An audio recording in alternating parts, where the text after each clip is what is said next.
for all being here today on your Saturday morning. I know we're all having a blast right now. I want to call the meeting to order and start with a roll call vote. Donner here. Leonard here. Reyes here. Jones here. Church here. All right. Can we do the Pledge of Allegiance, please? I pledge allegiance to the flag of the United States of America and to the republic for which it stands, one nation, under God, indivisible, with liberty and justice for all. Thank you very much. We do or don't need a certification of compliance. We don't. Okay. So I'm going to try and get to the presenters as quick as possible, but I want to go through a few things. The public hearing is intended to provide the opportunity for all to convey information from all perspectives regarding wake-enhanced boating and any other recreational water activities which can potentially damage lake bottoms and shorelines. We will initially hear from a group of 13 presenters, I believe that is the list yet, to convey a body of objective factual knowledge. Then we will allow the public to provide their perspectives and opinions. So that's the mission for today. And it is going to be a long day. House rules. I wanted to talk about a few things so everybody knows what's going on. Restrooms are located in the hallway outside. You probably saw them on the way in. Emergency exits, front door, and this back door right here are the emergency exits. Staff will be directing presenters and public speakers to streamline the day. Public speakers are over there, general public is here, and there's a table checking everybody in. You should get a number if you want to speak publicly. We do want you to state your name and address for the record. It doesn't have to be, we're not going to do like during a board meeting where it's back and forth and take some time up from the presenters. What I would like is just for everyone to extend some respect for each other, everyone in the room, the presenters and the public. I will do my best to enforce the general rules and keep everybody on track, but please work with me and help keep this moving forward smoothly. Inappropriate behavior and speaking without being recognized will not be tolerated. It is just going to extend the meeting a lot, so I will try to stay on top of that as well. One of the points in our agenda and explanation, we said maybe we would allow presenters to ask a couple of questions max of other presenters. In the interest of time, I'm asking the presenters, do you want to forego that piece and just will present, not have any questions of presenters back and forth? Just a question to you. Willing to forego. Same here. How about the rebuttal, just a 2-minute rebuttal?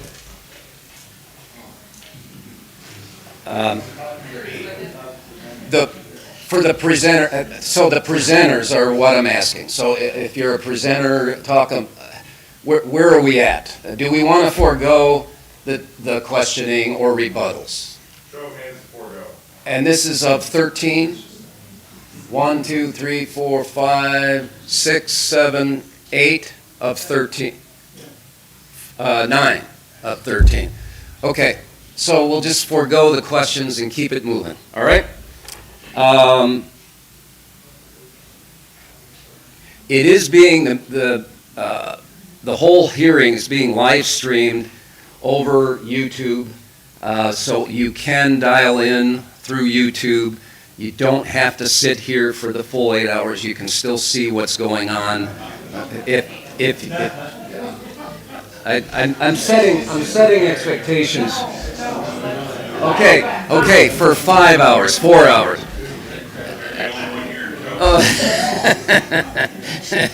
So The complete video will be uploaded, and I would like to give Jen a couple days. It could be Monday or so before it's uploaded. I know it should go up today, but it should be up today. But give her some time if we have to do something. Any questions on House rules? We good? Proposed agenda. There's going to be an introductory presenter who couldn't be here. It's going to be a video presentation on the screen. Then there's going to be 90 minutes with one group, 90 minutes with the other group, and then a wrap-up speaker that's going to talk about legal options for the board to consider. What I am proposing is we take a 5 to 10 minute break after each of the 90-minute sessions so that people can do bio breaks and maybe even eat food or something like that. So the public comments will be registered, you'll get a number, and then the number will be called. We're trying to have, during that public comments period, at least 3, if not more, on deck so that it can quickly go through. There is a maximum of 4 minutes that's allowed. I would ask for everybody to be efficient with that time. I was asked to read one more thing. There's 2 sign-in tables out in front. One is for observers only, and that's just sign in and come in and sit down. The other one is for public speaking. If you've chosen to speak, you'll receive a number, and that's how you're going to come up and be recognized to speak. Please be ready to get up on the podium as quickly as possible. Be preferred if we stage. After the presenters are done, then we'll have that area to stage, and we can have all the public speakers over there. If you decide after sitting in here as a general public you want to speak, you just need to go out and sign in to get a number, and then you'll probably be at the end of the public speaking list. I think I have covered everything. Is there anything more from the board that I missed? We do have a timer, a little bit more visible now. Oh, I just want to clarify, if you choose to public comment after everyone has finished their public comments that currently have a number, you do not need to come out and get a number. Oh. Just go up after the next person, okay? So be prepared, just like we do it in a regular meeting. So if you don't have a number for public comments, that was just to facilitate keeping things moving. But if after those people are done speaking and you decided you want to speak, you do not need to come out and sign up on that list. But they probably should come over here, so we know what we, right? These people are probably going to already be sitting here. Okay, if they stay. that's fine. So just pretend it's a regular meeting at that point. And Sorry. No, I just missed- wanted to clarify so we can keep them moving and not signing in twice. Thank you very much. Yeah, no problem. All right, so do we want to start with presenter number 1? We should be able to see it up here. It's a video clip, right?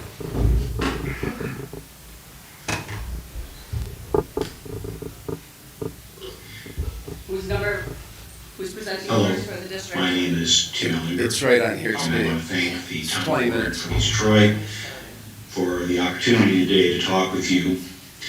I apologize for not being able to be present in person. However, I hope that the ideas and thoughts that I share today may be of some help in the deliberations that you are undertaking regarding stewardship of Lake Beulah and its surrounding communities. Let me first tell you a little bit about myself and why I think I'm here today. I've been working in the Mukwonago River watershed since the early 1990s when I came to UW-Milwaukee as an aquatic ecologist in the Department of Biological Sciences. Over that time, I've worked with numerous stakeholders, partners, lake associations, DNR, Nature Conservancy, and the watershed to look at the factors and forces that influence fish ecology, fish diversity, lake levels, fish migration, etc. Over that time, my work has gotten more involved in restoration ecology and watershed management. And dealing with conflicts over uses and what's right, what's wrong, what's best for maintaining the integrity of these aquatic ecosystems. There are three things that I've learned over that 30 plus years that I hope I can share some of which today. The first is that we need to learn from history. As famous philosopher Sotomayor said, if we don't learn from history, we're doomed to repeat it. Secondly is that we need to be able to find ways to balance the urgent, the crisis of today with the emergent, the things that will evolve in this ever-changing dynamic world that we live in. We need to be able to balance that here and now with the then and there. And thirdly, and this is what I learned from my mom, bless her soul, that we need to be able to engage friction to make a smooth surface. That if we engage creatively and constructively with our differences, we can find ways to make a better, more peaceful, vibrant livelihood. About a dozen years ago, I was asked by the Lake Beulah Management District to work with them to develop ways of assessing and analyzing the vulnerability and resilience of Lake Beulah to the high capacity well being put in by the village of East Troy near the lake, otherwise also referred to as the Well 7 high capacity well. I'll put a link to that report in the comment section to this video. The point that I want to bring up here is that the report pointed to the important relationship between groundwater input coming in through springs that carry rich calcium relative to the amount of phosphorus input coming in off the watershed, which is a fertilizer that grows algae, and how the phosphorus and the calcium interact to form marl, which is a calcium phosphate compound, which strips the phosphorus out of the water and makes it unavailable to algae. And that marl settling down into the sediments is one of the most important factors keeping Lake Beulah in a clear water state desirable to the people who live around and use the lake. I mention this because the debate over the amount of groundwater that could be removed from the Lake Beulah aquifer, which would not result in significant adverse impact to the health and well-being of Lake Beulah, created significant conflict, which went all the way up to the Wisconsin State Supreme Court. This conflict became the dissertation research topic for Andy McGuire, one of my students at UW-Milwaukee. Andy conducted an analysis of the dynamics of the conflict in this linkage between groundwater and surface water in the Lake Beulah system. He interviewed a large number of key stakeholders who were involved in the conflict and published his work in the journal Ecology and Society, the link to which that is provided in the comment section below. Andy's analysis uncovered three key controlling variables involved in the conflict. The first of these is the development mindset, and basically it boils down to smart growth and whether individuals felt it was or was not possible, whether it was just an ideal or something that could actually be implemented. The second controlling variable was identity, and that individuals felt that they were really part of the lake community, and they saw that community being part of their identity, compared to people who felt that they were more part of the town and the village, and this division between us and them, a key part of the dynamic. And the third, which is really the driver of the conflict, was the interaction between the identity and the development. And that led to so much of the disagreement, which then resulted in the case not being able to go to facilitation, but ended up going all the way to the state Supreme Court. So why am I taking the time to go over this history that so many of you have lived and are familiar with? The reason is that the Supreme Court decision, although it dealt with the immediate crisis, did not resolve the underlying drivers of the conflict, and that is the presence or the existence of a participatory, deliberative process for resolving conflicts around the environment, rather than going directly towards an order-based, court decision, policy-based, political solution that eventually happened. I don't have to convince you that coming to consensus these days on complex issues is not getting easier. The increasing lack of trust in science, the polarization of knowledge, and the mistrust of people who don't think like we do is only increasing. As mentioned previously, the problem arises when people lock into their preferred alternatives and take those positions seeking to get commitment from other people to follow their desired alternative.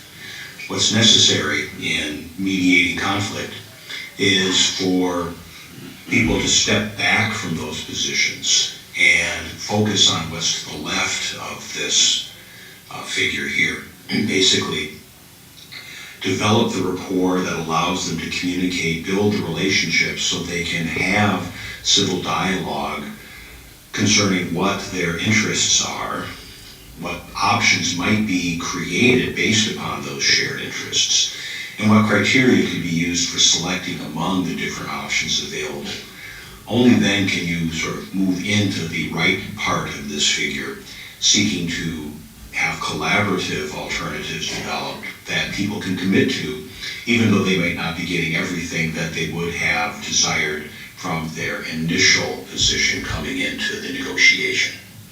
Based upon this model of negotiating a common language to construct shared understanding on complex issues, I approached the Lake Beulah Protection and Improvement Association to ask whether they would be interested in collaborating to develop a process for shared dialogue and collaborative stewardship in the Lake Beulah East Troy community.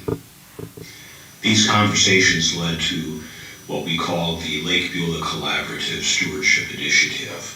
This initiative was developed to have 3 phases. The first phase involves setting goals and laying the foundation, which include a survey of stakeholders and meeting with representatives from the community to establish goals and themes for focus groups. The second phase was a series of community conversations and dialogues that would gauge and gather information from the larger community on their interests, their issues that were important to them.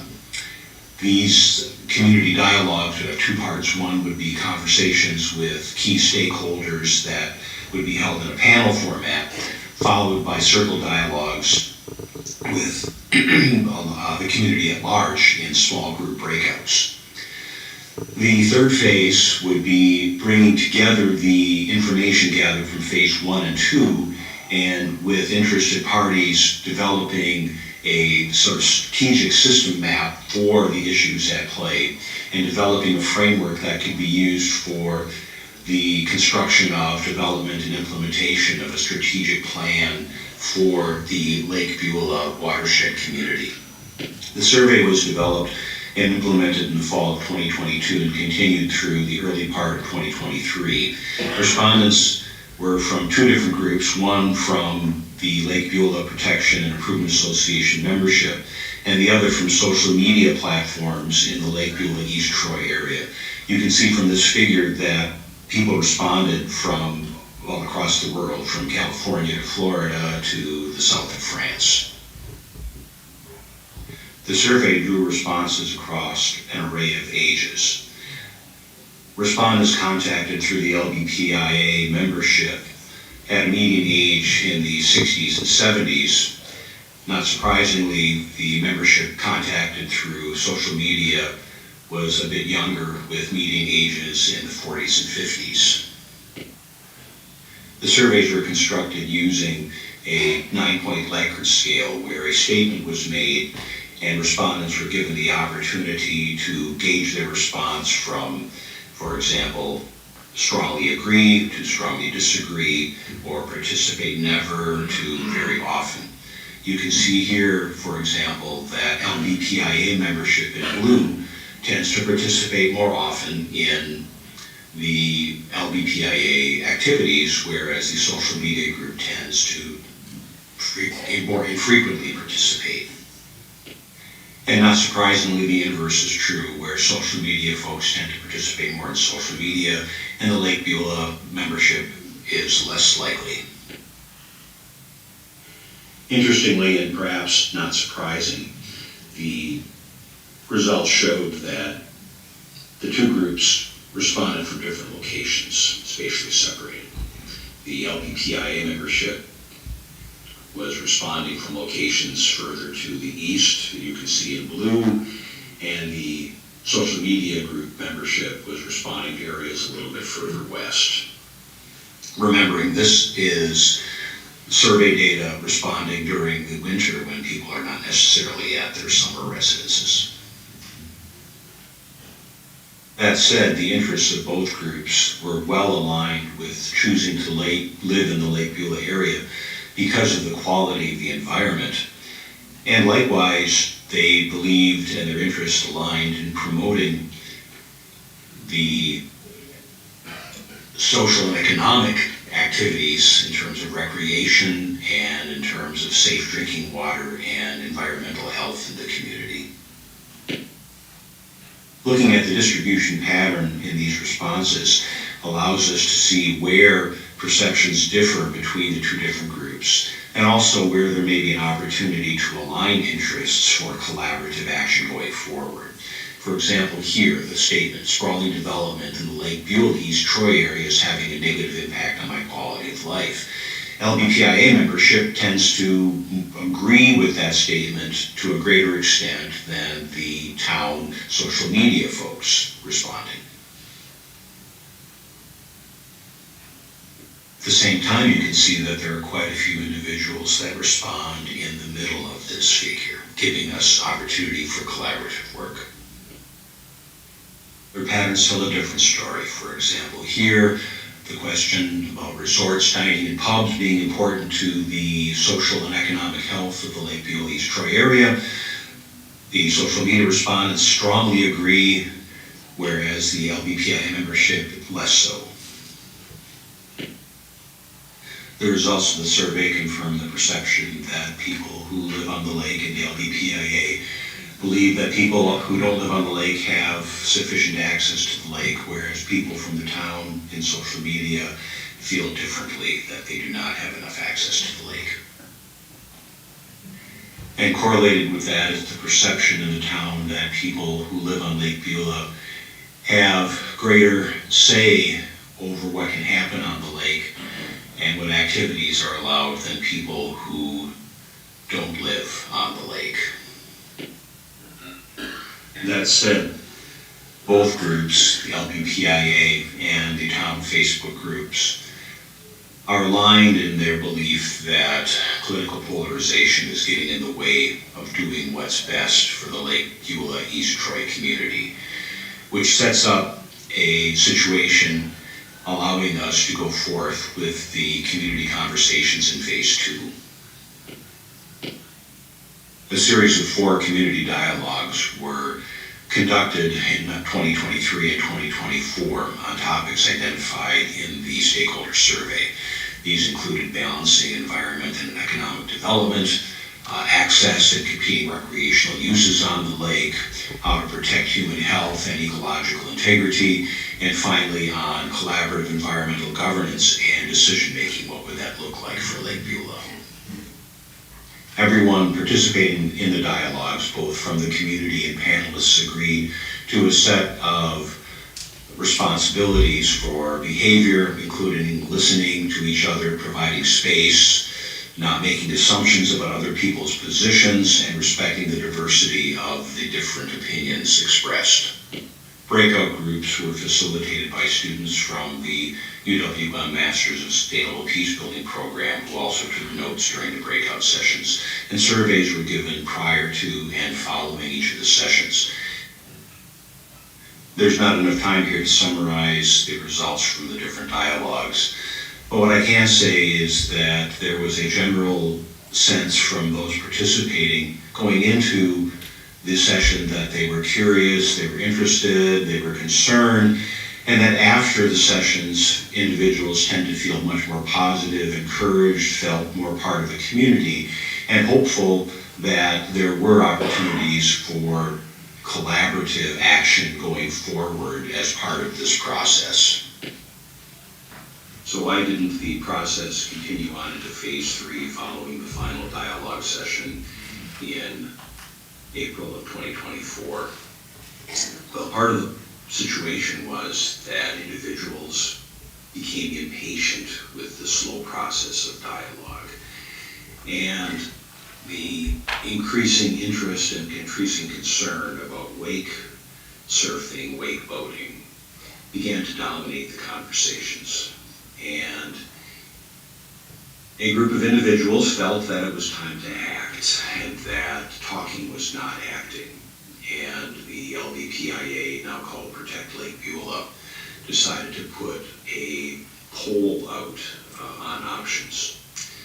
I strongly recommended against this because as soon as a poll goes out, suddenly people start staking positions on alternatives. The key to a collaborative stewardship is that the alternatives to be considered must be developed as part of the dialogue collaborative process. Jumping ahead of the process basically violates and short circuits the building of trust, the building of relationships, the building of rapport. Putting out that poll, in my opinion, was going to destroy and break the trust that had been developed as part of the collaborative stewardship initiative. There was no choice then but to stop the initiative without even completing phase 2 and not getting on to phase 3 in terms of strategic planning for any other of the stressors that might be affecting Lake Beulah going into the future. Unfortunately, Lake Beulah is not unique in what happened here. Patience takes time, patience takes effort, and it's not often that communities or political processes are willing to put that energy into a deliberative, collaborative process. And once that process is short-circuited, the damage is done, and that trust is very difficult to restore and rebuild. It usually takes another crisis to get people to realize, oh my gosh, we need to find a way to work together.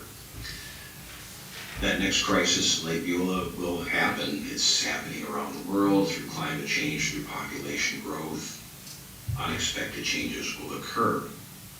And I hope that Lake Beulah is at some point in time in the future able to redevelop a collaborative, deliberative process for environmental stewardship. Thank you, and I look forward to having an opportunity to talk to you again in person where we can discuss what happens next.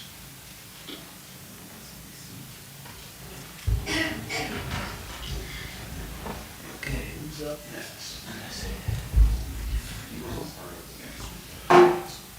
No, he was just an introduction. Yeah. And so now the first group of 90. You want to go, Steve? Sure. Is it possible to reset the clock just so our speakers can see? Thank you. Otherwise, they're going to be frantic.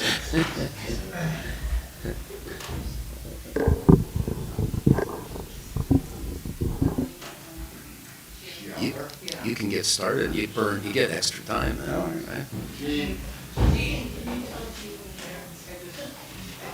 You reset the clock. I just texted her. Start over with them. Sure.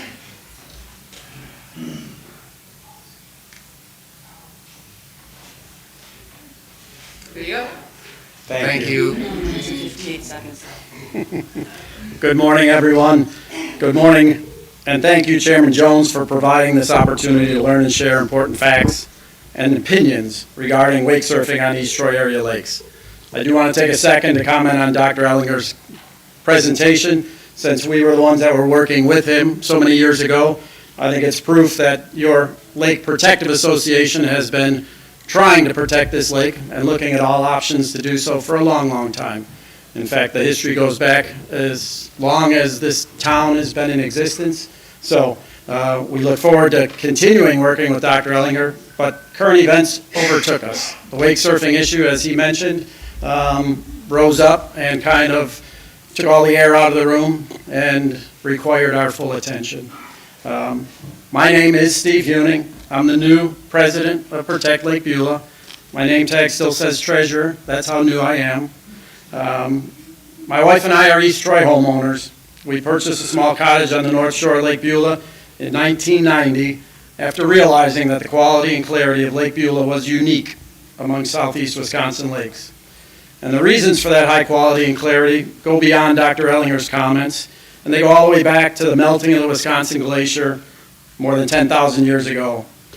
During that melting period, 4 or 5 small, interconnected lakes that now comprise Lake Beulah were formed. And for all but the last 130 years, Lake Beulah as we know it didn't exist. Instead, it was that series of ponds that were separated, making navigation between those ponds very difficult, if not impossible. It wasn't until the construction of the Highway J Dam that the Lake Beulah that we now know and enjoy was born. And it was at that same time that your Lake Beulah Protective and Improvement Association was formed to remove stumps from the recently flooded areas connecting those deeper basins. I describe this bit of geological history because I believe it tells an important story that's difficult to imagine if a person simply gazes out at the clean, clear waters of modern-day Lake Beulah. It also tells us that the underwater topography of Lake Beulah is quite a bit more complicated than many lakes of similar size. Today, it's the goal of your Lake Protection Association to discuss and explain the importance and the difficulty of protecting the billion-dollar public resource that is modern-day Lake Beulah. We've invited experts from around the state to describe the strengths and weaknesses of shallow freshwater lakes and the common sense measures that can be taken to ensure the health and well-being of the lake and all those who enjoy recreating on it. You'll hear from local divers and fishermen. You'll hear about the results of scientific studies conducted on freshwater lakes around the nation and studies conducted right here on Lake Beulah. You'll also hear about aquatic invasive species and the threat that they pose to all Wisconsin lakes, along with some steps that can and should be taken to slow that invasion. You'll hear proposals from Protect Lake Beulah that could allow wake surfing in certain areas under careful enforcement and common sense rules. We're doing this because we've always placed a high value on the shared enjoyment of our beloved lake, and we would like to give all stakeholders an opportunity to join us in doing whatever it takes to preserve the world-class aquatic environment that we sometimes take for granted. Once our Protect Lake Beulah team has had a chance to finish, we'll provide a quick summary and try to answer any questions. But if there's no questions of me right now, I'd like to yield the floor to those who know much more about the health and safety of Lake Beulah by introducing our next speaker, Mr. Pat Bergen from the Lake Management District. When was the J Dam formed? What year? Historians, No, don't worry about it. I just thought you. it was 130 years ago, so that puts us in the late 1890s, mid to late 1890s, and it was rebuilt just 10 years ago? After extensive efforts. Oh, Yeah. go ahead. Keep going. I'm sorry. I'm going to get shot up here asking questions. Go ahead. No worries. Mr. Bergen? Thank you. Of course. Good morning, everybody. For those who don't know, I'm Pat Bergen. I'm chair of the Lake Beulah Management District. I'm here to present sort of our take on this issue. A lot of you don't know, if I could have the next slide, sorry. A I'll get used to this. I usually click my own slides. We are a statutory organization, and I like to set forth our mission in everything that we do, and I like to relate that mission to what actions we are taking. I think that's very important for any organization. But the primary goal of activity under this chapter shall be to improve or protect the quality of public inland lakes. That is what we are trying to do here, and we hope for your support in that. But the other thing that I think is critically important here, and that what we need to consider is what's good for Lake Beulah is good for the town of East Troy. Our mission here coincides with the mission of the town of East Troy. When Beulah is healthy, the lake is a clean and safe place to recreate, which preserves and protects property owners and the town of East Troy. Next slide. This is a quick one. So what are we talking about? We're talking about effects on the bottom of our lake. We're talking about effects on the perimeter of our lake, and we're talking about aquatic invasive species. Thankfully, we have a real expert here to talk about aquatic invasive species, and you don't have to listen to me. So, big win on that. So, without further ado, let's talk about what we know. Could I have the next slide here? And if you wouldn't mind just playing the next slide. So, this is one of our mid-lake humps. I thought Steve did a great job of examining some of the strange geography of our lake. This is straight off of Camp Charles Alice. It's a bit hard to know where it is unless you're a fisherman, and then you know exactly where it is because it's a great fishing spot. A few paddlers might know. But if you're out water skiing, like I like to water ski, you're not going to notice that this is there because it's about 11 to 13 feet deep, nothing that's going to affect you. But it is right on the sort of what we call the racetrack pattern. It's typically followed by surfers and water skiers and tubers and everybody who uses the long lake section of the lake. But here's what happens when a surf boat goes over it. And I just want to point out how long that sediment stays. So this is 11 to 13 feet of water. And it just goes through that whole strip. So this video is a little bit over a minute long. And if I could I just jump to the next slide? So this is not research that we did. This is, and I think we have to go to the next slide here to show the video. So what we're showing here is research done by the University of Minnesota St. Anthony Lab. And if you could go ahead and play the video, thank you. Sorry, I'll be the futziest presentation, I promise. So we're looking at 9 feet of water here. This is the camera setup looking at our test rig, or looking at their test rig. Boat's going from left to right. Here comes the boat.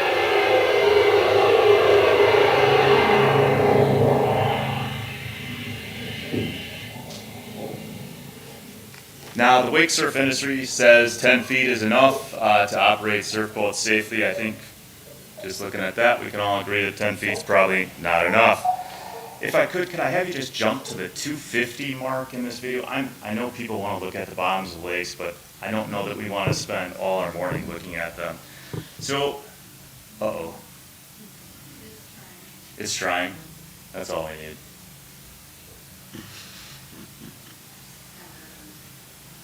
We are trying to raise money for the Donations at the door, Rich. Oh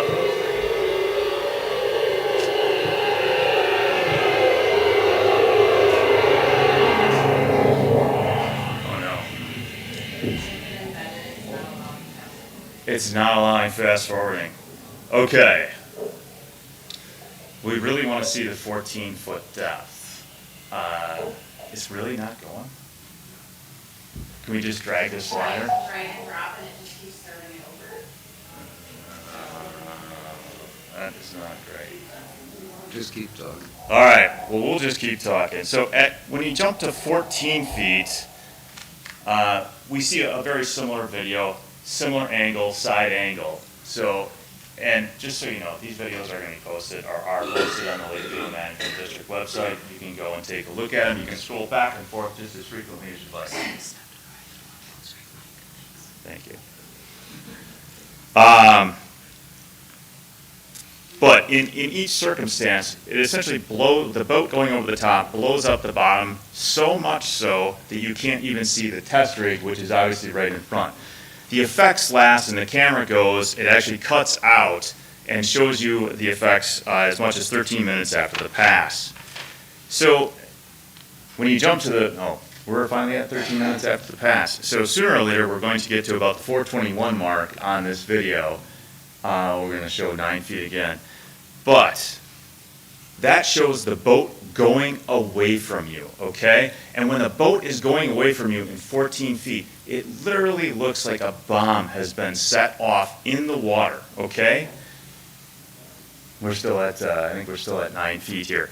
And it's hard to imagine because this is just a point in the lake, in the path taken by this surf boat. These surf boats are doing this throughout the path they take around the lake, when they go around the lake, whenever they are in a depth in which they damage the lake. So anytime they're in 14 feet of water, anytime they're in 15 feet of water, they are causing continuous damage to the bottom of the lake. But I do kind of want to just let this one run too. Any idea where we are? Yeah, we're 1546, so. Up in the top left, 1346 up there. Yeah, my time bases are set on the video. Should have done both.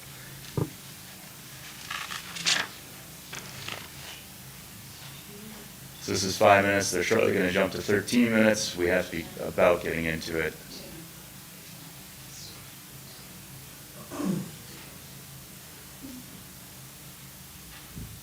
All right, so we're going to let this go just because we want to watch this. So this is the 14-foot mark. We're going to see a very similar point of view. Boat is again going from left to right.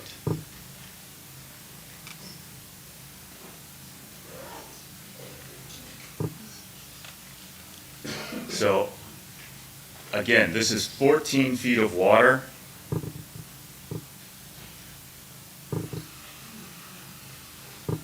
And just look at this. It continues for a relatively long period of time. The camera runs for 13 minutes yet again. I think we're going to, if we can't fast forward this, let's let this one run, just because it is such a damning sort of effect, or shows what happens. And I am going to skip ahead, at least in my presentation, because I want to let this run, just so you can see how long this takes to settle out, and in fact doesn't settle out within the period of time in which the camera is running. But what are the big deal? What happens because of this? We have decreased water quality. When we stir up the bottom, we stir up typically what is in the bottom of our lake, phosphorus. Phosphorus stimulates algae growth, including harmful algae. So there's also some good algae, of course.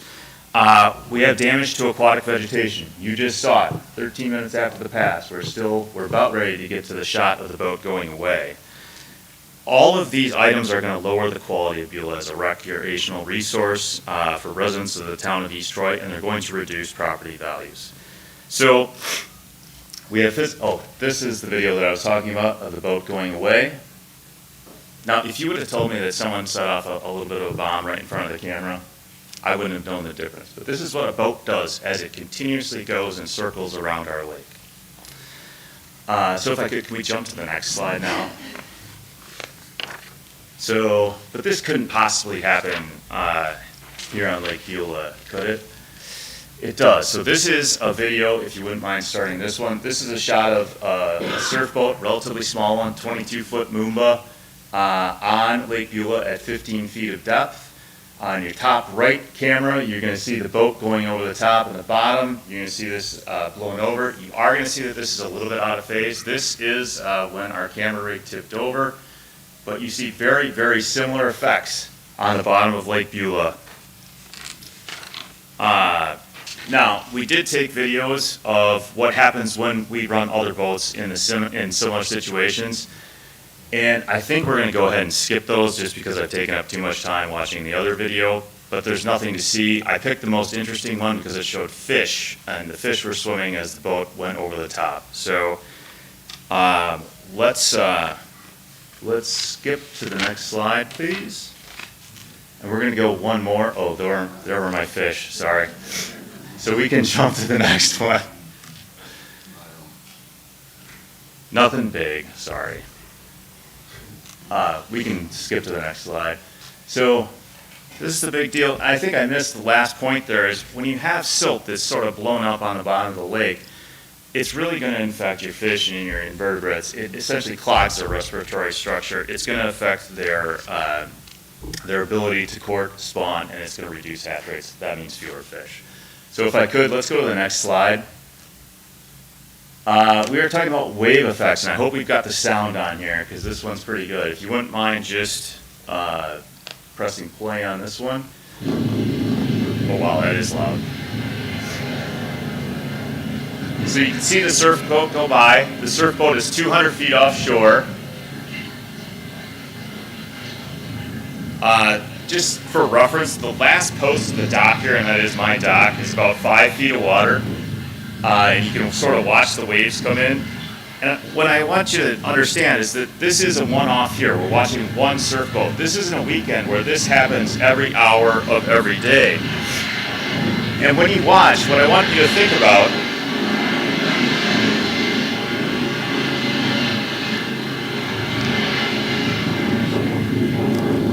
as it calms down a little bit, what I want you to think about is, would you have your 3-year-old standing in the shallow water right in front of my riprap there? And the answer is no, you wouldn't, because it'd knock the 3-year-old right over. Other water sports are also a problem. Stand-up paddleboarding is a problem. And finally, with respect to water quality, that wave action really churns up the bottom of the lake right there. And it's routine during midweek to see very clearly. I'm sorry. Kept going, didn't it? You can pop to the next slide. What we see is it's extremely cloudy at, just after essentially the wake surfing starts at 10 a.m. in the morning, and it's clear by midweek. So we're going to look at a composite of a surf boat, jet boat, and if you wouldn't mind just playing it, an IO boat, and an IO boat at transition speed. So an IO boat at transition is just making the biggest wave I can possibly make, okay?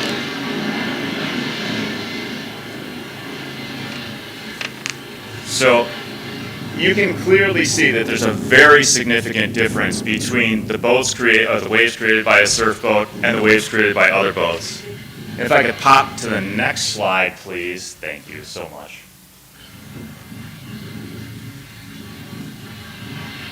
Boy, you put in video and it just makes a PowerPoint so clunky. It's unbelievable. So we're going to get to the next slide, which is 500 feet, same video composite. I think most folks have seen this slide. But what we're going to see is that the surf boat's waves are still taller at 500 feet than the other boat's waves were at 200 feet. This is not rocket science. We all understand this. So here they come in. You can see the fishing boat sort of rocking at the dock. And you can see that there's basically nothing happening with the rest of the boats. So I think that this is played out there. There's my surf boat rocking as the waves finally get in. And if we could just jump to the next slide, and I think that's my last video, so everybody will be very relieved.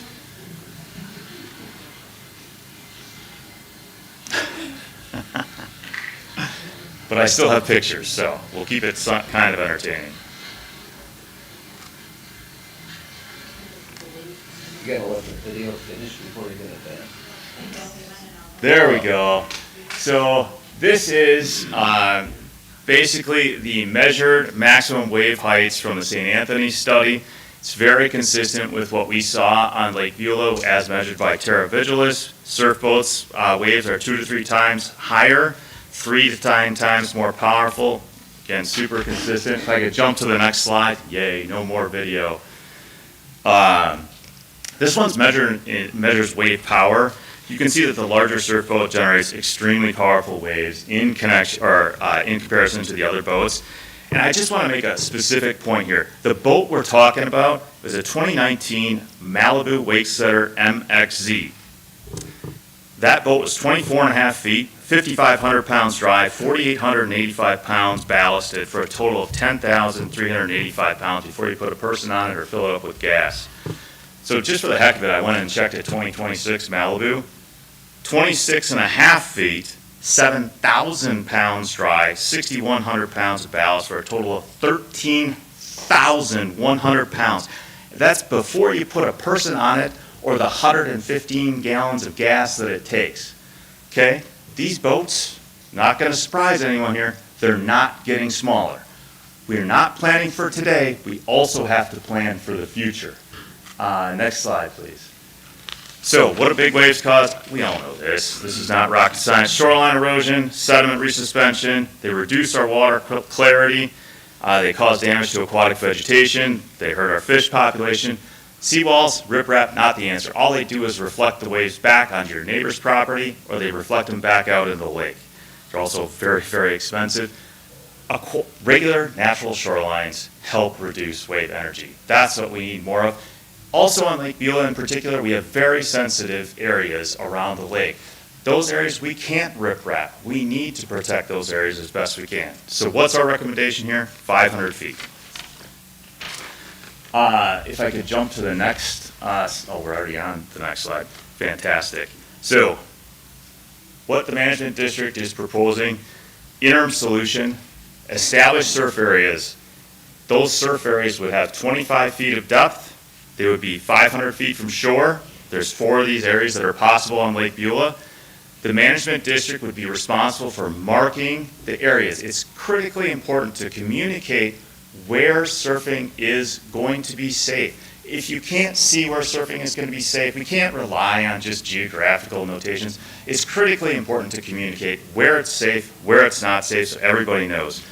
The management district would be responsible for producing written materials for distribution both to riparian owners and at the boat landing.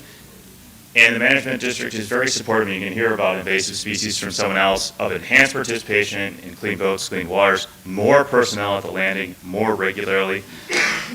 Critically, what is needed is an ordinance along these lines, and also enforcement of our regular water safety ordinances. So I'm very pleased to say that the management district is going to chip about $50,000 into the town budget. I owe the chairman a contract that indicates that, and that we are hoping to have additional police presence on the lake to enforce these ordinances. So what does this look like? If I could just jump to the next slide. This is just a draft of what this might look like. So we've established some surf areas. They would be marked with buoys. You also see the buoys marking the 200-foot line. I thank you all very much for your time. Was there a vote on your recommendations? There was a vote on the recommendations at the management district, yes. Okay. And I have another question.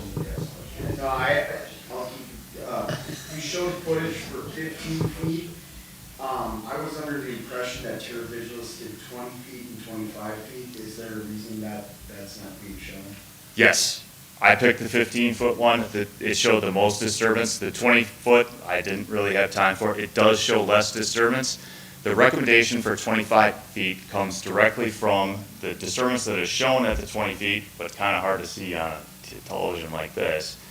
And the study that's been done by the University of Minnesota that recommends 25 feet. The basis for that recommendation is on lakes like Lake Beulah that have a tremendous amount of aquatic vegetation. You need to be 20 feet above the top of the aquatic vegetation for safe operation of these boats. I think it'd be beneficial for us to ask so much Yes, keep going. Keep going. Keep going. I'm done, unless there's any further questions. I'd love to hand it over to the next speaker. We're not doing questions. Oh, sorry. That was the point. We took a vote, right? 9 to, what is that, 4? 9 to 4. Go ahead. Thank you, Pat. What we have up next on the agenda is a video of the local divers that were present under the water for the Lake Beulah studies, and they discuss what they saw, and they have a short discussion with our past president, Mr. Vanden Bogart. So please hit play.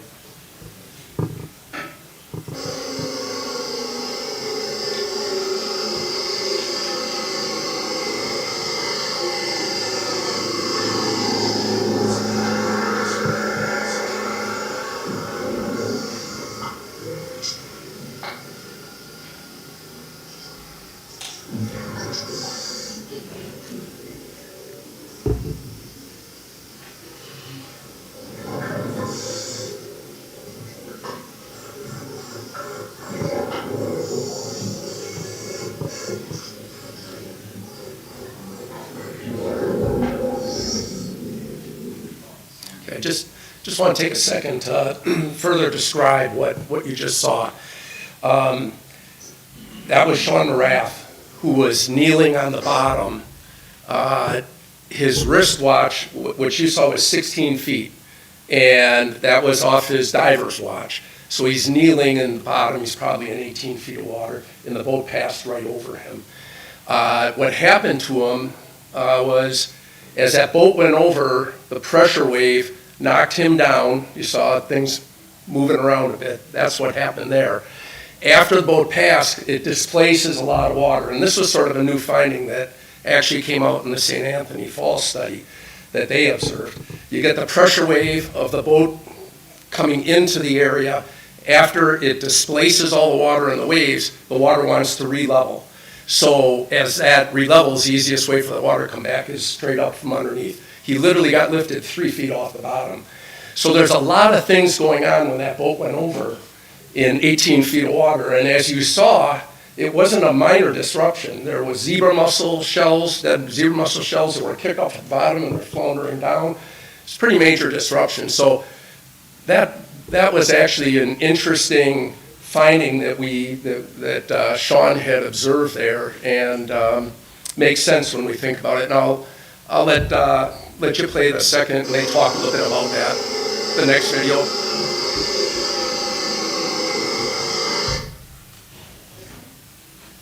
So in your opinion, the bottom being disturbed in the different depths of 15, 20, and 25 feet, what do you feel should be the correct bottom depth for being a safe wake surf operation? Or is I can tell you, I'm not a, biologist, I'm not whatever. My personal feeling, I would say over 25 feet. Because we did see disturbance at 25 feet. We did have the silt out. We did see impact down there. We did have, you did feel it, and it's affecting the bottom of the lake. And if it's going down through 25 feet, it's going through that thermocline. And again, I'm not a specialist, but I would think that it's screwing up your thermoclines. I don't know, I'm not a specialist, but if I'm seeing damage down there, I would think it would be doing it. I can't tell you the truth, but that's my feeling. I would agree with that. I think 25 feet would be the better of the depths. Lowest of the depth.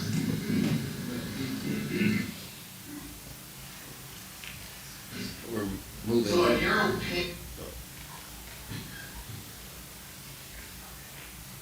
Thank you. I think that's the end of that video. And our next speaker is Carol Phillips. Hi, I'm a retired former registered professional civil engineer, talking about the studies. The three most cited studies all show about 500 feet. Next, 500 feet or more is needed for surfing to be like 100 feet from conventional boating. The only studies claiming 200 feet is enough are industry studies or those by wake surfing groups, and they have all have problems. And remember that you still have to allow space for others to navigate safely. And the newest wake boat used in those three major studies was 6 years old already. And Lake Beulah has stricter standards than most other lakes. Next, you have a 200-foot rule instead of 100 feet. This shows how they did the testing. Boats drove past a sensor at different distances. In this picture, it's 50 feet from the sensor, and it measured a 22-foot high wake. Next, when they did 200 feet, 22 feet. 22 inches, I'm sorry. At 200 feet, the wake was still 16 inches. And this is a graph from the Water Sports Industry Association, paid for this graph. The yellow shows the surf boat, and the blue shows the same surf boat but in cruising mode. And the pink line shows that it takes about 450 feet for that wake surfing wake to get down to where the same boat was at 100 feet. Now, if they had used 200 feet like Beulah's standard, or if they had based this on energy of the wave instead of height, they would have gotten more than 500 feet. Next. This is Gregory McFarland from Australian Maritime College, is highly regarded by both sides of this issue. He did a very similar study. The red lines are kind of the upper and lower bounds of what you'd expect with a wake surf boat, and then the pinkish purple line on the bottom is a conventional boat at 100 feet. And this graph is for energy, like he recommends using instead of height. And he shows that it takes 550 feet for surfing to be like conventional boating at 100 feet. Next, St. Anthony Falls shows the same thing. It takes about 500 feet. Next, another study by Wick, same thing, about 500 feet. Next. So how do the other studies show that 200 feet is enough? Next, the first one by the National Marine Manufacturers Association says 200 feet. It appears only in a pay-to-publish online journal based in Wuhan, China. The three authors all work or used to work for Mercury Marine, and McFarland, who all of us respect, says this study fails to provide the material and evidence from which to make any sound conclusions. Next, the water sports industry. They're the ones that paid for that first study I showed, the Gowdy study that showed about 500 feet. But the water sports industry ignores their own engineers' graphs and data, and instead they claim 200 feet is enough. Next, they do this by comparing a surf wake to little wind waves. As you can see in this drawing, they claim that all those little wind waves are just as damaging as the one big surf wave. That's like saying being pelted with marshmallows for several minutes, next, is the same as one fastball. Hundreds of marshmallows won't hurt you, but one fastball would break your jaw. Next, Wisconsin Water Sports Coalition also recommends 200 feet, but they've got a lot of major problems in their work. Next, first they ignore all those other studies I showed you that all show about 500 feet or more is needed. Next, and then they kind of pick and choose their data. McFarland had 6 of his 25 surf wakes were still 15 to 19 inches at the 200-foot mark, but then on the right, the chart, the Water Sports Coalition, only one of their 20 data points was over 15 inches. Next, and McFarland says that he felt like that those higher numbers were actually more representative of what's really going on. Next, the third problem with the Water Sports Coalition, the benchmarks they compared to. The surf boat on the right, it was one of their benchmarks. It has a wake shaper attached to the side by suction cups, and then they also had the hydrofoil deployed, which mimics about 1,000 pounds of ballast. Next, and they also operated their benchmark boats as if they were surfing at that pre-plane transition speed. Next, and for those who don't know so much how boating works, that middle one, the surfing pre-plane transition speed, plowing, makes the biggest wake possible. If they were going slower or if they were going faster on plane, the wake would be smaller. Next. And McFarland shows that makes about 4 times as much energy when you're operating at that pre-plane transition speed. Next. So why did they use that as a benchmark? Most boats pass through that surfing speed very quickly, but they use that as their benchmark. Next. So the data supporting 500 feet or more, all the official studies say that much. And then on the right, you've got 2 discredited industry studies, plus the Wake Sport Coalition with the ski boat with the wake shaper suction cup to the side at plowing speed. Next. So Lake Beulah is not big enough to protect both the lake and the boaters. With the needed setback, the surfable zone is so small that the surf boats are going to be crowded together, and then the other boaters are all trying to survive within that 500-foot buffering zone where the big wakes are still dissipating. Thank you.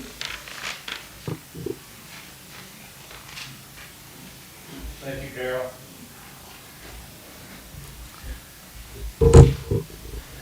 Someone's phone up there? No, that's me.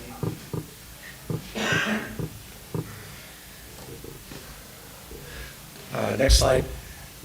I want to thank Joe Jones for setting this up. I'm going to take a few minutes and just discuss the bathymetric review of Lake Beulah. It's a fancy word for just looking at the structure and depths of Lake Beulah, and we'll also take a look at some space considerations. Next slide. When we take a look at Lake Beulah, it is 812 acre lake, which sounds big. However, it is really 3 lakes with 5 small deep water basins separated by shallow areas, many down to 6 to 8 feet, but definitely less than 20 feet deep. And originally, Lake Beulah was a chain of lakes created by the dam. Steve referred to that. It's a flowage lake, long and narrow, and as many shallow points, extended flats, and mid-lake humps, and you'll see that as we go through the rest of the presentation. Next slide. This is a really cool, old historical aerial shot of Lake Beulah before the dam was put in. And you can see that indeed these were all separate lakes. There's just little channels or little creeks, maybe to get a canoe or kayak from one lake to the other. Definitely not big enough to take any sizable boat from one lake on down through the chain. But it's sort of interesting to look back and see what the lake looked like before we put the dam in. Next slide.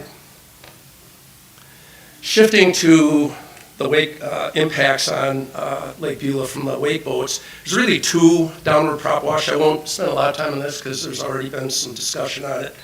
But as has been demonstrated in the previous presentations, there's disruption down to 25 feet of water, and the impact that we're seeing are the loss of weed beds. I've been fishing lake for 45 years. I run the weekly bass tournament. We've noticed significant loss of weed beds and fish habitat, and then also resuspension of bottom sediments. The other big impact is the displacement waves. There was some discussion about, a lot of discussion about that, 2 times the wave height and 4 times the power of non-ballasted boats. And again, the impact, shoreline erosion, bottom scrubbing, property damage, safety issues with other boats, and recreational users of the lake. Next slide. When we look at Protect Lake Beulah's recommendations, the basis for those are based out of the studies that we did. We one further.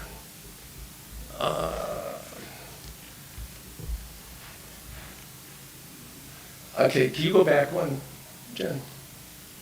Okay, that's where we're at. The impact for the displacement waves is, shoreline erosions. Next slide. Sorry, lost my place again. When we look at primary goals, protect the town of East Troy Lakes. They're key assets. Steve referred to that.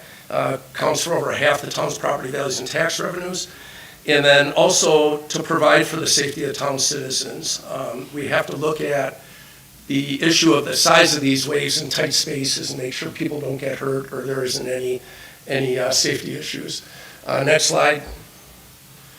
Now when we take a look at the basis for the Protect Lake Beulah recommendations, we base them on the studies that were done, not only on our lake, which Terra Vigilis did a study this summer, but the divers observations, the University of Minnesota study, and the Terra Vigilis Lake Warmuck study. So we're basing our recommendations on the data and the science that we have seen recently, and these are all on-water studies.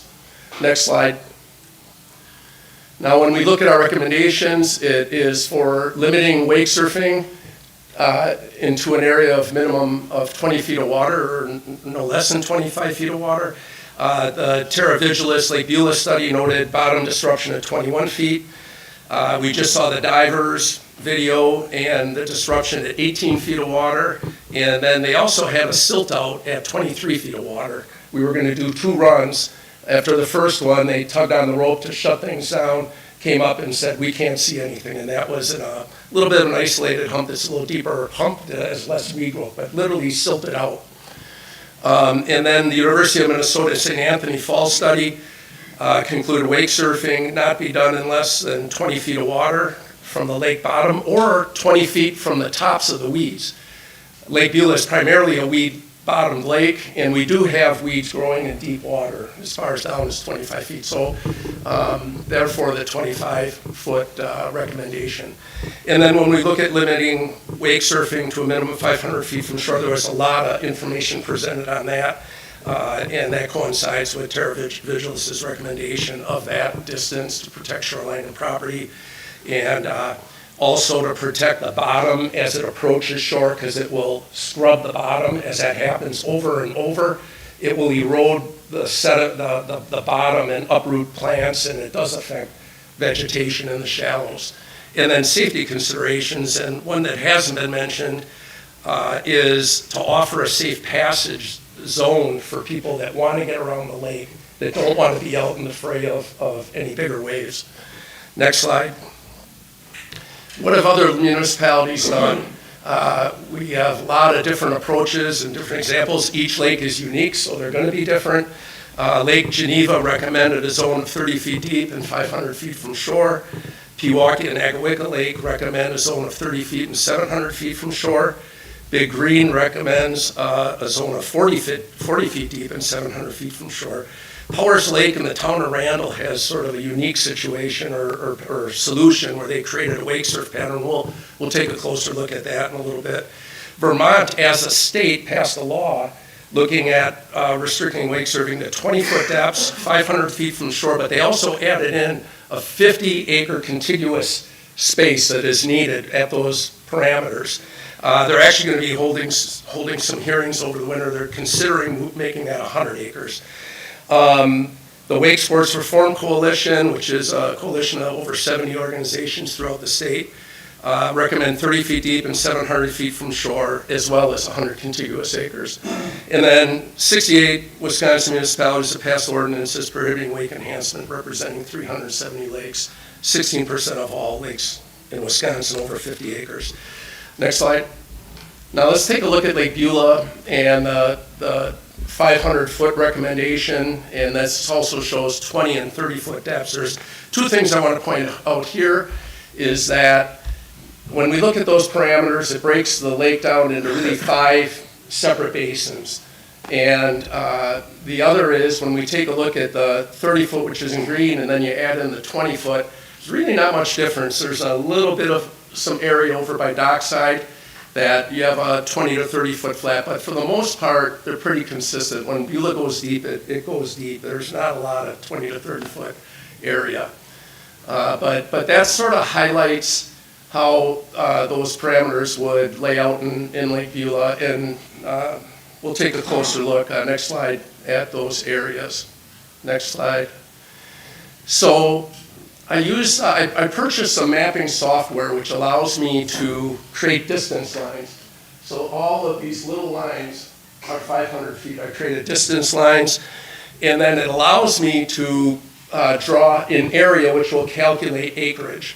Now, I'm not a professional map maker or specialist. This will be approximate, but it's going to be pretty close. And when we take it Long Lake, this is Wilmer's Landing here. You've got Camp Charles up there. We're looking at just under 40 acres of contiguous space with those parameters on Long Lake section of the lake.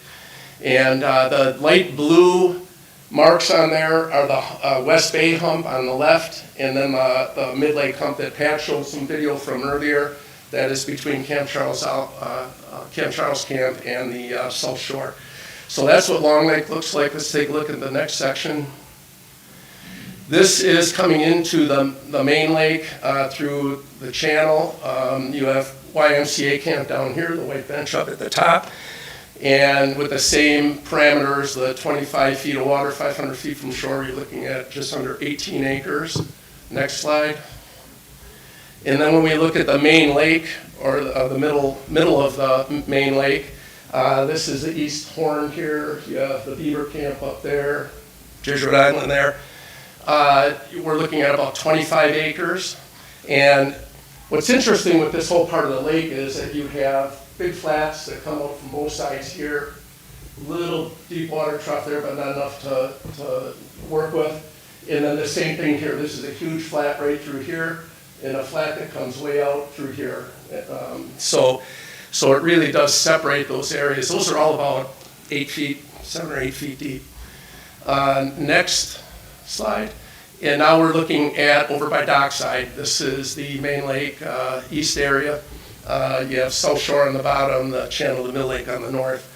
And again, there's a big shallow flat up this whole bay here. This is all shallow through here. We're looking at just over 40 acres. And that just gives an idea of the amount of space that's available when we look at these various areas in the lake. Next slide. Okay, and then this is Mill Lake. This is obviously the 500-foot setback is what drives this. It's a pretty deep lake all the way around. But when you do the 500-foot setback, you're under 6 acres. So it's really, really limited in Mill Lake. It's not a very big space. Next slide. When we take a look at other area lakes, the two lakes, other lakes in town of East Troy is Potter Lake, 155 acres, max depth of 26 feet, so there's some depth, but a mean depth of 8 feet. And then Army Lake at 80 acres has a max depth of 17 feet, mean depth of 8 feet, so not quite as deep.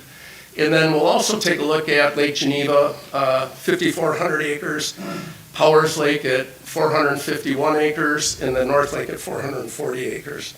Next slide. This is Lake Geneva with their 30-foot depth, 500 feet from shore parameters. Obviously a bigger lake, and they're going to have a lot of space to be able to do wake surfing. They can be in the middle and they'll be 2,000 feet from either shore, and a lot of space for the waves to dissipate.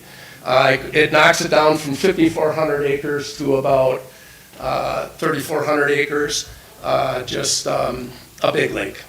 So just wanted to put that in to just give a little context. Next slide. When we look at Powers Lake in the town of Randall, this is the surf pattern that they are using, and this is approved as a temporary solution effort to keep surf traffic in deeper water.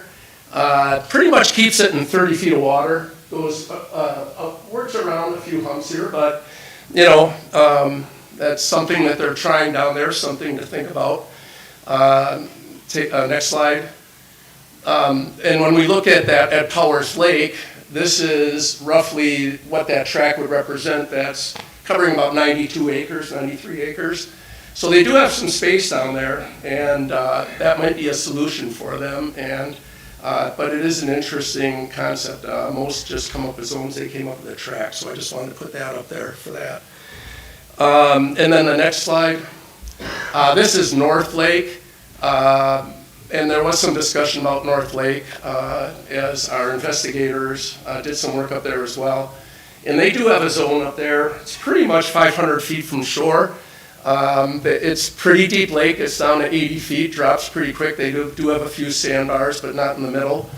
And they have 120 acres left when they're 500 feet from shore. The west end of the lake, that basin, there is no wake surfing allowed.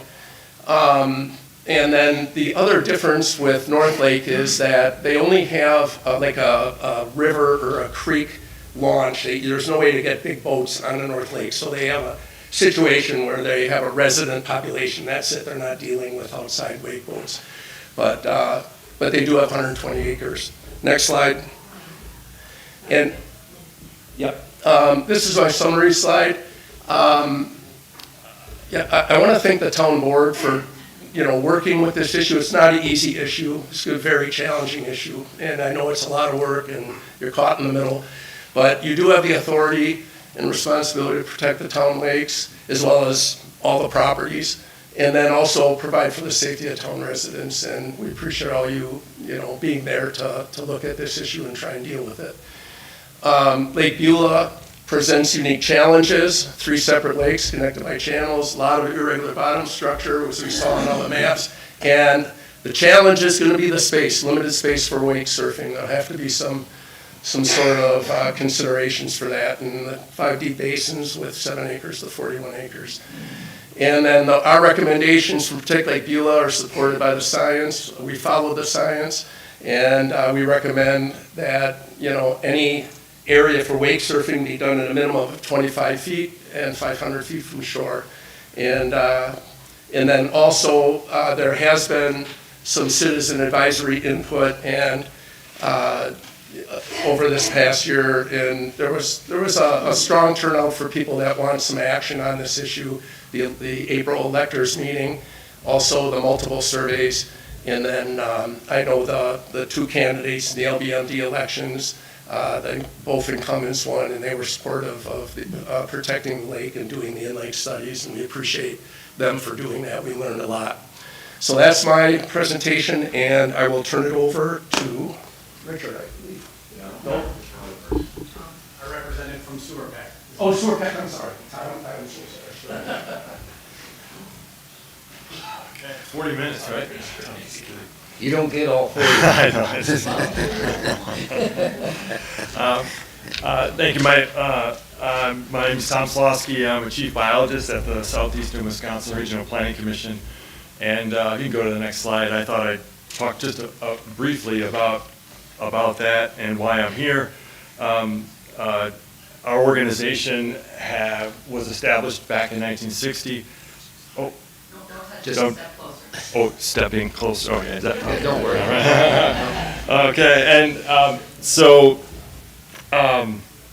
we are not a regulatory authority, but we have the ability through state legislature and statutes to conduct inventories, prepare plans, and most importantly, intergovernmental coordination. And as back in 1974, pursuant to the Clean Water Act, at that time, Governor Patrick Lacey formally designated us as the statewide water quality management agency and to develop a water quality program. So, which is essentially coordinated with Wisconsin Department of Natural Resources, where they're the regulatory form, but we're sort of the data inventory and plan preparation arm of that. We're part of the same program, trying to assist communities achieving fishable and swimmable goals. And so I'm here by invitation from the chairman. So we're here to assist, and that's what I'm trying to do today, to talk a little bit about the aquatic invasive species. So next slide.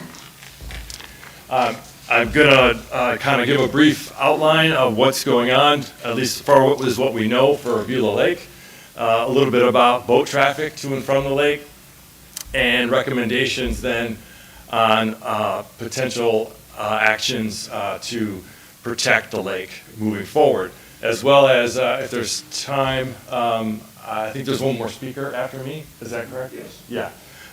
Then I'll talk a little about considering a carrying capacity analysis that may help kind of planning for changes to boat capacity and recreational use on the lake. And next slide. Chapter NR 140 of the Wisconsin Administrative Code, it details invasive species ID classification and control rules. It defines, what is prohibited or restricted species, regulates transportation, possession, transmission, and introduction of those species, as well as establishes preventative measures to show actions taken to slow the spread. And on Lake Beulah, these are some photos. I didn't know what kind of screen we were going to have, so I would have probably changed my slides a little bit. But at the top there, there's purple loosestrife, curly-leaf pondweed is here in the corner with the crinkly leaves you've probably seen, and Eurasia water milfoil is everyone's enemy down here, and zebra mussels, of course. So that's currently what's going on. You can go to the next slide. This is, I suppose, public enemy number one, or probably the most feared species being transmitted currently in and around our lakes, the starry stonewort. And you may recognize it. It's related to, it looks very much like Cara, or they call that skunk cabbage, but in Nitella, but it spreads asexually through these bulbils and fragments. Here's the bulbil here, it's like a star, 5-pointed star. And this species can cause significant algal growth in shallow areas and to the outcompeting other species and and choking out the water column. And so it can be very, very devastating to fisheries habitat and overall aquatic plant diversity overall. And when you get so much biomass, it can create dead zones, where low DO at night when there's no sunshine, so it can really be devastating. Once you get it, what's unfortunate is there's no effective treatment to remove it. Nonetheless, leaving it alone may be the best strategy we're finding if you do find it, but I can talk about that more maybe, but there's a lot of challenges once you do have it. It depends on your lake, its depth, where it is, but once you do have it, there is no way to actually eliminate it from the lake, so far as we know. You can use diver-assisted suction harvesting to eliminate it from some localized areas. The problem is, though, these fragments and these bulbils are, that one's shown is quite large, but they're quite tiny. I wanted to point that out. And they're, They can fit like an N there. yeah, Very so close. they're easily distributed and difficult. You can't suck them all, so once it's in there, it's very difficult to get. The shallow areas are more easily treated, but it can grow to very deep depths too. So again, and though particularly when it's intermixed with other species, also makes treatment very difficult. So you can go to the next slide.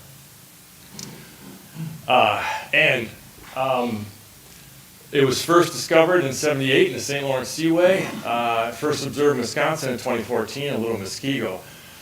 The nearby lakes with star stonewort near Beulah include Eagle Spring, Lower Phantom, Lauderdale, and Geneva.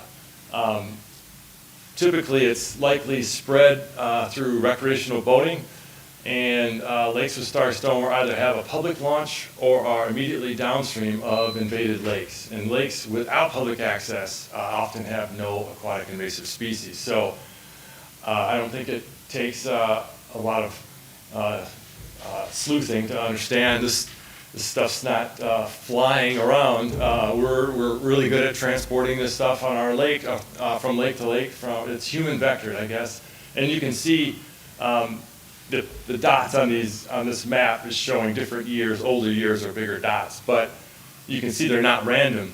And once you get an outbreak, the likeliness of nearby lakes is expanding. So you can see the dots, almost like an agar plate, like a bacterial growth spreading on the landscape. So you can go to the next slide.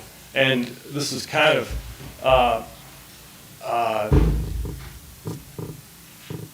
the recreational boating is considered a major cause of this based on several studies, and particularly attachments to boat hulls, trailers, motors, and gear, fishing lines, nets, and waders, and as well as trapped in bilge, live well, ballast, and bait buckets. This is a diagram up there of a live well, and you can just see the hose valves and things. So once you can get things stuck at any part of this system, and so concerns regarding specifically though to wake boats ballasted is that filling the ballast allows intake of invasive species.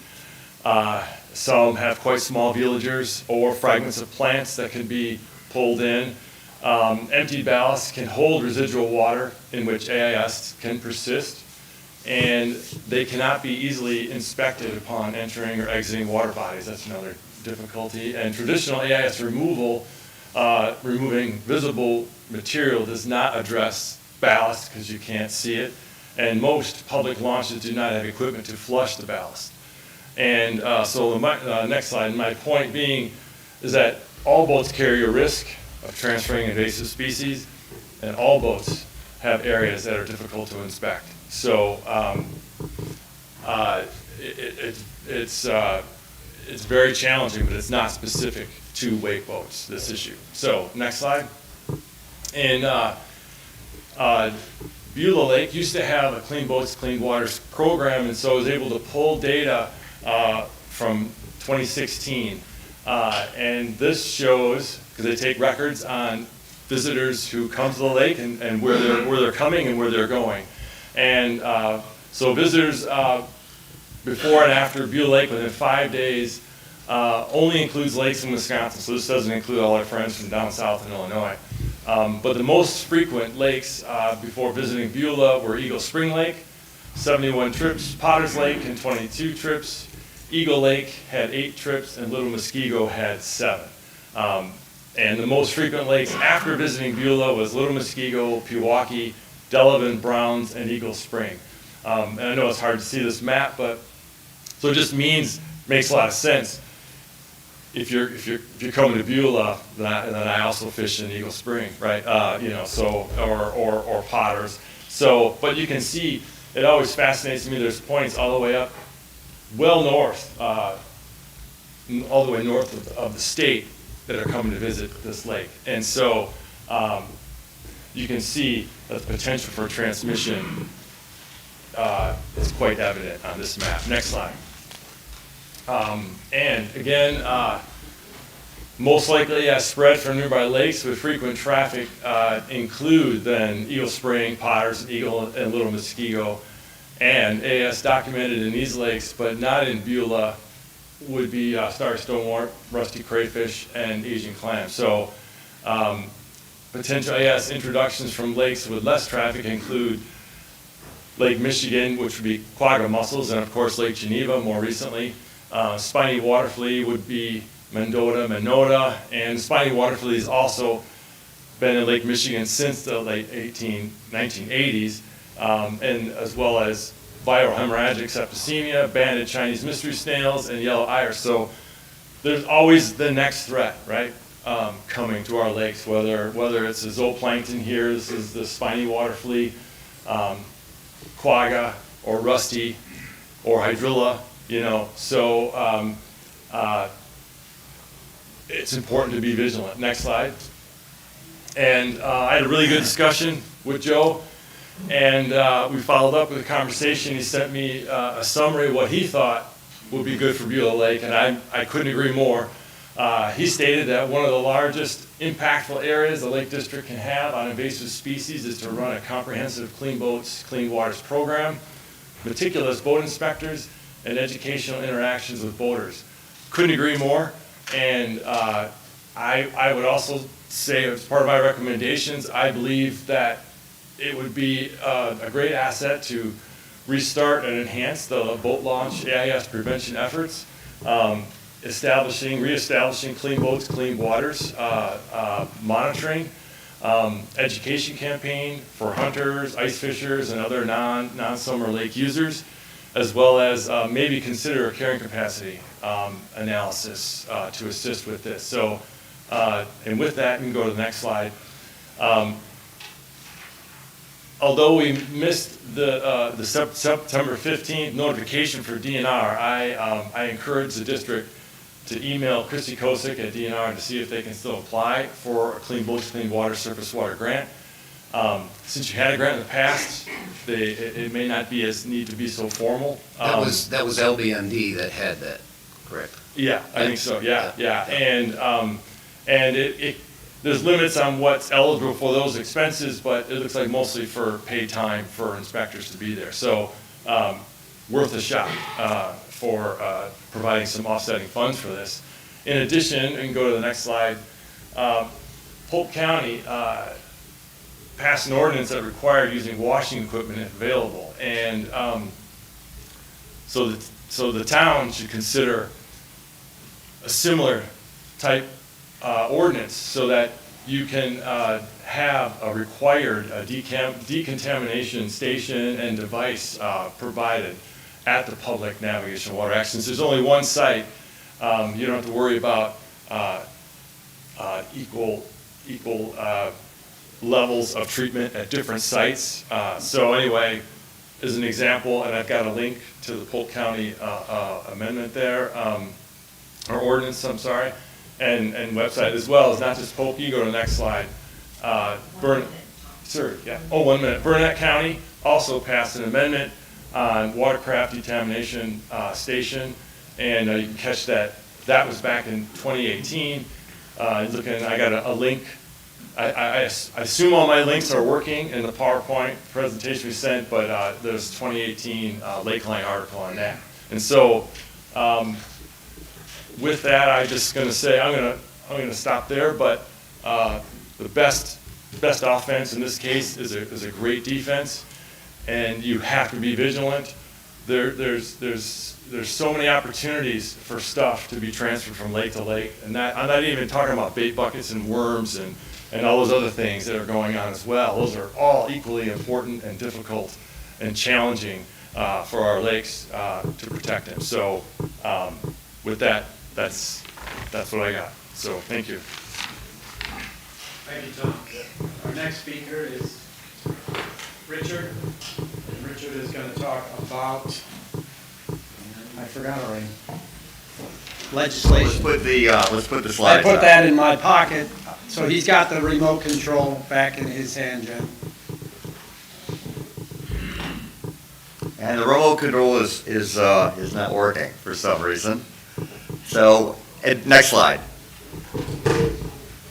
Okay, my name is Richard Phillips, and if I look, or more likely sound familiar, you've heard me before. I was here about 7 months ago when you had your last public hearing in this very room.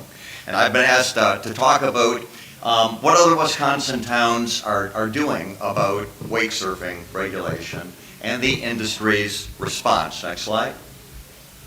Okay. 4 key points, quickly. Only this town board can protect Lake Beulah and the other lakes in this town. No one else will do it. 68 Wisconsin towns have already passed ordinances covering over 370 lakes over 50 acres in the state. The industry works very hard to prevent towns from protecting their own lakes. The industry over and over and over issues this campaign, Wake Responsibly. It says you don't need an ordinance. All you have to do is stay 200 feet from shore, keep your music at a reasonable level, minimize repeat passes. That is what the industry says you need to do to protect your lakes. Where on this Wake Responsibly campaign does it say anything about how close to get to other boaters? Where does it say a thing about don't wake surf in shallow water? The wake industry cares about protecting one and only one thing, its profits. It does not care about your lakes. It is a mistake to listen to an industry whose prime objective is to make profit. Next, previous slide. Okay, and the threat of litigation is greatly overstated. Every town that considers an ordinance is told, you're going to be sued, you're going to be sued, you're going to be sued. We'll talk about that. Next slide. Okay, the industry says rely on existing state laws. That's good enough. The hard reality in Wisconsin is there are 0 state laws specific to wake surfing. Wake surfing is regulated by the exact same laws that regulate my 15-foot, 40-horsepower walleye boat. It is lawful in Wisconsin to wake surf 100 feet from shore and 4 feet of water. That is perfectly lawful in the state of Wisconsin. Indeed, there are laws in Wisconsin prohibiting transferring ballast water and dumping antifreeze. But the DNR refuses to enforce those laws. We did an open records request. They've been enforced against many, many, many boats. Never once against the ballasted boat. Why? Because the DNR takes the position that for ballast tanks, it is unreasonable search and seizure for them to try to look into a ballasted boat. They will not enforce the laws. You and only you can protect your lakes. Next slide.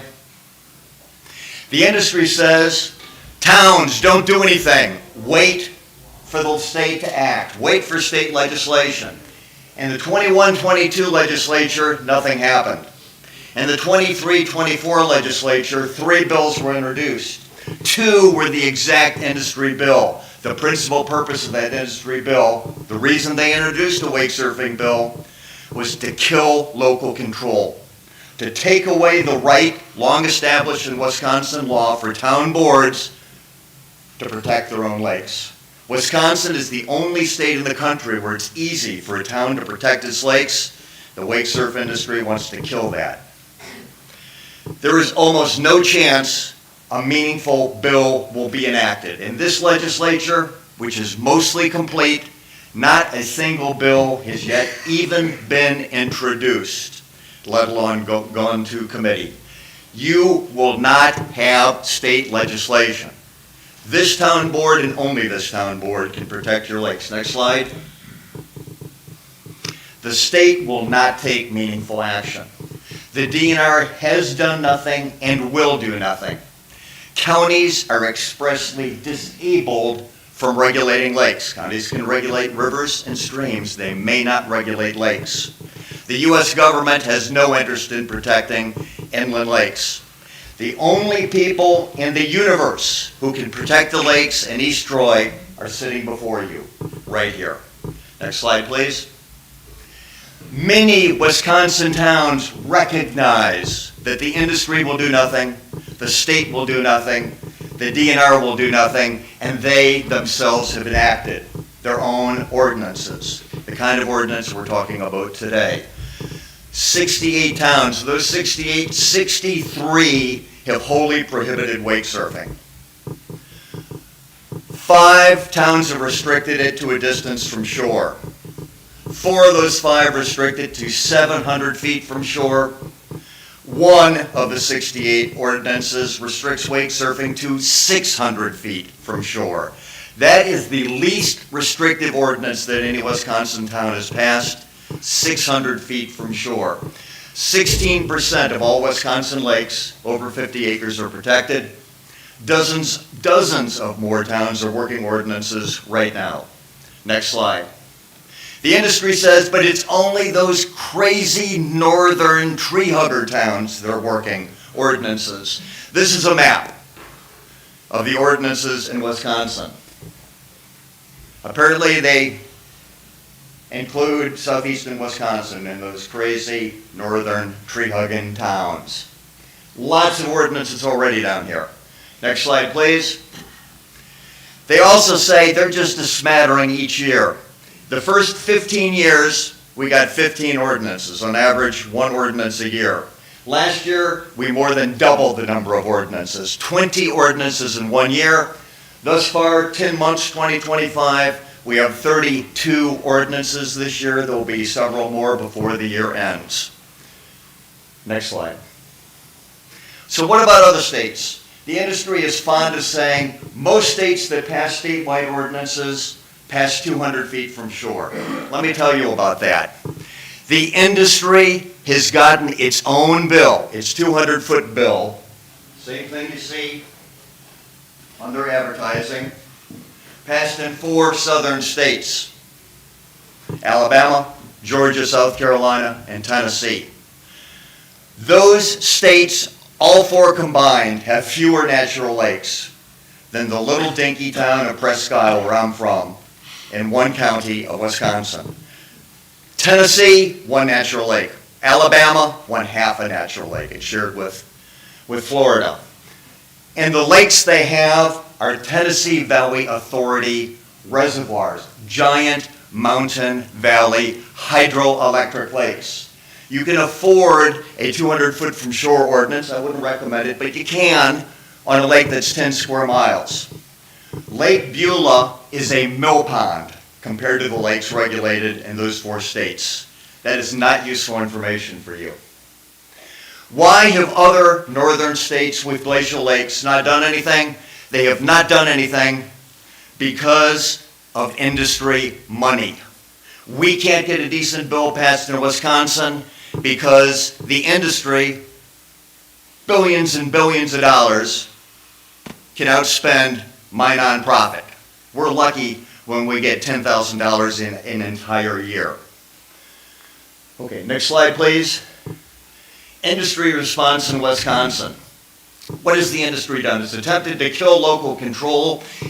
through the last legislature. Fortunately, that failed, and I think now it's the political third rail, and I don't expect to see the industry to try to do that again. They're making huge donations to the Wisconsin legislature. An industry campaign that no regulation is needed other than 200 feet from shore. These people will not even acknowledge that you shouldn't wake surf in 5 feet of water. You cannot believe the industry. All they care about, as he pulls his wallet out, is that. They continue to insist that surf boats cause no bigger waves, no greater bottom damage, or no greater invasive transfer than any other boat. There's a great Groucho Marx line. Who you gonna believe, me or your lying eyes? Believe your lying eyes. If you see a video showing bottom destruction, believe it. If you've been on the lake and you see those waves, what they do to your boat, believe it. Next slide, please. Okay. What's the industry's basis for insistence on 200 feet from shore? Studies they paid for. Studies they paid for. The industry has one and only one motivation: to sell as many boats as possible. Should East Troy accept the industry's position? Next slide. Threats of litigation. It is inevitable. If you consider an ordinance, you will be threatened with litigation. Across the entire U.S., there is no known instance in which the wake surfers won one of their suits. Outside Wisconsin, two cases, both went to federal court, and both the wake surfers lost big time on claims that somehow wake surfing is a constitutionally guaranteed right. I don't remember James Madison having anything to say about wake surfing when he talked about freedom of speech, right to bear arms, freedom of assembly. But somehow in one of those Federalist Papers there must have been something about wake surfing. So every case outside Wisconsin, the ordinance survived, the wake surfers lost. Next slide. Okay, there have been two cases in Wisconsin. There's only one active. The first case was a suit brought in the town adjacent mine, Manitowish Waters. The wake surfers sought a temporary restraining order against the ordinance. They failed. They then sought an injunction against the ordinance, and here is what Judge Overby had to say. He's the judge in Vilas County. This is not a ban on the boat. This is a ban on an activity that there's a rational basis for restricting. This ordinance is tailored to the health, safety, and protection of the public and the environment. But these ordinances are ordinances an average person can read and understand. They gave notice, and the ordinances are rationally related to the objectives, legitimate objectives. Redlining is mine, not Judge Overby's, but he said, so the request for an injunction is denied, and this matter is closed. Manitowish Waters, that ordinance, includes several lakes bigger and deeper than Lake Beulah. Next slide. And lastly, the one pending case in Wisconsin is a case in the town of Scott. And this case neatly illustrates why you must have an ordinance. Two wake surfers, one from Texas, one from Florida, non-residents. They have summer cottages on the place. Birch Island Lake. They wake surf there in the summer. The town passed an ordinance. You'll understand why in a moment.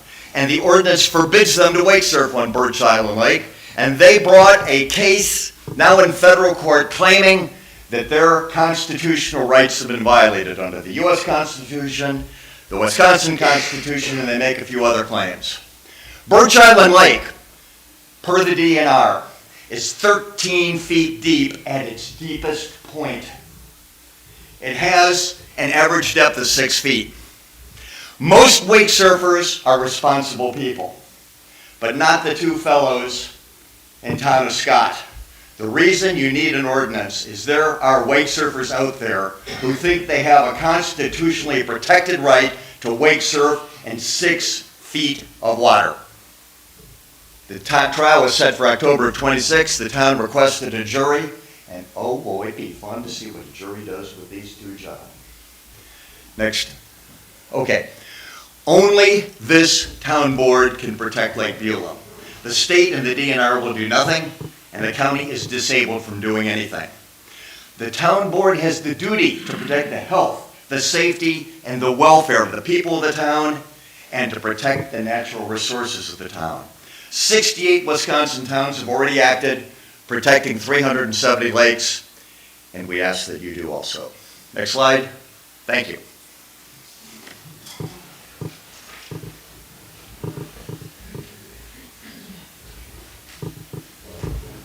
You got 11 minutes. We're on time. We're even a little bit ahead. Very nice. Everybody, Richard, and all of our speakers, you've all invested a lot of time, a lot of energy, learning about wake surfing and compressing that knowledge into the short presentations that we just experienced. Hearing it all once again, it makes me realize that as a community, we have three choices going forward. We can continue to do nothing, like we did this last summer, and watch the lake community and the lake itself descend into chaos. Or we can enact maximum protection and disappoint the wake surfing community by enacting a total ban on all area lakes. Or we can attempt to define a set of rules that allows wake surfing in areas that minimizes the potential for damage to the lake and the disruption to other lake users. Rather obviously, doing nothing is the easiest path. But doing nothing carries the greatest risk. Risk to the lake, risk to the safety of all lake users, and risk to the political balance of our community. Obviously, Protect Lake Beulah does not support this option. The second easiest thing to do is a total ban. Doing so would not be popular with the wake surfing community, and it carries the very small risk of a legal challenge. It's what our lake community, though, has told us they prefer. In survey after survey after survey, no matter who asks the questions, our lake community has told us that they prefer a ban. And it is the position of Protect Lake Beulah that we would accept a ban. If that is the decision of this board, now or at any point in the future, Protect Lake Beulah management and membership would support a ban. The hardest thing that we could do is to try to define a set of rules and then enforce those rules. Defining depth and distance is really just the beginning. Creating maps and placing buoys to define safe surfing areas is going to be time-consuming and expensive. Enforcement of those areas is going to require a continuous investment of time and money by our local police force, and maybe, most importantly, announcing that our pristine water wonderland is open to wake surfing will make Lake Beulah a prime destination for all wake surfers for miles around. And educating those visitors as to the unique underwater topography of our lake will require even more maps and more buoys and lots of water patrol hours and effort.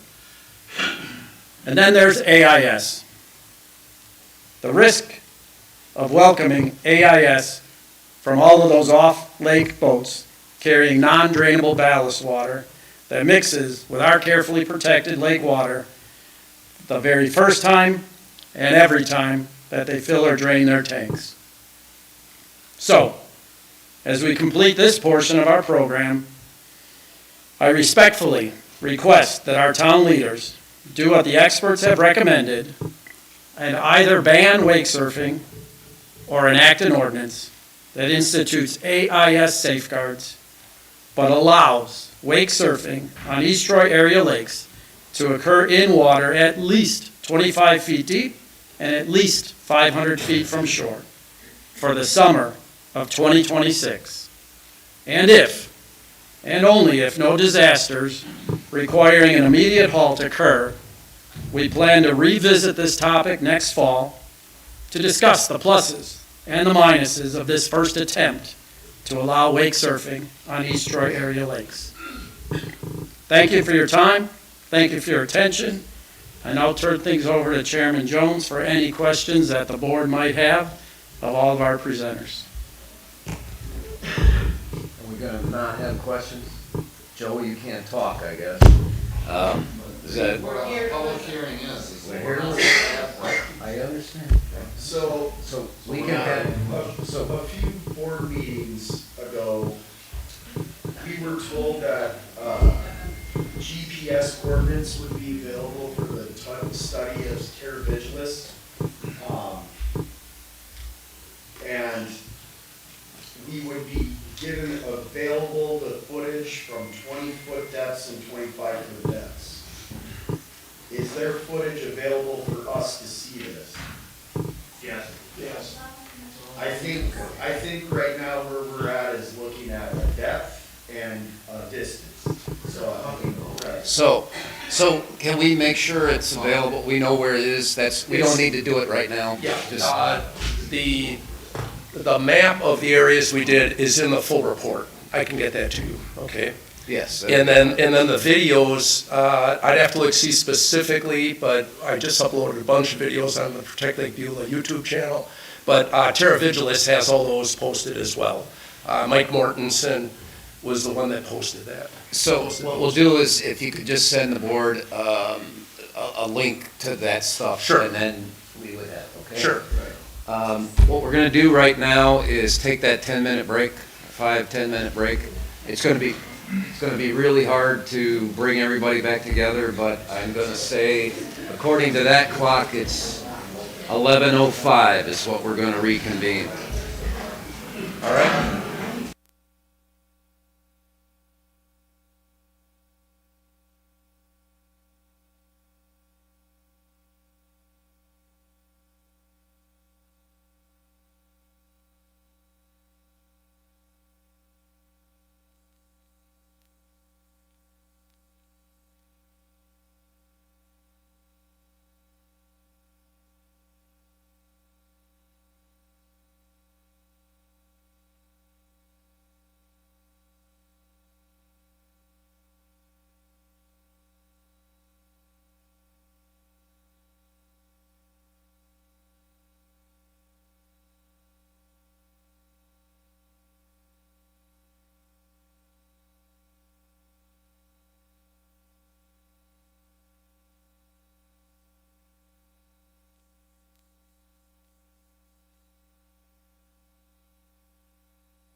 understand, but we're trying to give everybody a chance. We're just a hair behind that 11:05. So we'll get started with another set of viewpoints at 90. Oh, where's Gene? 90 minutes. Start a poll. Yeah, why can't somebody here do that?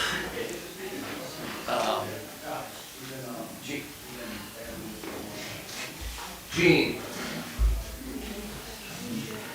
If we could load up the next presentation too. Get it started.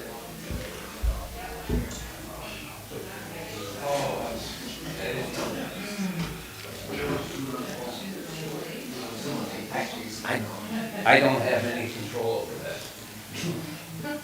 It's just- Okay. All right.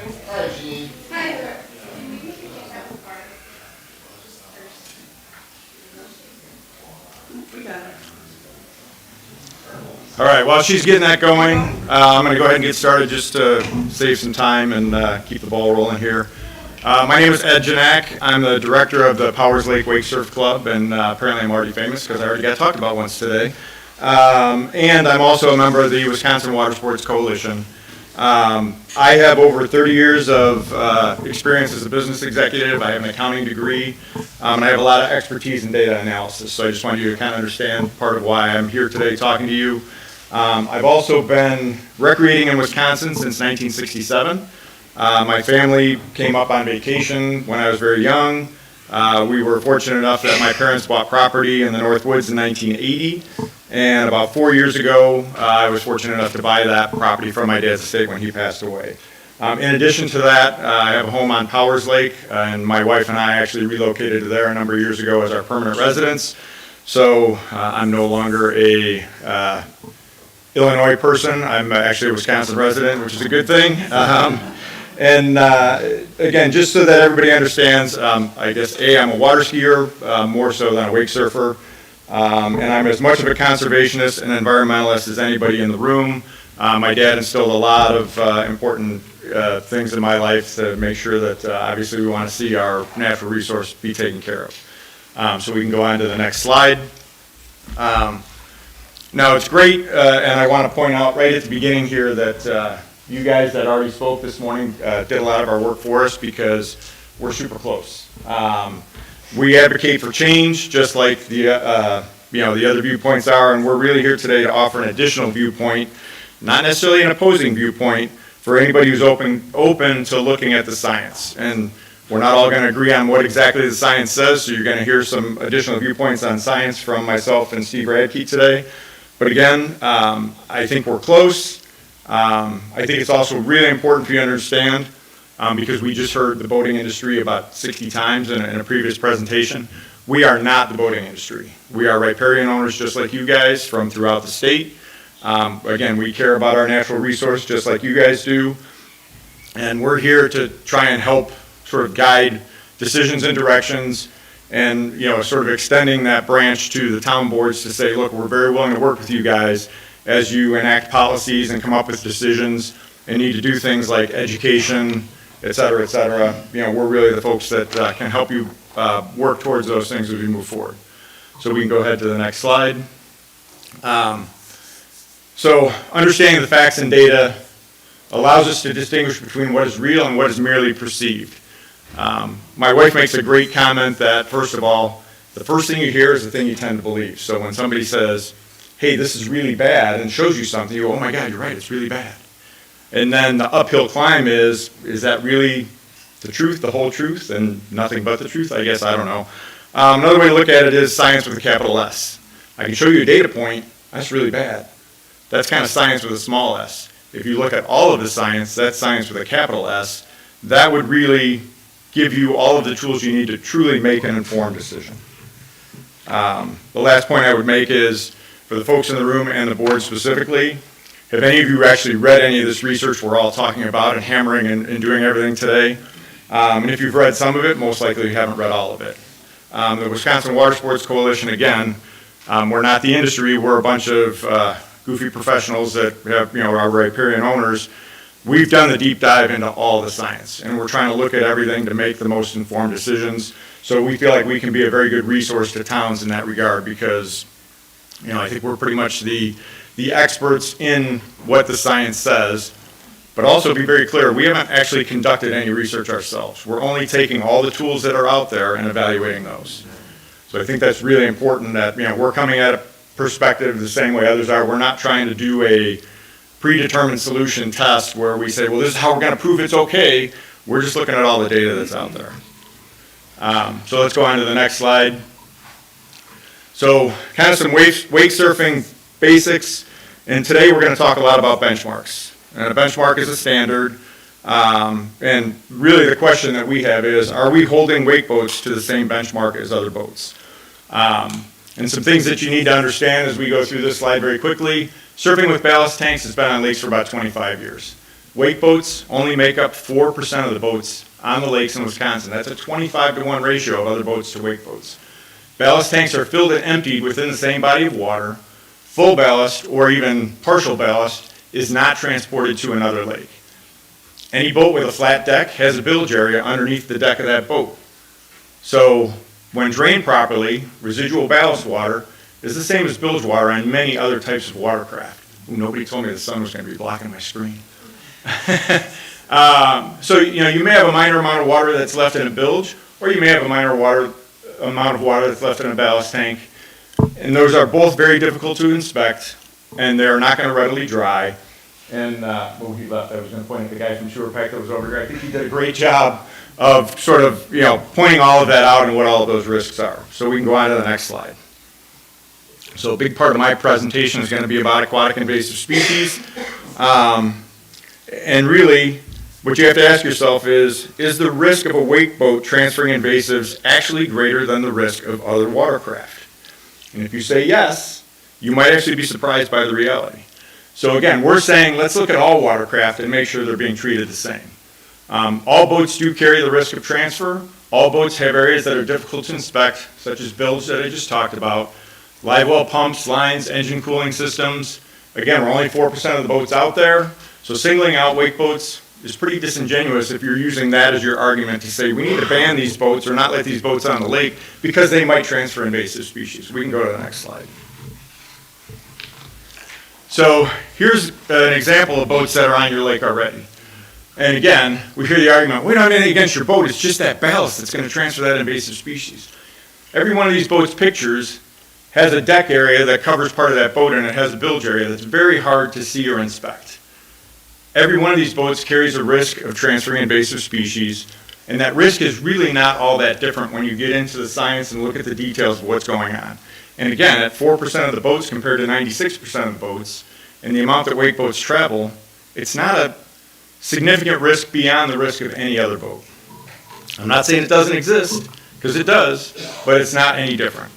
So we can go ahead. I'm going to drill down just a little bit deeper into what I'm talking about here as far as areas that are difficult to inspect. You got some great graphics here. Fishing boats. Oh, you can open up the top and see right in the live well. You can tell there's nothing going on there. You can't see the pumps, can't see the lines, can't see the systems. We've got bilge area that we've already talked about, even a stern drive. And the argument against stern drives is, yeah, but they get really hot and they'll kill everything going through it. The last place that stern drive engine is at the boat landing when you're taking it out of the water. And the last water coming in is the water you just churned up while you're trying to get your boat on the trailer, and you're sucking in anything, and the water in that line going to that engine is still cold. You take that boat home, you go tomorrow, you put it in a different lake, the first thing you do is you start up that engine, take all that cold water in that line that may have invasives in it, and you pump it right into the lake you just went into. It's a risk. It's a risk that Wisconsin has said is okay because they're letting us transfer boats. But again, it's something that can happen. This one I find interesting too. That's a wave runner. You watch those wave runners out there and they love to get wet. They love to tip over. They love to do all kinds of stuff. You can't really see anything in the hold on that thing. It's underneath the seat. And that's where it's going to capture any water that's going on in that lake. And again, you have a high risk of transferring anything because that's super difficult to inspect. Go to the next slide. Another comment that we've heard in the past is, well, you know, the industry, which again, we're not, but the industry doesn't care about AIS, they're not doing anything. Malibu came out with this system a couple of years ago. It's an AIS flushing system. You connect it to a garden hose in your yard, and the boat runs through a program and flushes out all your ballast tanks for you. And this is one manufacturer, it's one solution, it's not across the board yet, but it's coming. And I talked to, at the boat show last year, a rep from Malibu, and he told me, yeah, you know what? We didn't patent this system because we want to make sure if somebody wants to copy it, they're going to be able to do that because we are concerned about what's going on the lakes. So I just want everybody to understand that, you know, the industry does care about some of these issues. They are listening. It's not as hot of a topic for them, to be honest with you, because of those 4% of wake boats that are out there. Most of those don't travel lake to lake. So this would be an option on a boat, not a requirement, because so many people, the marina delivers their boat in the spring and comes and picks it up in the fall and it never leaves the lake. So then it's not even a concern for AIS in those situations, but if you are moving your boat, they have options available. Next slide. Sorry, I'm dying, I got to get a quick drink here. Now we're going to get into the boring science, I'm sorry. So Adam Dole did a study out of the University of Minnesota, and they inspected about 11,000 watercraft at boat landings throughout Minnesota. They worked with the DNR on it, and of those 11,000, about 414 were wake boats. So a couple of important things on this study. Every type of boat they looked at, they found invasive species at one point or another. The other thing is that wake boats, again, at 414 out of the 11,000, were only about 3.7% of all boats inspected. So that means for every 1,000 boats traveling lake to lake, 37 are wake boats. Diving a little deeper into this issue, and again, the guy from Sewer Pack already talked about this, Clean Boats, Clean Waters program does not identify wake boats as a heightened risk in any of their materials. The DNR provides information and links for the proper way to decontaminate a wake boat, but they also don't restrict wake boat movement in any way or identify that as a heightened risk as well. So I'm going to break this down just a little bit further on this next slide. And if you guys have about 10 to 15 boats a day on average coming to your boat landing throughout the summer, you're going to see about 100 boats a week. So at that 3.7%, or even if you take the 4% of all the boats in Wisconsin being wake boats, this graph shows you what's coming through your boat landing. You got 96 boats on top or 4 on the bottom. Are we worried about those 4 boats on the bottom transferring AIS? Are we worried about the 96 on the top transferring AIS? Or, in my opinion, should we be worried about all 100? I think we need to worry about all 100, but to say those 4 on the bottom are the issue, a little disingenuous, I would think. So we can go on to the next slide. So again, diving into a little bit more research, Witzling in 2016 found that boaters who move between unconnected lakes, often more than once every 5 days, were categorized to be at a greater risk of transferring AIS. So what that's saying is they're finding more problems with AIS in the people that are moving lake to lake to lake on a pretty regular basis. In another study by Angel in 2023, only 56% of boaters and 80% of trained professionals were actually able to remove AIS from a boat when they attempted to clean it. Again, that's heightening that exposure of what is going on our lakes and are we doing a good enough job. And this isn't wake boats or non-wake boats, this is any boat. Now, one thing that we feel is true also is, because I used to be a recreational day boater before we bought our place on Powers, you tend to find a lake that you like and you keep going back. So your wake boats that may be coming from off the lake, or stern drive that's coming from off the lake that's pulling a tube all day, man, Lake Beulah is great, and we talked about, oh my God, we don't want people coming to Lake Beulah when they find out it's great. Well, when they do find out it's great because you got a good restaurant or a nice beach area or whatever it is, those folks are going to keep coming to the same lake. Your fishing guys, and I'm not picking on them because I get it, and fishing's kind can be kind of fun, and I've done that at times as well. You go where the fish are biting, and that might be this afternoon because they weren't biting this morning, or it could be tomorrow because they weren't biting today. Those guys are going to tend to move around a little bit more lake to lake to lake. So that's, again, a little bit of a concern on AIS. And again, restricting wake boats, what are we accomplishing if we're saying, okay, well, we're not going to let any wake boats on the lake because of AIS risk? You're not going to really accomplish a whole lot. So next slide. And I can go really fast through this because the other guy probably did a better job than I'm going to do on it. Clean Boats, Clean Waters. It's a watercraft inspection program. It's an opportunity to take frontline defense against the spread of invasive species. And if you guys are serious about it, you need to restart a program. Sounds like you had one in the past. I would fully recommend diving back in and doing it again. It's going to have the best impact to restrict the spread of invasive species and really kind of help everybody throughout the state, having all these available. There are grants available for it. You can jump to the next slide right away. And again, the guy from Sewer Pack knew more about it even than I do, but there are surface water grants available that'll defray the cost, so it doesn't even have to cost you everything. There is a time and effort piece involved in that. You have to have people that are willing to champion it, and they won't come in and do it for you. You have to participate in the program as well. And the lake that my cabin is up north, where my cabin is, they have a very active Clean Boats, Clean Waters program up there, so I'm very familiar with it from that standpoint, because I do move my boat up there, and they do give me grief, rightfully, when I'm putting it in. Did you clean your boat? Has it been taken care of? Did you do everything you're supposed to do? Yes, I did, and I recognize what you guys are trying to do, and I fully support that.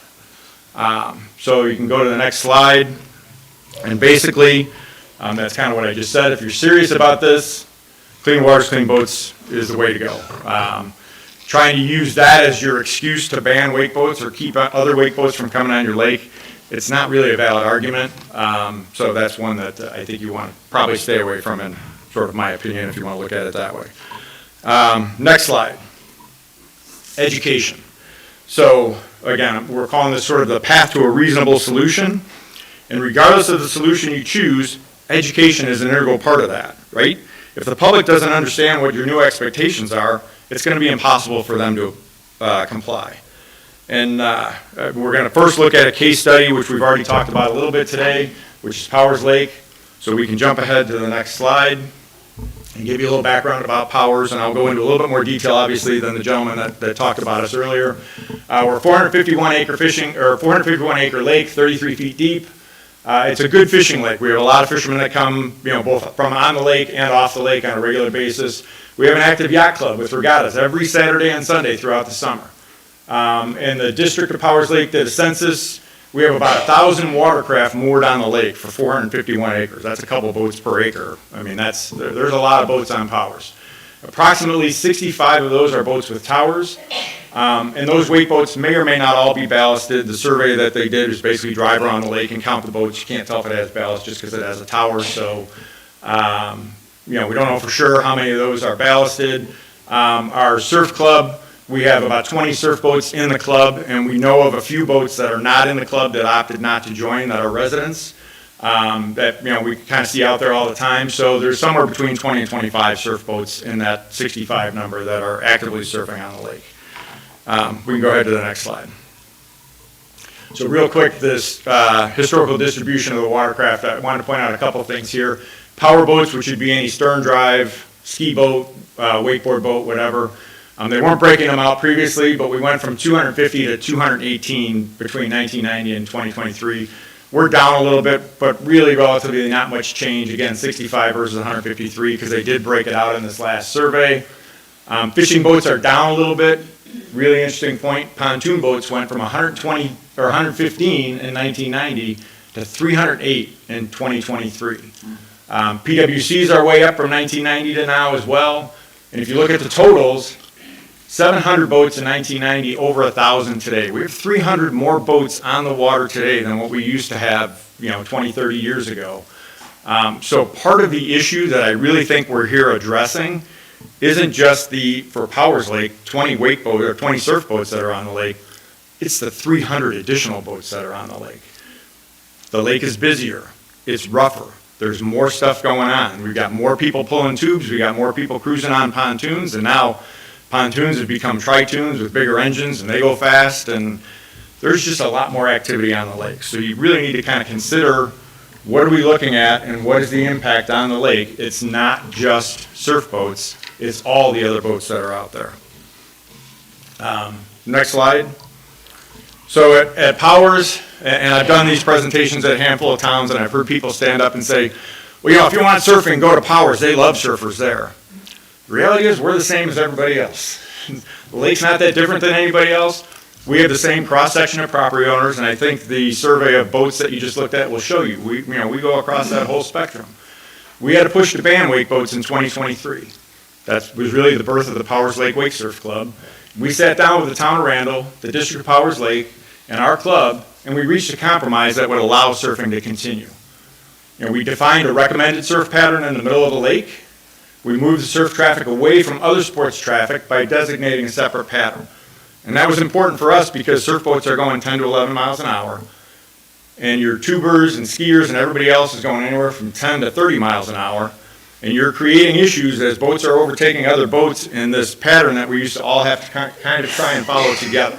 So by putting us in a place on the lake that was designated for us, it did move us farther away from shore, which was a good thing because we want to let our waves dissipate. Put us into the deepest water of the lake, which is good because we want to make sure that we're not having any destructive issues on the lake. And it also let everybody else on the lake know where we were going to be. And that's an important thing when you talk about patterns or zones or anything else is, it's not just the responsibility of the surfer to stay away from you, it may be the responsibility of you to also stay a reasonable distance away from that surfer. And we can get into Coast Guard rules and everything else, but we don't want to do that today. And then we worked with updating signage and common sense campaign and educating users and everything else. We can go to the next slide. So here's our pattern, you guys saw it earlier. A couple things I want to point out, just so you understand, pretty shallow here, kind of shallow in here, real shallow back here. This whole bay here is only 5 to 10 feet deep. So we've got the surf boats in the deeper part of the lake. And our water patrol previously, before everybody kind of understood that, used to tell us, no. The traffic pattern is following the shoreline of the lake all the way around, and they would want us to be surfing in this 5 feet of water here. Because they didn't understand, and we needed to educate them just like other people needed to be educated. So we got this pattern going, we put it in place, and we're working on people to follow. There was discussion of whether we wanted buoys for the pattern or not. We opted not to do that, and I think it's been fine not having them. I'm not telling you don't do them. If that's something you want to do and you think it makes sense, then that would certainly help designate your areas as well. We can go to the next slide. I'm doing good on time too, I think. All right, so our club has worked to educate lake users, promote safety and protection of the environment. We're sending out regular emails, text messages, and we have a Facebook page and everything else to over 60 lake users. The Surf Club recommended to all members to avoid surfing during sailing regattas because the sailing regattas tend to take place the same place as our surf pattern. And remember, you set up a zone or a pattern, it doesn't mean other boats can't go in that area. They may still be there, and we still have to drive to avoid, and the sailboat's always going to have the right of way. We found it was easier to just recommend to members, look, just don't surf when they're out there sailing. It just creates too much controversy and too many issues. So since we've done all of those things, we check with the Water Patrol pretty regularly. We've had no issues on the lake. Everything really quieted down. In fact, at our annual Lake District meetings in 2024, we had a resident stand up unsolicited and say, look, I was sure this wasn't going to work. I was totally against these boats, and I knew that whatever you guys were trying was going to be a failure, and we just needed to ban them. I got to tell you, I was wrong. Things really quieted down. There haven't been any issues. Congratulations to you guys for finding a solution that worked. In 2025 at our annual meeting, we specifically asked a member of the yacht club, what's your opinion of the surf club and the surf boats that are on the lake? And they said, it's positive. There really haven't been any issues. Things have gone really well. So here's a solution where, and again, I'm not telling the board what they should do. This is all recommendations. There's no ordinance in place. There's no requirement. The Water Patrol can certainly go up and make a courtesy stop and say, hey, look, we'd really like you to be over here if you're going to be surfing, and they can redirect traffic, but they're not writing tickets. There's no animosity. Again, we've kind of done it without an ordinance, which I think has worked very well for us. That's something you guys need to explore, what's going to work best for you. But let's go ahead and jump to the next slide so that we can get through this. Another thing that we can do at the Wisconsin Water Sports Coalition is help you with your education. This is a sample of a trifold brochure that was put together for one of the lakes. So certainly Lake Beulah could be down here. We can shade that with the surfing zones. We can make copies of that available for you that you can have at your boat landing. You can mail them out to residents. You can put them on your website, whatever you need to do with that. But it's just a way that we can help, again, with this education piece that is so important in this whole thing. Whether you have an ordinance or not, no matter what you do, you have to be able to educate your lake users. We can jump ahead to the next slide, and this one's kind of interesting too. This is my up north home lakes, Butternut Franklin Lake. They have a lake association up there. As opposed to a lake district, lake association is a little bit looser. It's not a taxing body. We met with them this year, and again, we have recommended surf patterns for both those lakes, and we got this information out to the lake users. What's really interesting is a presentation was made to these guys recommending that they should ban surfing on this lake. 1,200 acres, 800 acres. The little dashes are 1,000-foot increments from shore. So here you got a lake where you're more than 2,000 to 3,000 feet from shore while you're surfing, or 1,000 feet from shore from surfing. But a pitch was made that, man, you really need to ban it here. It's also 30 to 40 feet deep in the areas that we're surfing at on that lake. So, what's the right approach here? Is 1,200 acres big enough to surf on? I certainly think so, based on that example. Maybe others don't think that way. But again, I think what I've seen here today is you guys are super close together, and I think you can come up with a solution that's going to work for everybody. All right, next slide. Path to a reasonable solution. One more time. And again, the presentations today are probably going to disagree a little bit on this. We certainly feel that statewide legislation is a path to a reasonable solution. It's going to follow the science. I didn't get into as much of the science. Steve's really going to bore you in about 5 minutes with a lot of science. But if you really look at all of the science, there's a way at the state level to affect change, and it is change. It's not leaving things alone, that will address the science and provide a solution that works for everybody. So that, the state would do that for you. The other thing is, I think a well-crafted, reasonable recommendation that allows wake surfing wouldn't be susceptible to legal action. There's a lot of towns that are looking at it. The attorney's been retained by a lot of people. Whether people follow through or not, that's not really up to me. That's really up to the folks in those towns. But it could be happening. It could be coming, and certainly that that's been an issue that's out there. And I think you guys have water patrol on the lake, so the one thing by having recommendations and a good education program, we want to make sure we get away from vigilante justice. And there are examples out there of lakes where people are getting in the way of surf boats to stop them because they shouldn't be doing it anymore, trying to get close enough to take pictures of the numbers on the side of the boat to turn them into the town chairman so that he can write a ticket. And some of that stuff, I think we just want to try and get away from some of that and not really, go into those things. So we can jump to the next slide. Again, we're advocating for change in the current boating regulations, and we just want to make sure that change is based on science with a capital S. There's more research being done all the time, and I think if we lean on that and really look at all of it, it will lead to reasonable compromise and reasonable solutions. And this bottom point, I think, is really important because, again, I've been at a bunch of towns now giving presentations and talked to a lot of people. This issue has turned our lake communities from neighborly summer oases into divisive, hateful places. Let's find a compromise and get back to the summer of love. I can't tell you how many people I've talked to that have been like, we all used to have a good time. I used to really get along great with my neighbors, and now they're flipping me off every time they see me. Where did this come from? Right? I mean, that's not what lake life is supposed to be about.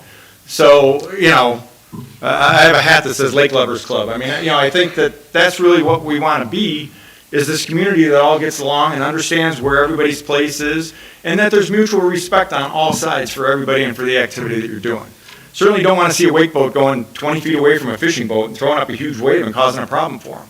He's got a right to fish out there, just like I've got a right to be out there doing whatever activity I'm doing. So that education and mutual respect is a huge thing that we've got to get back to. So lastly, recommendations. Joe said, I'd really like you guys to come out with recommendations for us. So first recommendation is, I'm saying define a recommended surf pattern for the lake to let all lake users know where wake surfing can occur. And opposed to defined distances from shore, which I think get really kind of hairy and confusing, and I've looked at the map of your lake a couple times and it goes like this everywhere. Coming up with that pattern where you set something that's really easy to see and follow, that's really going to be your solution. And the two sides, I think, have ideas of what that pattern should be, so get them together and figure out what they can agree on mutually. That would be a great thing. Start a boater education program, utilizing all your available organizations, and I listed the ones I'm aware of. If you guys all work together with a joint message, that's where your home run is. Because then again, everybody knows what's expected. And finally, really important, evaluate the benefit of starting a Clean Boats, Clean Waters program on the lake. And that's really going to do what you need as far as spread of invasive species and making sure you guys are really taking care of your lake resource. So I got in under a half hour, which is great. Steve's going to take over now, and good luck. Thank you. I'm feeling a Thank little, you, everybody. I'm feeling a little attacked because he says I'm gonna bore you. Which I will, don't worry about it. I did a little arts and crafts project to kind of give some visual. I'm gonna put it my table away. I was gonna throw it over there, but basically. Here, Steve, you start, I'll, Yeah. okay. Well, I think we're good. All right. My name's Steve, I'll get in the phone, sorry. My name's Steve Radke. I'm also an engineer. I have experience actually in the automotive industry. I have experience in military shipbuilding, the big boats. I was on aircraft carriers, submarines, and all that stuff. I want to reiterate that the coalition believes in change. We actually do. We don't believe status quo. I don't know, I think if you talk to 99% of the wake boat owners out there, they would never advise surfing in 5 feet like we've heard today. That would pretty much never happen. But our definition of reasonable change relies on assessing all activities in watercraft, not doing it with blinders on. We seem to be talking about a single thing today. I'm going to kind of open it up a little bit, try to get people to think. And whether the impact's it's speculation or it's good data driving our decisions. Basically, many times it's been pointed out, and it's kind of funny because Ed kind of ended up that way. It's been discussed like it's us versus them, and as a wakeboat owner, we always talk about, well, you guys don't know what it's like. I put 14 hours on my wakeboat this year. I average like an hour a week. When I'm not doing that, I'm fishing, I'm on my pontoon. I don't have a fishing boat, my buddy does. Pontoon, I paddleboard. We have the same experiences as everybody else on the lake, okay? So with that said, I think it's time to have some honest discussions today, and we'll go through some data. I hope not put too many of you to sleep, and we'll go for it. First off, I just want to talk about a little history. The first motor for the boats was an Underwood, 1907. Does everybody know the story? Guy was trying to, I think, either deliver. Do you know, Richard? No. Oh, so either he used to either do picnics or he had ice cream, and he would roll across the lake to his girlfriend, and he didn't like how long it was taking, and so he actually designed an engine, created the engine, and so he'd get across the lake to get to his girlfriend faster. That's actually, yeah. So we've had motors on the lake ever since then. 1990, somewhere probably in the 80s, everybody know what a ski boat is. Center engine with a direct drive, okay? Probably around the 1980s, a bunch of guys probably took a few of their buddies, sat them in the back a little bit, started, slowing the boat down, and they realized they could make a wave. And man, we could play with that wave. Well, but in 1990, the ski boats came out with what was called fat sacks. So they would literally take the back seat out of the boat, they would put in this fat sack, and they'd fill it with water. And so they were already working with ballast in 1990. 35 years ago, we've had boats with ballast at multiple speeds already operating on these lakes. 1998, as Ed actually said, first boat was integrated with ballast tanks. So that's the first time we ever saw what was really kind of a wake boat. We've been on the lakes for over 25 years. This isn't anything new. There was actually an interview at Lakes of Stakes. I think one of the gentlemen was giving an interview with a news agency. He made the comment, he goes, I didn't know what a wake boat was 3 years ago. Been here 25 years. We've been on the lakes operating for 25 years. And as Ed said, only 4%. Next. A lot of studies. You're going to hear a lot of names today. Not going to talk too much. Gowdy's disassociated because of the study with McFarland. We have Marr. I'm going to refer to St. Anthony Falls. I'm going to talk about McFarland, Dager, etc. We have this interesting concept or this thought process that there's a study and we can't really talk about it. Science actually dictates that you do question and scrutinize studies, methodologies, data collection, and analysis. And we actually have some of that. We have questions on some of these studies. We actually do believe they don't necessarily address a lot of the activities we're seeing on the lake, a lot of the boats that we see on the lake today. Next. What's a benchmark? We talk about it. It's an essential to have a benchmark that actually handles comparable activities and comparing data. What we heard on a few presentations today, we're similar boats. We're doing similar activities. I'm going to kind of challenge that thought process a little bit today. We're going to talk about it. Next.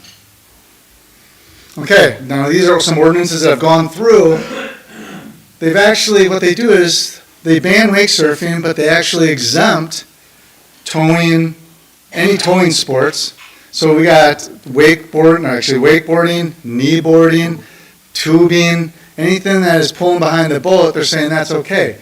The response that we've gotten from some of these advocates that want bans is, yeah, there's an exclusion to tube or teach children to tube, basically get up on slow plowing speeds. So essentially, they're allowing boats to operate at the same speed that we see in wake surfing. And by the way, St. Anthony Falls actually talks, I think we heard it today, it was called semi-displacement speed. You're going to hear that today, so that's what we're talking about. Next. And there's examples. We actually, for kids, keep it under 10 miles an hour, 8 to 10 miles an hour, 8 to 12 miles an hour. Wakeboarding, recommended 10 to 24 miles an hour. I think Gowdy did a test with wakeboarding at 25 miles an hour. I don't know if I've ever really pulled anybody. I've always pulled people between about 13 and 18 miles an hour, depending on the age. So these speeds are being used for all activities on the lake. And yet, when we look at these studies, almost all the other comparable data is above 20 miles an hour, yet we don't really look at this. Next. Here's a great example. The boat on the left is an IO, it's a bow rider. He's actually cruising probably around 15 miles an hour. We talk about bow angle. That looks pretty close to where the surf boats are on their bow angles. We actually had a group that actually will come out with some more data on this. He actually assessed the bow angle as they started up and as they started surfing to have really actually some pretty accurate data. What are we really looking at? But we're talking about bow angle, 18 to 15 miles an hour. And again, I don't know many surfers that try to surf below 10 feet. We usually try to always go to the deepest areas of the lake. I'll give you an example. I'm on a 1,000-acre lake up north in Eagle River. Every wake boat knows we have about a 100-acre section around the corner, and that's where we surf. We don't see wake surfing almost anywhere else on the lake. We all go to one location. And there actually aren't any programs for teaching, educating. I'm trying to get them to go on that right now so that we get even better at being in the right spot. But we all gravitate to the area we know we want to surf. But we're allowing these other boats, tubing, kneeboarding, teaching kids how to ski at 8 to 15 miles an hour, and we're as low as 5 feet, right? And we've been doing this for 40 years. So, but yeah, here we are, we're talking about proposed bans or unreasonable restrictions on wake boats. What we want is reasonable compromise and reasonable solutions to work with the entire community on the lake to have better stewardship. Next. So, this is where we're going to get dry, so bear with me. We get a lot of recommendations on setbacks, and we hear a lot of data, and we hear all this stuff. Does everybody understand how these setbacks, I want to break this down a little bit. This is how setbacks are decided upon, okay, or this is how we get to them. It's kind of like called straight line analysis. We determine our benchmark. So what we did here is they determined their benchmark to be efficient ski boats at 20 miles an hour. I think Carol had a picture on this. They said 100 feet is the state standard. They run it up, they meet that line. Then they say, well, what are we comparing it against? Well, here we're going to compare it against our wake boat's average. They're going to run all that line across, and they see where it meets. And they go, we're at 500 feet. Okay? That's how we got our setback. We want to be at 500 feet. That's approximately a 6.5, 7-inch wave. So we're expecting, we saw all those other activities in previous slides, but we're saying this wake boat wave has to be this height to be acceptable, which seems a little bit unreasonable to me, but this is what we're going to talk about today. Next slide. What's reasonable when we talk about, remember we were talking about benchmarks, similar activities, similar boats? There's only one benchmark below what they've chosen as a benchmark to compare wake surfing to, and that is a ski boat at 30 to 32 miles an hour. I would question whether or not that's a proper benchmark. And actually McFarland looks into that in his study. So we're going to talk about that a little bit today. So almost every other data point are all above the benchmark to even start. So I guess I question if it's a valid benchmark to start. Next. Okay, here's my little arts and crafts project. Roughly, Carol said there's a 22-inch wave, that's maybe a little further up, but roughly around 11 to 20 inches, almost all the surf waves at 100 feet. What we have heard consistently, these are 4-foot waves coming down the pike at 100 feet. These waves are around 20 to 22 inches at max, with an average of 14 inches, meaning the majority of the data is well below that. But there's also a 17-inch ski boat at 100 feet, not ballasted. There's also a 14-inch boat just cruising. That's a comparable boat cruising at 20 to 24 miles an hour, putting out a 14-inch wave at 100 feet. Ski boat's 15 feet at 200. The average surf wave at 200 is about 11 inches. But again, our criteria is 6.5. Bottom line, comparable boats and activities can produce waves well above the criteria they're setting for wake boats. Next. Okay, let's blow this out a little bit. Every one of these dots is a non-ballasted boat. Okay? So if it doesn't have ballast in it, we're not talking wake surfing. It's non-ballasted. Bottom line is, look at that data going all the way through. Are we talking about a 500 setback for a lot of non-ballasted activities? No, we're not talking about that today. So, like I said, do these activities and boats also require a 500-foot setback? Next slide. This is actually Marr in St. Anthony Falls in his first study. He actually tested a ballast boat, the same wake boat, ballast and no ballast. And this actually shows, and it kind of confirms what we're talking about. He actually has the same wave heights at 100 feet. They almost track identical, and same energies at 100 feet. Okay? So he actually shows, and what ballast does, just so you guys understand, all ballast does is it brings in the water and it drops your boat 6 to 10 inches down into the water. It creates the displacement. What that's used for is for the wave behind the boat. That wave is and it is a larger wave, but it's very unstable, and it dissipates quickly, and as you can see, whether it's ballast or no ballast, it becomes very consistent, very fast. Next. Marr, now this is, I'm going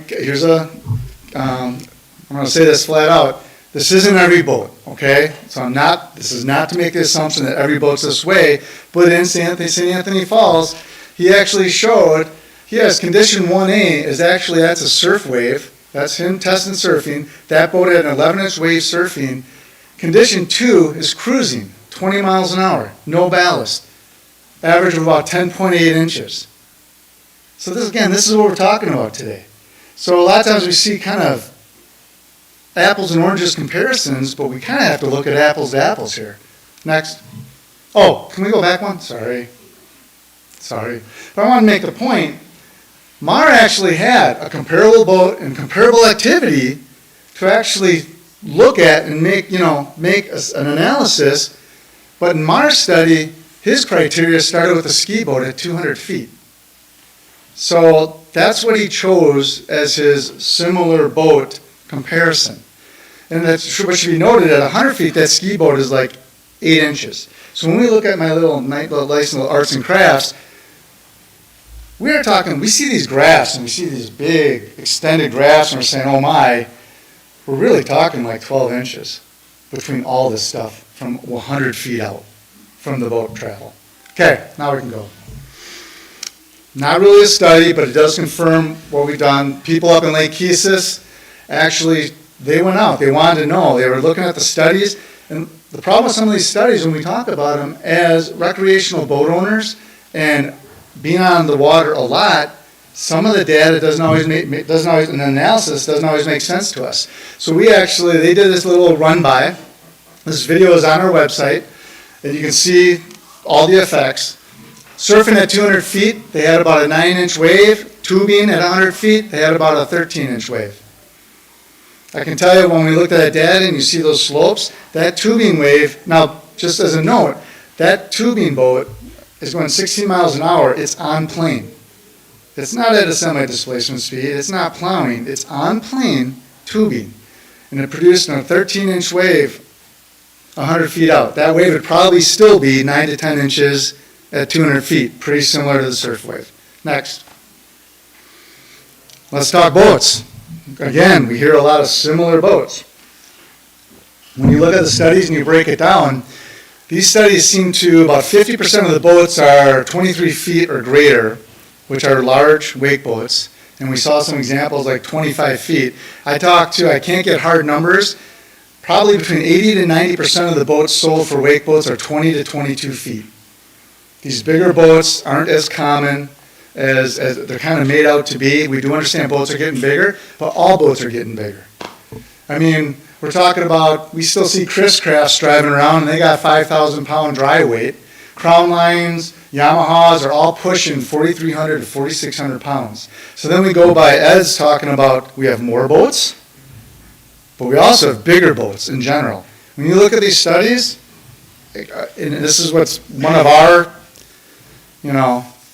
concerns, is that a lot of these boats, somehow they always seem to find the 19-foot Sea Ray that's about 7 to 10 years old.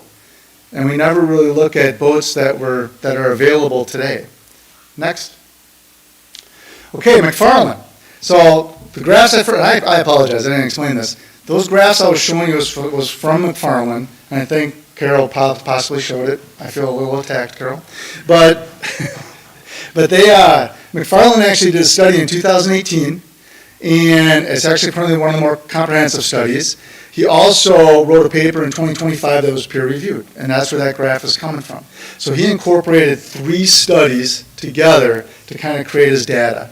He's the only one that actually said, well, and he calls it rational discussion and benchmark. So he's not really making recommendations, but he actually does come back and say, well, if we look at comparable boats, what does it look like? So he basically, when he does it, he says 250 feet for wave height, 400 feet for energy. Next. What that means is he now, by using those green dots are basically comparable boats cruising at 20, 24 miles an hour, he now goes from 6.5 inches to 10 inches as that benchmark. That changes it quite a bit. That's also going to change the energy. Go ahead. What he doesn't look at, though, and he still leaves out, is comparable activities. Those are all the data points that are allowed by the ordinances. These are all slower semi-displacement speed activities. By doing this and acknowledging that this data is part of the discussion, that changes the benchmark to 11.8 inches. And all we're saying is, when we look at the data and we plug this in, go ahead, it starts changing where we look at our setbacks. Okay? So by incorporating data that represents all activities on the lake, the setbacks change. And that's all we're asking for. If you're going to look at this, let's look at all the boats and all the activities. Next slide. Same thing goes with energy, and actually changes quite a bit because when you start incorporating slower activities on other boats, as I think Carol knows and everybody knows, the wave energy changes dramatically. So you're looking at all the other energies that are involved. Go ahead. So, bottom line is, we ignore comparable boats and activities seen on lakes for decades, while selecting one of the lowest activities for the benchmark is not fairly representing the data. Setting an unrealistic standard applied to a single activity, basically increasing the setback to a reasonable distance, based in looking at all the information and all the boats, is really the way to go. Again, that's a lot of data that has no ballast in it, okay, that we're not even looking at. Okay, next slide. Oh, here we go. I'm not going to say much about this because actually the sewer pack guy did a great job. We've seen some great studies. Unfortunately, I've read too many of them. They're long. But we really believe in aquatic management plans, and we also look at the trophic state indices. And we looked at even the impaired water list. 90% of the lakes in Wisconsin right now are either are status quo for the last decade or are getting better. So, go ahead. We look at a science-based decision. Making a decision that restricts recreational activities on lakes should incorporate valid lake health tools and testing versus subjective viewpoints and speculation. So, go ahead. For example, here's the Trophic State Index for Lake Beulah. I believe in one of the last meetings, I think we were here, I think it was presented, the person that took the data said the data is looking really good. So here we are going up, and it's actually coming right back down in the mesotrophic area. So Lake Beulah's data in terms of trophic state looks good. Go ahead. We see this. This is one of the aquatic plant management plans. We've seen videos dictating and saying that Big Cedar Lake's having problems and plants are being ripped out and entire areas are losing plants. But they just had their latest aquatic plant management survey, and it looks pretty good. They've actually improved in all their indices. And by the way, that's a 900-acre lake with 40 to 50 wake boats that are on the lake. So that doesn't include what comes in off the ramps. So they basically, they're identified on the lake in their published list of state high-quality waters. They have good biodiversity, support species, their FQI score has gone up. They've actually increased the depth of their plant growth from 22 to 27 feet in 5 years, and it's actually richness in species is higher than average. Next. Whitewater Lake's another one, 25 to 35 wake boats. They have good biodiversity, actually increased. Their FQI score slightly increased. Their milfoil went from 99 locations in 2014 to 2 in 2021. They obviously are doing something right. Their plant growth hasn't changed. Again, they got 25 to 35 wake boats. Go ahead. The videos. We saw a lot of videos today. I'm going to have to kind of read this because these are some points, but one is we understand the optics. We do get it. And we understand the emotion associated with the videos, and we understand we don't want sediment resuspension. We understand that, okay? With that said, though, sediment resuspension is part of lake life. It's always been here, whether it's been weather, whether it's runoff, whether it's wind, and it's obviously whether it's human use in all areas of the lake. Research has been studying resuspension for 50 years. Joseph in 1978 came up with 50 horsepower engines can cause sediment resuspension down to 13 feet. We have entire bays and lakes that are less than 8 feet in depth, and they experience tubing, skiing, wakeboarding, whatever they want, general boat traffic all day long. I believe we probably are looking at resuspension in those areas too, right? After a busy weekend, and I have on my dock up north, have you ever gone to the end of the pier and seen how hazy the water looks with the weeds floating in from just a lot of boat traffic that weekend? Basically, overall, the video sparks speculation, and there's a place for speculation. But in science, we should observe, which is the videos, which is great. We usually speculate, but then we test. And then we analyze, and we try to identify what impacts and what action is determined if needed, right? Or determine what actions is used if needed or needed. What we're being asked to and told to today is we're going to observe, we're going to speculate, and now we got to take action. This is where I believe SewerPAC is a vital resource, because I think we have to have a really good baseline in Lake Beulah in terms of what is the health, the current plant health, and the current health of the lake as a baseline, and how does it pertain to Beulah itself. But SewerPAC does a great job of how do you relate to southeast Wisconsin and how do you relate to Wisconsin as a whole. So, next. Terra Villages, I'm not going to talk too much about it. They had their wave study. I just covered waves in its entirety. But on the second bullet point, we have a lot of impact designation from the videos. That's speculation. And I understand. We don't want to see in terms of the optics, and in terms of those videos, and we don't want to see sediment resuspension. But I'm going to give you an example of Jeff Marr, St. Anthony Falls. We saw the video at 14 feet, G23, and it kicked up sediment. A news reporter asked him, point blank, well, what impact is this having on the lake? And what I just went through was observe, speculate, test, and all that stuff. His immediate response was, we did not test for impact on the lake. I don't know what the impact on the lake is. I just know, basically what he was saying is, we know there's an isolated incident of sediment resuspension. We do not know the impact, okay? So just keep that in mind when we talk about the videos. I think it's great that we're getting better knowledge and we're starting to understand, but we also have to understand what does that mean in the short-term impact and long-term impact and what that means for the health of our lake. Next. Okay, studies on sediment resuspension.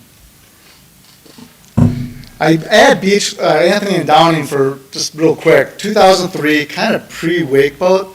This is a lake down in Iowa, average 6 feet of depth and less, so a very, very shallow lake. And they felt that boating traffic was having a major impact on their lake. The bottom line, the results were the correlation between the boat traffic and the sediment resuspension was weak, meaning weather and other things had a stronger correlation to their sediment resuspension and their turbidity than the boat traffic did. I was really actually kind of surprised by that. Dagger, the results are no measurable resuspension in 10 to 15 feet of water. I know there's questions on the whole 10 feet and how they took the data and everything, so I concede that. This is just what they say, okay? But we do know at 15 feet the data was relatively stable, so we do know at 15 feet they found no measurable resuspension. But it's also one of the most complete studies that's been done. It was done in 4 lake locations, 5 watercraft, 3 depths. They tested 8 different nutrient and sediments on each one of those depths, and they tested throughout the water column. So it probably, in terms of testing, it was one of the most test-heavy studies out there. Go ahead. Let's talk St. Anthony Falls since we saw the video, okay? So, 2 wake boats, 2 control boats, 4 depths. They tested the first year at 27, 16 feet, the next year at 14 and 9 feet. The first year depth, 27 and 16, I swear I centered that circle, but 16 feet, they got no measurable resuspension at 16 feet. Now, they said no consistent effects of boat passage on total suspended solids, organic solids in 16 feet or greater. Year 2, depth 14 and 9 feet, they had measurable resuspension. Oddly enough, at 14 feet, even for a G23 Paragon, that's one of the bigger boats, there was no significant effect on the boat pass on total suspended solids, but, Carol, is that inorganic, FSS? I believe that's inorganic solids. So, that did increase. But they also said all samples collected and analyzed for phosphorus came back as below their reporting levels. No analysis was performed after that. Okay? Go ahead. Here's some concerns we have. They failed to test, so they spent, this is called a fraud number. I am not getting into the details on this. It's basically, we're talking about your length of watercraft, your speed, and what impact, and it's basically like a bell curve, and where that sits on that bell curve determines what impact it may make, higher up on the bell curve. They did 10 pages describing fraud numbers. They didn't test another boat at that same condition than they did the wake boats. Now in phase 1, they tested a wake boat with and without ballast. They could easily drop the ballast and done the same thing and say, what's our impact? And they decided not to do that. Instead, what they did is, they used now the first year they did the control boats, they did 27 and 16 feet, they had a 25-foot boat. There I applaud them. It's a comparable boat. We're looking at it. Year 2, somehow they dropped the 25-foot boat and they went to a 19-foot and a 20-foot boat. I have an issue with that, because that doesn't give us a good representation of what the performance was year to year on the same boat. They also changed the boat speed from year 1 to year 2. Now 9 miles an hour, you're climbing up that fraud number a little bit. All of a sudden the second year when they go shallow, all of a sudden they drop down to 7 miles an hour and they say, yeah, that's a good speed to test against. 1.5 miles to 2 miles above no wakes, I mean, that's what I do when I no wake at about 5 miles an hour. Maybe that's too fast for some people. But, and I'll tell you the difference. Here's the difference. I did my boat at 7 miles an hour to 11.6 mile an hour, and how they tested the wake boat. My RPMs doubled, and there's a significant difference in my wave. So I could be totally tubing without ballast at 11 to 13 miles an hour, and I can tell you there's a major difference compared to 7. That's a concern we have of that study. Go ahead. Another thing of that study that's very interesting to us is, on the day they tested that nice little 19-foot Sea Ray at 14 feet, they had higher starting total suspended solids than all of the wake boat data at 14 feet. And why? They said the wind went from 7 to 15 miles an hour. So they're basically saying the wind affected our turbidity in the lake, and that's not an isolated event. That's not a boat passing by.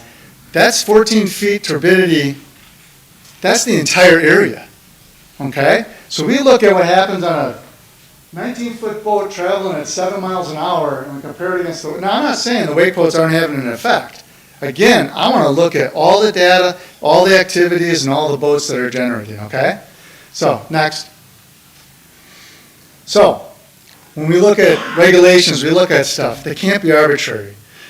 Same picture that we saw before, but, oh, one thing I don't think I mentioned on the St. Anthony Falls, they recommended 20 feet for wake surfing, for, I should say, semi-displacement speeds. They're very cautious when they say that. But they also recommended 10 feet for all other activities based on their 7-mile-an-hour performance. I mean, so if we are addressing all activities, and if we're addressing everything going on in the lake, are we addressing that? 10 feet for all other activities? Because right now, like, we have entire bays of lakes. And actually, I think Ed said he has one that's 5 feet deep, and all they do is tube, ski, do stuff there all day long. You know that turbidity is climbing fast. Go ahead. Basically, water quality, the benchmark for sediment suspension and water quality being used to assess wake surfing. We seem to be holding them to a different standard. All we're asking for is, again, we're not against change. All we want to see is a good, solid discussion talking about everything on the lake so what we can do what's best for the lake. Go ahead. So basically, I'm kind of Ed, define some recommended surf zones, but I really strongly, I don't know how much money we have left and, after some studies, but I would really strongly meet with Sewer Pack.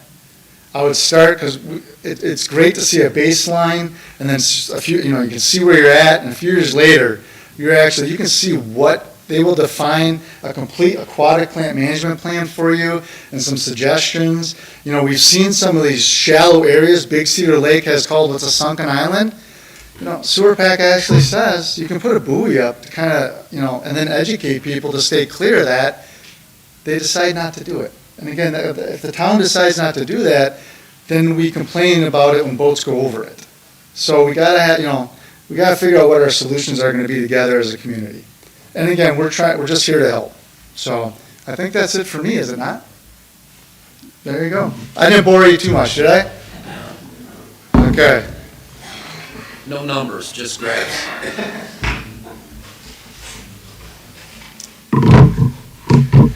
I was going to start out with good morning, but we're past that.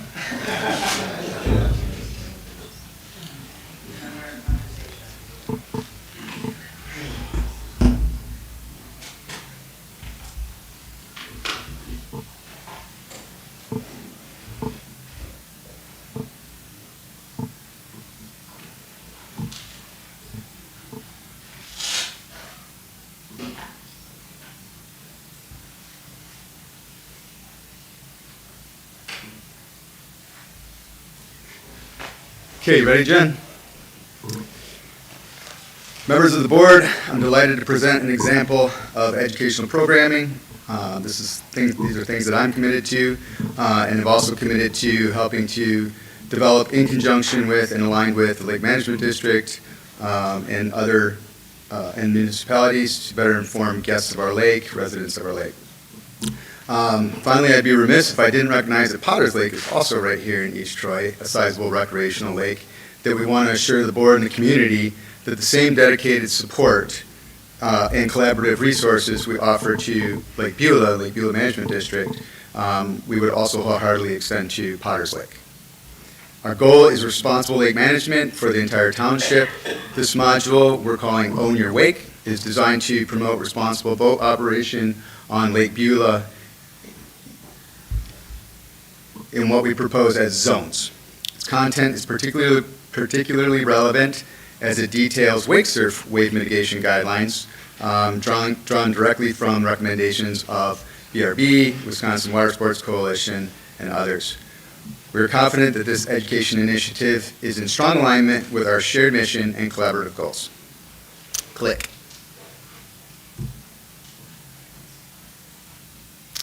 Lake size has historically been a key factor in recreational allowance. A lake of 100 acres or more is generally considered acceptable for a variety of activities.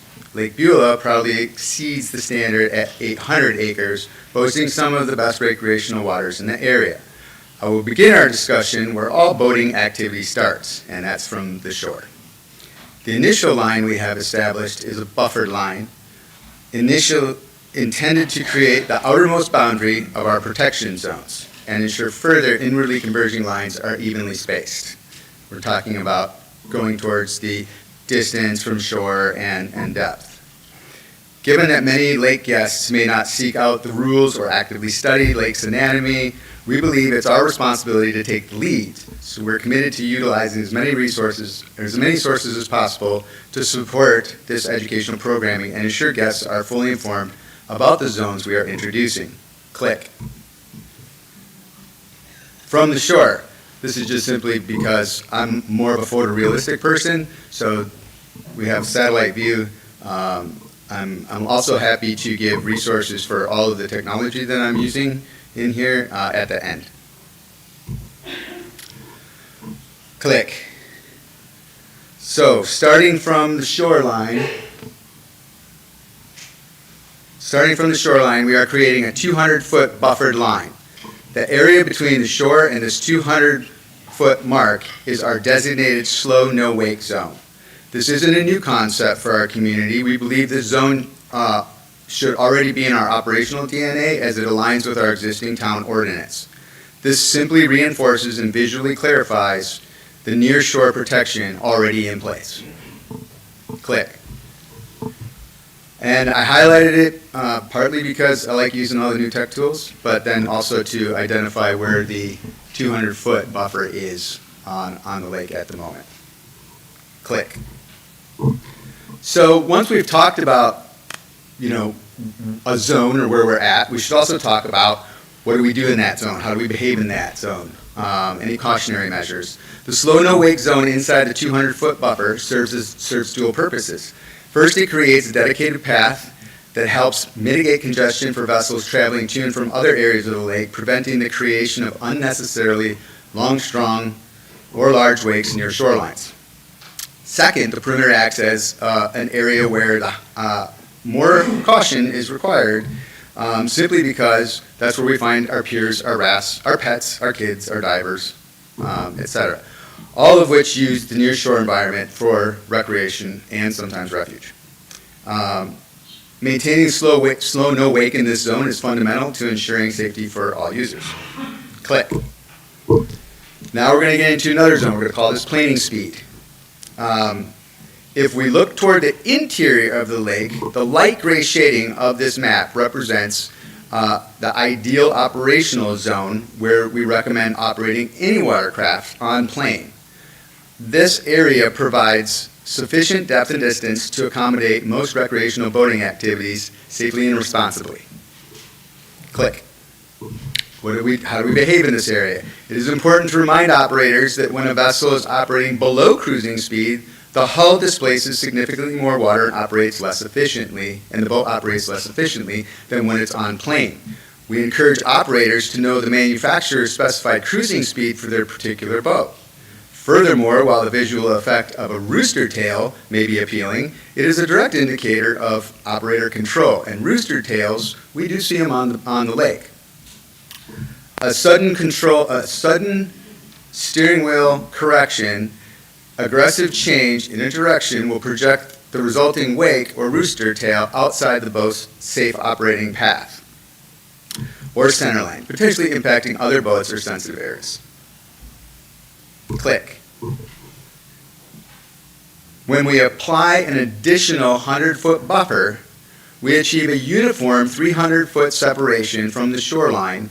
In principle, this 200 to 300-foot zone should generally be acceptable for watercraft operating at planing speeds. However, the specialized nature of wake surfing introduces a significant variable, the widely recommended minimum depth for surfing.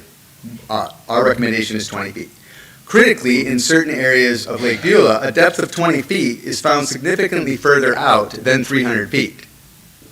This demonstrates why a simple uniform distance rule may not be sufficient. We must incorporate depth as the primary operational factor to ensure responsible watercraft use. Click. Based on these ecological and operational considerations, we recommend that a designated surf zone presents the most reasonable solution for that activity. By taking both depth and distance into account, this approach effectively buffers not only the shoreline but also the sensitive lake bed. This truly represents a win for both parties, for all parties, from property owners and boaters to the health of the lake itself. Before you critique my coloring skills though, please note that the lines indicating the zones are computer-generated buffers calculated to meet a specific criteria. So I'll get more into that in just a second. Safety is priority. Operators of all watercraft must take into account that paddleboarders might take, the initiative to go across the lake and see some friends. I'm one of them who have decided I was going to go paddleboarding in the middle of the afternoon.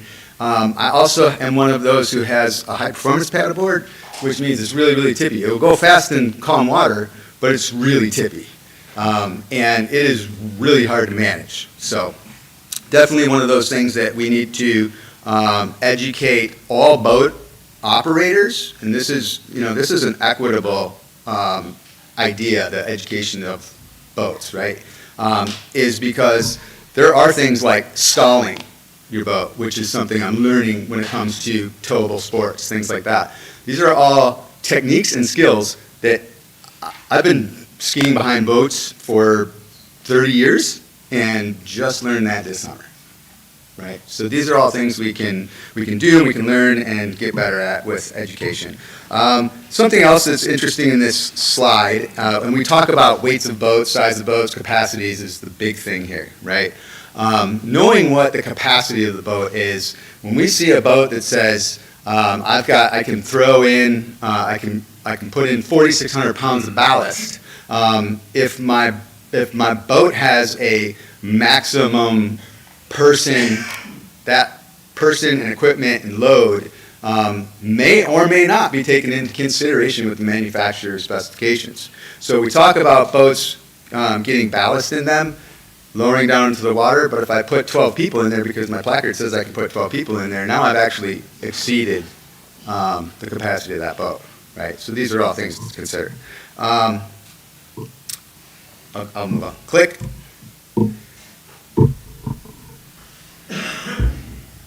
Oh, sorry, I was talking about that one. Let's go click again. Okay. So I saved this overlay for last because it highlights areas the DNR has this designated as areas of special natural resource interest that we call, or what I've heard called on our lake and in our groups, critical habitat, and which includes wildlife refuge, spawning grounds, sensitive flora, fauna. Fundamentally, these change the operational discussion for any of us boating, doing any sports, right? So we can have distance and depth discussions all we want, but if we're now talking about critical habitats, then those are going to trump anything else, right? When operating watercraft in close proximity to these areas, the focus inevitably moves beyond distance depth measurements. Recognizing the sensitivity of these zones will ultimately dictate how and when we must operate to ensure their preservation. Click. Now I'm on the same page. Sorry about that. Given that the depths in these areas of special natural resource interest are typically very shallow, all watercraft have the potential to do damage to these sensitive ecosystems. It is therefore best practice to assume extreme sensitivity and significantly reduce the time spent navigating through them. In addition to environmental risk, operating within these zones increases the potential for boating violations to be increased should something like that occur due to the sensitive nature of the bottom, which often consists of mucky or marl substrates. These are favored by species like turtles, who can quickly bury themselves. It's really important that wake boats, any boats that have ballast and are heavily weighted, reduce or eliminate that ballast, and that service vessels operate with extreme caution, just because they're going to squat down further in the water. Therefore, we recommend these areas be treated as slow no-wake zones to ensure both ecological protection and regulatory compliance. Click. Finally, let's remember that wake mastery requires practice. No one expects perfection immediately. Once we get to the point at which I believe we're heading to, which is some compromise, we encourage our entire community to be patient and understanding with operators as everyone works to learn new zones and parameters. Don't be afraid to make mistakes. That's how we learn. As you develop your own wake mastery and become comfortable operating responsibly, we urge you to transition from being a critic to a coach for others. Our ultimate success relies on a culture of support, not judgment. Let's be coaches, not critics. I have one more thing to click. Yeah. In case you're wondering how we would achieve equitable accuracy, Brian touched on it earlier. We've developed an example of some precise plans using Navionics mapping, and we plotted the waypoints for buoys that I've been listening to people talk about positioning 200 feet from shore for our existing buffer, and spaced 600 feet apart to mark the inner slow no wake zone.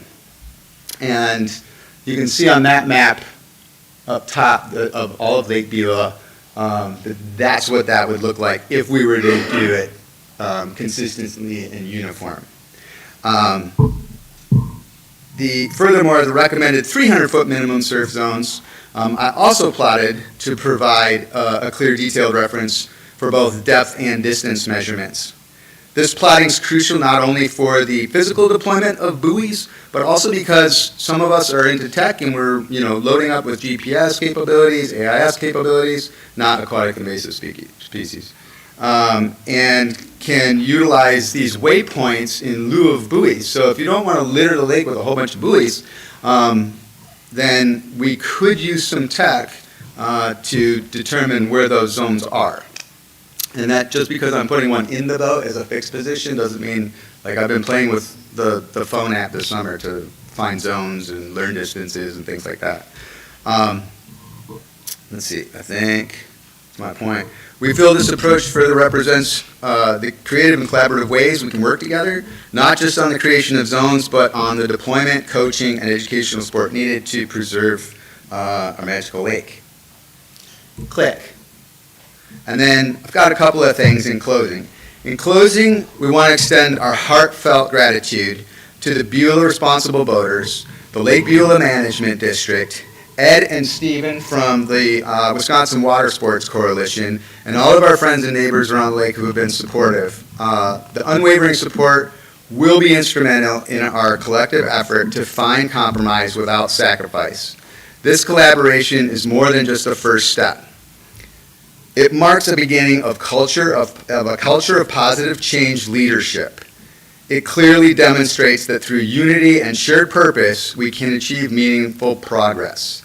Together, we are successfully paving the way for a future that perfectly balances our community's needs with the protection of our cherished natural resources. Thanks for that dedication and commitment to this vital cause. And for you, the East Troy Town Board, for having this hearing.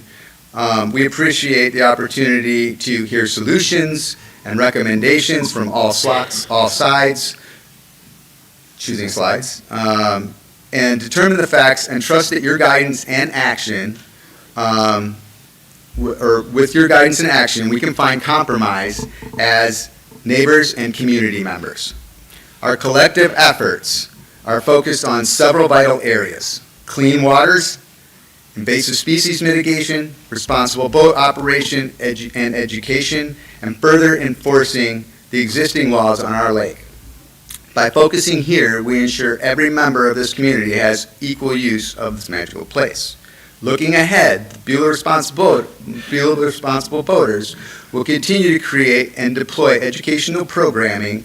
This includes Boater Safety Week classes in 2026, and beyond, offering other watercraft users, neighbors, and lake residents exposure to essential lake life materials, safety emergency preparedness, emergency action procedures, on-boat driving courses. We are committed to this long-term collaborative effort with you.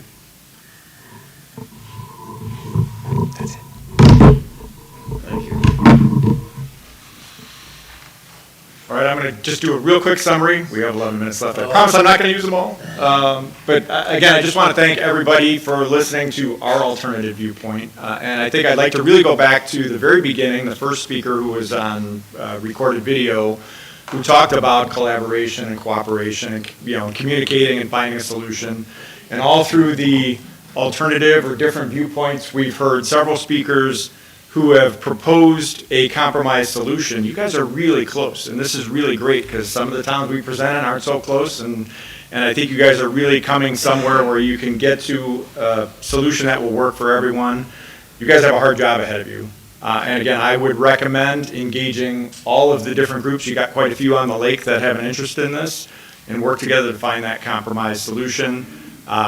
Again, from our side, that's really what we would like to see happen, or our alternative view, I guess, instead of our side. But, really we want to see the lake come up with a solution that works for the lake.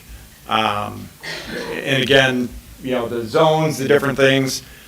Yes, the Wisconsin Water Sports Coalition, when we look at the science and you get into those really hard numbers, we can certainly justify a 200-foot setback. But when you look at the lake here and you look at the topography and you figure out where is it really going to work on our lake, now I'm going to put on my Powers Lake Executive Director hat and say, find a zone that works for you. At Powers, we're anywhere from 325 feet to 1,000 feet from shore in the pattern that you saw earlier. And that works for us. So drawing those hard lines of saying, well, you know what, it's 200 feet and that's what it has to be, come up with a solution that works on your lake and is a safe boating solution for everybody that's out there. So with that said, got 9 minutes, 20 seconds left, and thankfully we're done on time. Joe, thanks for having everybody here today. Thanks to all the presenters. I think everybody did a great job, and good luck on on the work that you guys have ahead of you with the town of East Troy and Lake Beulah. Thanks. Do we want to, I know we said at the end of 90 minutes we were going to do a break. Do we want to do that, or do we want to just go through the last presentation? Keep going? Okay. So do we have Chris? Very good.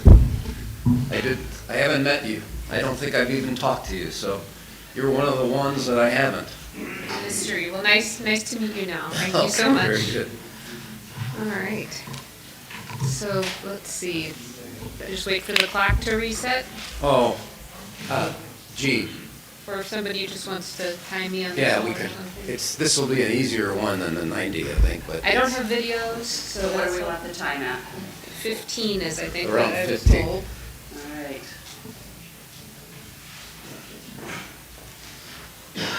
We're looking to just get down to 15 from 90. we're not using your time for this. Okay, that's fine. I'll give you the full 15, I won't All wipe right. it out 14. Well, I was gonna say, nobody wants to give me 90.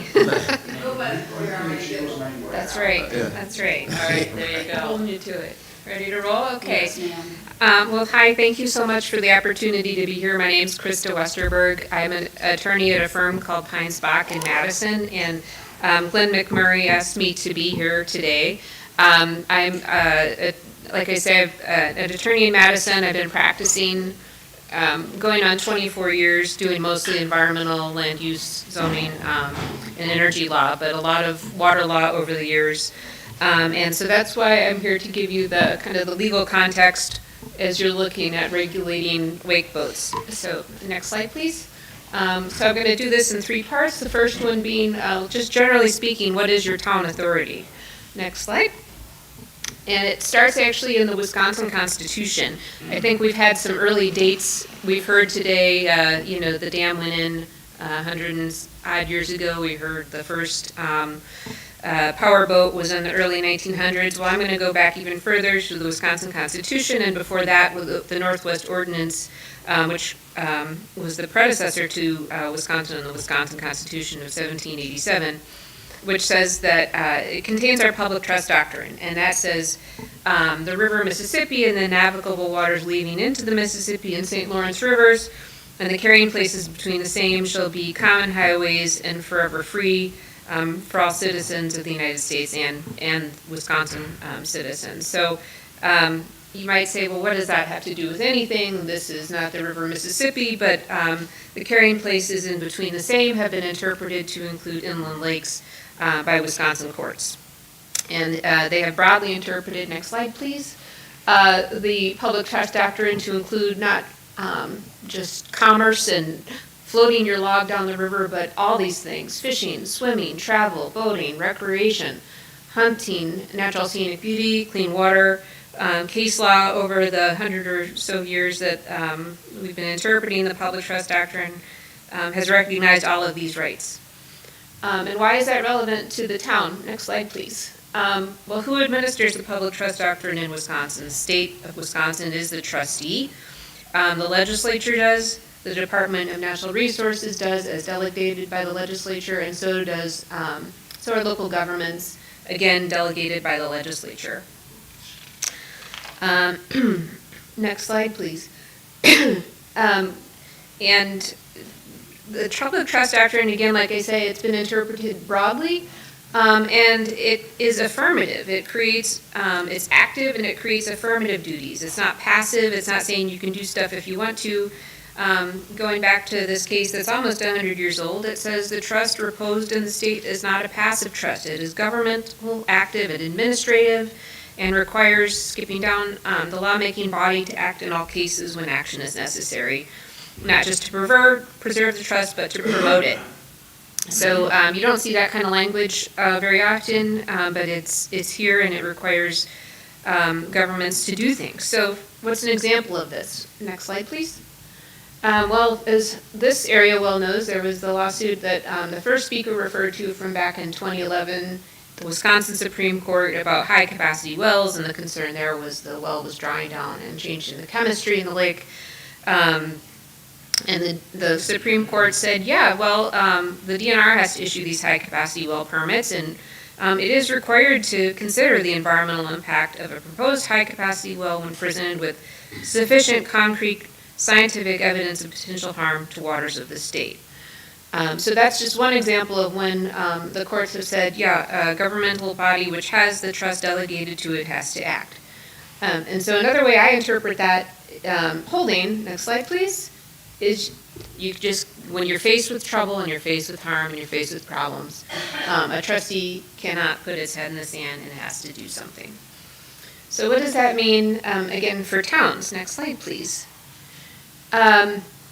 Well, the town has been, this town and others have been given authority by the legislature to enact boating ordinances in, pursuant to the delegation of the public trust in the interest of public health, safety, or welfare, including the public's interest in preserving the state's natural resources. You've got to do it consistent with other provisions of the law.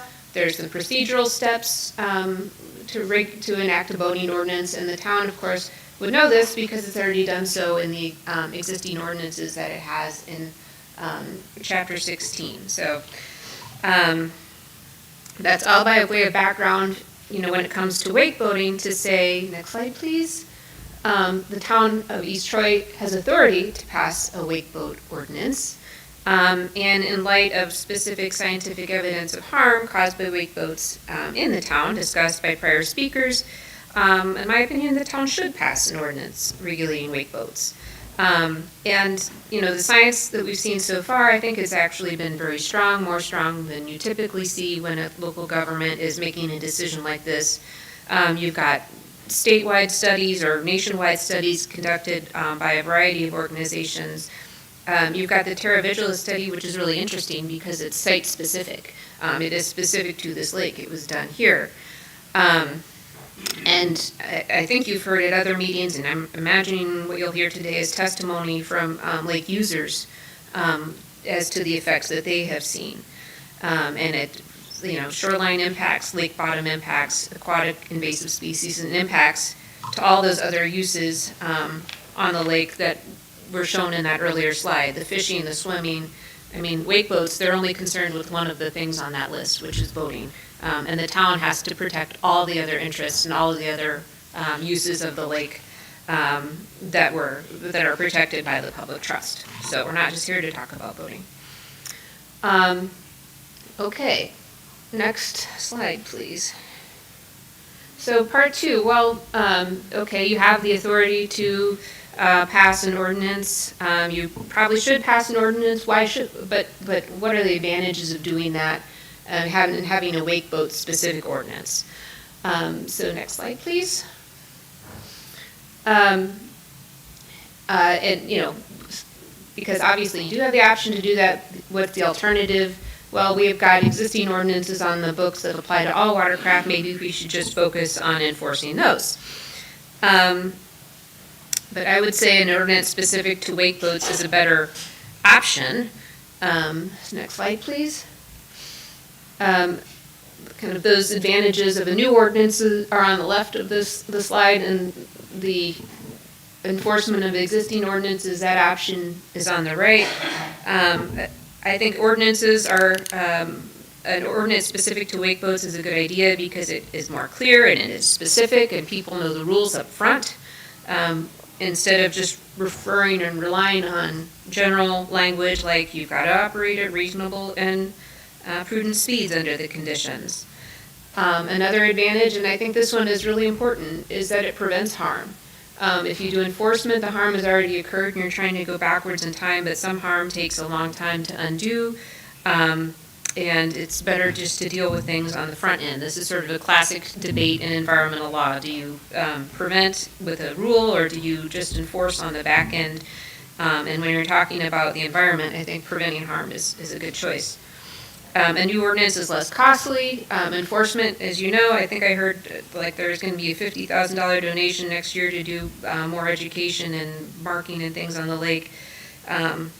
Enforcement is costly. Education is costly, for that matter. I mean, not that you shouldn't do it, but if you can just make the rules up front, then you're not spending money on boat patrols and things like that for enforcement. And then lastly, you can avoid neighbor conflicts and even maybe litigation between neighbors because you are handling as a legislative body these things up front. I heard today, and this of course I created before I heard some of the discussion today, the wake boat advocates are saying, well, you know, we're really not all that different from other kinds of boats. We don't need a rule that's specific to us. But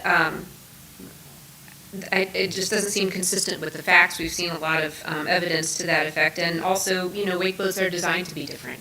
They aren't designed to be like other boats. They're designed to operate differently, and it's reasonable for the town to do something to address those specific types of operations. So those are some advantages of doing an ordinance. Lastly, I'll go to my third part of the presentation, which is there's some considerations for an ordinance. Next slide, please. How do you do it? Well, you could just amend the existing ordinances that you have in Chapter 16 about voting. I think that would be the most natural place to have an ordinance specific to wake boats. You could look at ordinances enacted by other towns. There's plenty of models out there. Next slide, please. You should observe, of course, what the statute says in Section 30.77. That's, again, the part of the statutes that delegates authority to the town to enact these restrictions. And the case law says, you know, that should be local, recognize local condition. It's got to be consistent with other provisions of the law, and it has to be done in the interest of public health and safety. There are some procedural steps, like you've got to get DNR advisory review and et cetera, but it's all very manageable. You should observe other case law. And I would say you want to observe other case law and you want to observe rights, but not be intimidated by it. So, you know, some of the litigation we've seen, I think it was mentioned earlier, this Town of Scott case is like, oh, we're riparian voters or owners, we have rights, we should be able to use our wake boats. But riparian rights are not absolute. They are subordinate, actually, to the public trust doctrine and public rights. And they are only entitled to reasonable access and use. They do not own the lake bed. The state does. So don't be intimidated by that argument if you see that. There is also an argument that, hey, we have a boat, we're trying to use our public trust rights too. But that can be curtailed. There is case law that says the right of the public to use navigable waters is an absolute, subject to state and local power to ensure that such rights are exercised in a safe and orderly manner. So obviously, no boater has an unconditional right to use the lake however they want. And it doesn't mean that everybody has to be accommodated. The Town of Scott litigation, I think that will be an interesting it'll be interesting to watch that and see how that case goes. But in my opinion, it's probably not likely to succeed on the merits, just like cases from other jurisdictions have not. And finally, you want to observe the science. Again, you've heard some really good presentations today on that. That would support a ban, that would support a 500-foot setback. You've heard the 200 setback or floated as well. I think that probably doesn't make sense given what you have seen. And again, because I hadn't seen the earlier presentations before I prepared my outline, I just wanted to address some arguments that I've heard today in the course of the presentations from the wakeboat advocates. And one is that you should let other levels of government handle this. And I guess as somebody who does a lot of this work across the state, you see these arguments typically from people when they don't want government to act. So this isn't not my first rodeo in hearing some of these arguments, but let the state legislature deal with this, let the DNR do it, let other levels of government handle it. I would agree with one of the earlier speakers that the legislature is not likely to do something. The DNR, even if it wanted to enact some rules, it takes a couple of years at least to get rules passed. And it seems like you've got harm now that should be addressed. And the town is the best situated governmental entity to do that as somebody that is closest to the problem and most familiar with your lakes. Also heard, don't address wakeboat problems until all the other similar problems have been addressed, caused by tubers and water skiers, and we've got sedimentation from all sorts of problems. We need to address all of those things first before we can address wakeboats. Not the case. You have the authority under state law to and the science to address wakeboats. They have a specific problem they are creating. You don't have to solve all of the problems before you can address that one.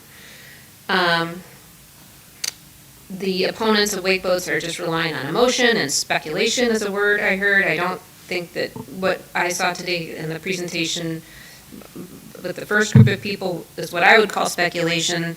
There is science to support a ban. There is a science to support other solutions. And you can also rely on public sentiment. Again, you're supposed to protect the public health, safety, and welfare, and your constituents are going to tell you what the best source of that information for you. A related argument to the don't address this until you address all the other problems is treat us the same as everyone else we think is like us. Again, there is a distinction between wakeboaters and others. And everyone loves a compromise, but that doesn't mean a ban isn't reasonable. You can do a ban. There is certainly enough evidence for a ban, and that seems like the simplest solution. Thank you. Thank you. I had my eye on the clock. Right on the buzzer. Thank you. Thank you. All right, do we want to take another 5-minute break? No? Yeah,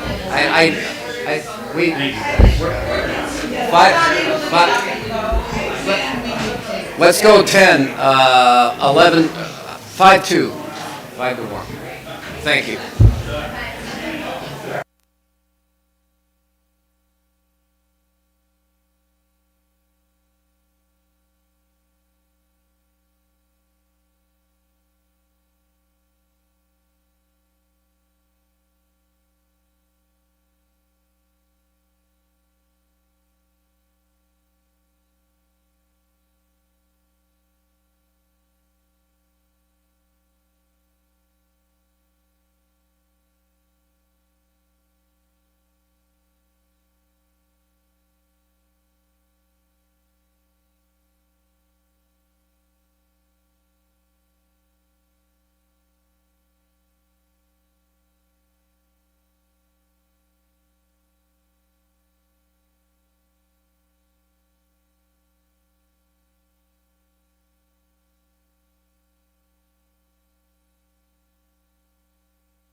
We are going to start our public comments section.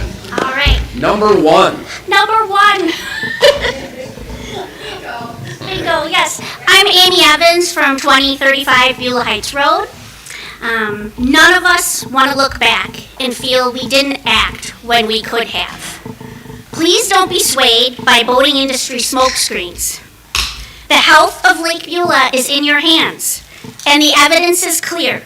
Studies from Minnesota, Vermont, Connecticut, Wisconsin, and even your own Lake Beulah and beyond consistently show that wake-enhanced boating causes measurable harm to lakes like ours. This isn't political science. This is environmental science. Science with a capital S. Don't know where he is. And it's telling us the truth. Some have claimed that these studies are biased or agenda-driven. But what I've seen firsthand tells a powerful story. Increased turtle deaths, more frequent swimmer's itch, vanishing fish spawning beds, and even blue-green algae blooms. Things that were once rare here. These are not coincidences, they are warnings.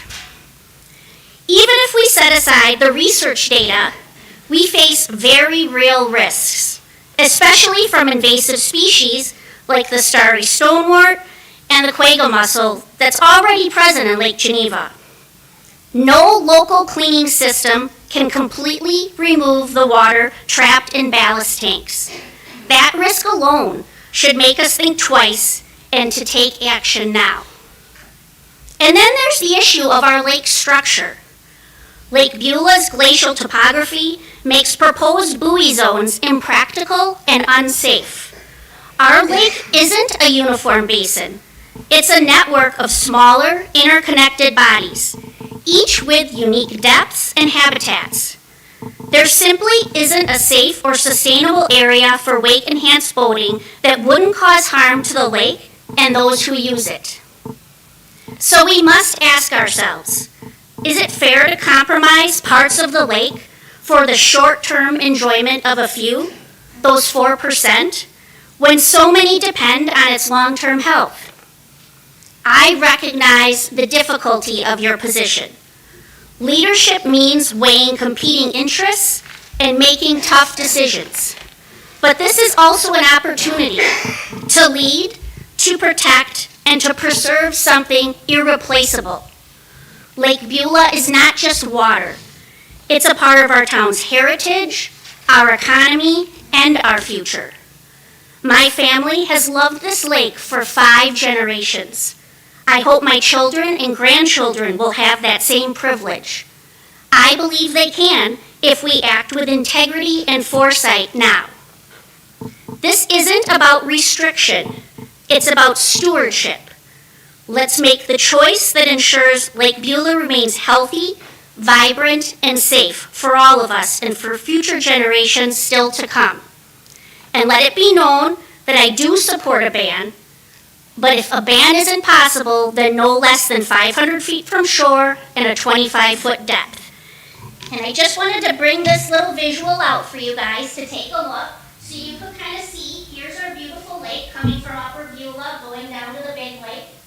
You can kind of see some of our sensitive areas because Lake Beulah isn't just one giant lake. It's comprised of 3 different lakes together. And then you can kind of see some of the damage that's already happened. This is one of those hidden humps. And here's another trail right in front of Camp Charles Alice. And they call this type of thing a death by 1,000 cuts. Thank you. Thank you. Number 2.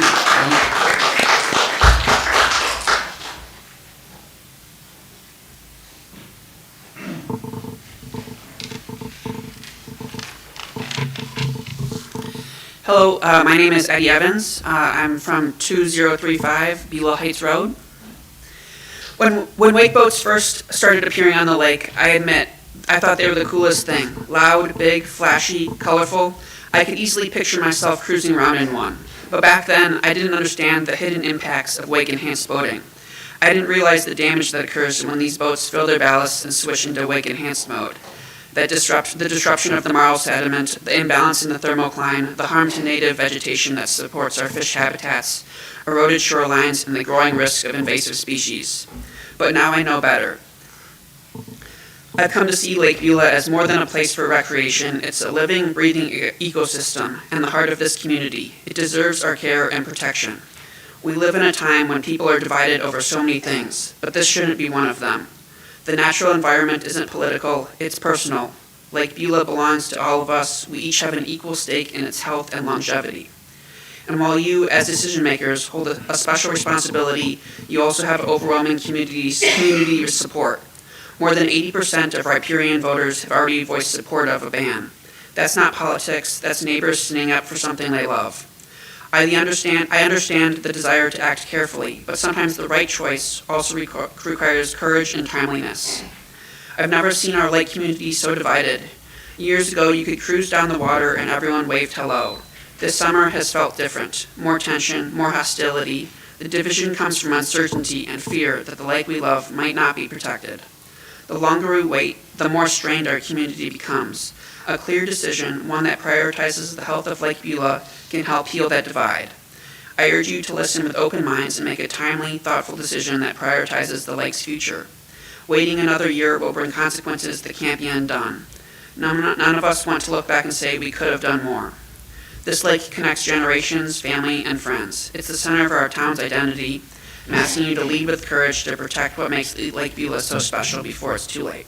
Thank you.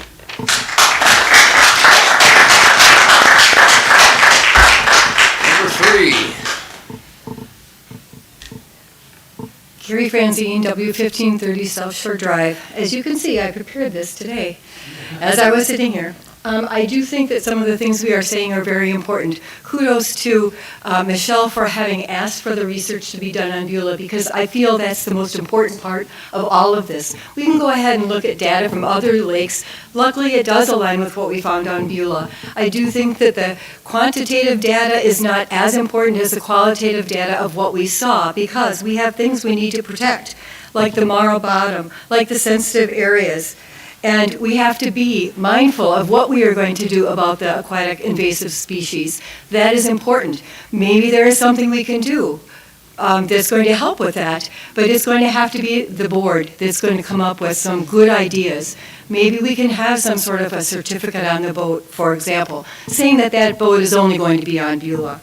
I do think that the education and monitoring is a wonderful idea. I am looking very much forward to seeing what the Beulah Responsible Boaters Group comes up with as far as education and some things to help maybe even self-monitor, so we don't have to just rely on the police force to being involved with that. I do think that we have to make sure we are always comparing apples to apples and not apples to oranges. And when we have our data on Beulah, we can do that. I am concerned that if we are saying that wake boats are the same as other boats because of the same draft, maybe that's because they were in the transition mode of starting up something. I don't know, starting up when you're going to plane, but I don't see the damage coming from the boats. And our education of what we gathered from Beulah also doesn't say that that is happening. This is a precious place, and we have to make sure we are doing what is right to take care of it. Time is ticking, not just for me, but for making sure that we are protecting the lake. And I think that's a lot of what is driving all of us right now. Thank you. The last 2 speakers contributed time back, just thought. Nobody else did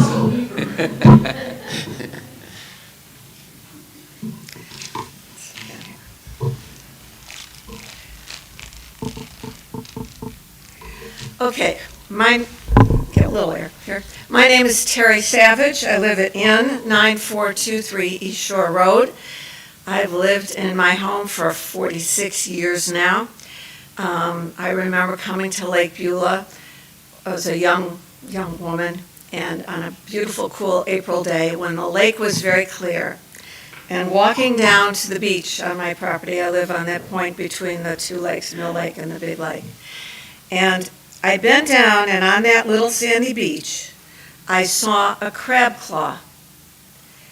And I said, oh my goodness, this lake is amazing that it could have an animal like this living in it. And I kept that crab claw and I put it away for almost 50 years now. And when I knew I was coming here, I said, I think I know where that is. And I pulled it out. So we've heard from a lot of people today, a lot of interest. We've heard from the recreational boaters, we've heard from the pontoon boaters, we've heard from the fishermen, we've heard from the homeowners, we've heard from the community, we've heard from the scientists, we've heard lots of numbers, and we've even heard from the lawyers. So I would like to speak to you for just a moment to represent a constituency that's very important in this, and no one has spoken on behalf of them. So I would like to speak on behalf of this little crab, and all the fish in the lake, and the turtle that used to live under my dock, and all the other countless little microorganisms that live in our lake. We're talking about sacrificing a small amount of people's fun on a limited number of beautiful summer days in exchange for the weight of 1 million years of evolution or creation, of all the animals that trust us and depend on us, even the geese whom I hate, the swans who are no longer with us, the little bluegills that I used to scream when a kid would fish off my dock, ah, you got a fish. They ask us to speak for them. And I don't think a compromise is the answer, because you saw the pictures in those videos of the fish and then the turbulence that went by at one moment on one spot, not 20 boats on a weekend, not all along a borderline that you would set. Which fish do you sacrifice? Which wild animals do you tell? Which birds that come to feed on the little things in our lake do you say no? We have a great public trust. About a month ago, I spoke at I was moderating a recycled materials conference, and I was told that in America we recycle only 43% of the aluminum cans we use. And that if we recycled all of them, we wouldn't have to do the smelting that we do. So, yeah, I feel guilty when I don't throw an aluminum. I mean, it's just one, I'm going to put it in the trash, da, da, da, da, da. But we all have a chance. We all have a chance. And I leave you with the words of Jane Goodall, who just died, who I think we can all respect. She said, she urged people to, quote, think about the actions you take each day, because multiplied 1 million, 1 billion times, even small actions will make for great change. And she encouraged, in her last message, played after her death, all of us to, quote, do your best while you're still on this beautiful planet Earth. Each and every one of you has a role to play, and your life matters. Thank you very much.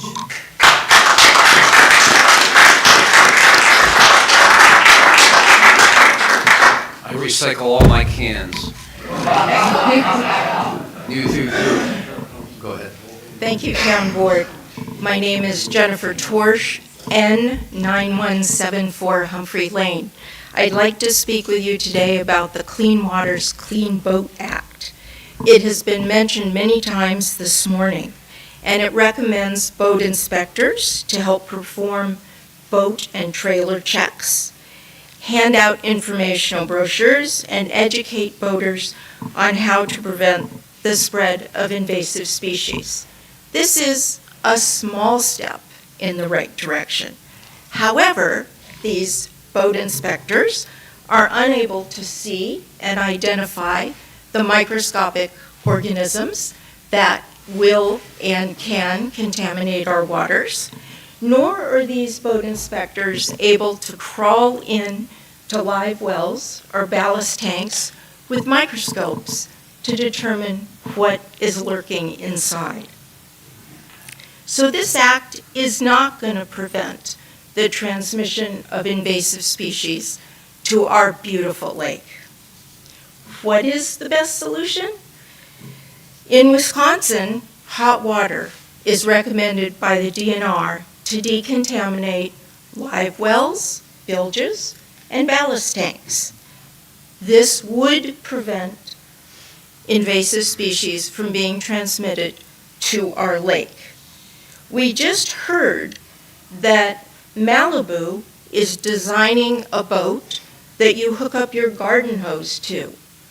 A garden hose does not have the temperatures required to kill the invasive species. What is the solution? The solution is to install a hot water system at the boat launch ramp where the external rinse temperature for boats, trailers, and any vehicles that back into the water would be a high-pressure wash at 140 degrees. The internal flush could be at 120 degrees as long as you leave that water in the internal tanks for 2 to 3 minutes.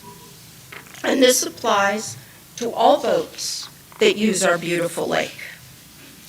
According to the DNR just yesterday, there are 3 hot water decontamination facilities in Wisconsin. I encourage the town board and the residents of the lake to fundraise to install a hot water system at the boat launch ramp that everyone can use. It is time to fund this installation at Lake Beulah Launch to protect our lake now and for our future generations. Thank you.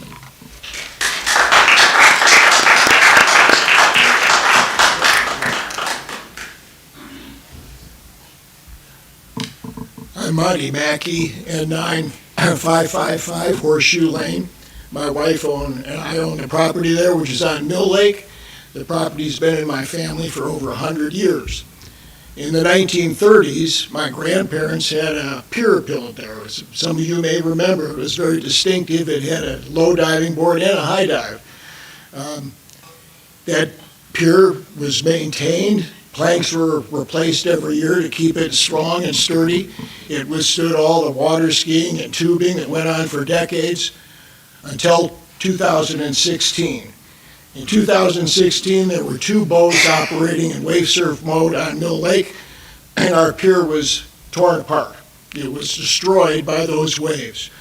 Cost me thousands of dollars to have a new pier built up higher up off the water so that it wouldn't be affected by the waves. These waves are destructive. They have torn out the spawning beds for bluegills and sunfish in the shallow water. After that happened to us, my wife and I circulated a petition for people around Mill Lake asking that wake surfing be banned on Mill. We presented it here to the town board. They formed an advisory committee to look into it, and they decided at that time to put out buoys around Mill Lake at 200 feet and at other points in the lake. Well, I can tell you that hasn't worked. The waves don't dissipate in 200 feet. They still crash into our shoreline. I have seen kayaks flip by those waves. I have seen people knocked off paddle boards. So these waves are destructive, they are dangerous, and most important, they're a nuisance to everybody else who is using the lake. If you're water skiing, you hate these things. If you're doing sailing, you hate it. If you're fishing, you hate it. If you're swimming, you hate it. So this is something where a small number of people admittedly are having a good time, but it's at the expense of the vast majority of people on this lake. I think that there is really no place on this lake, it's not big enough for these boats and the waves, so I advise this board to take action to ban it on the lake, and if that's not possible, then I agree that we need 500 feet from shore and over 25 feet in depth. Thank you.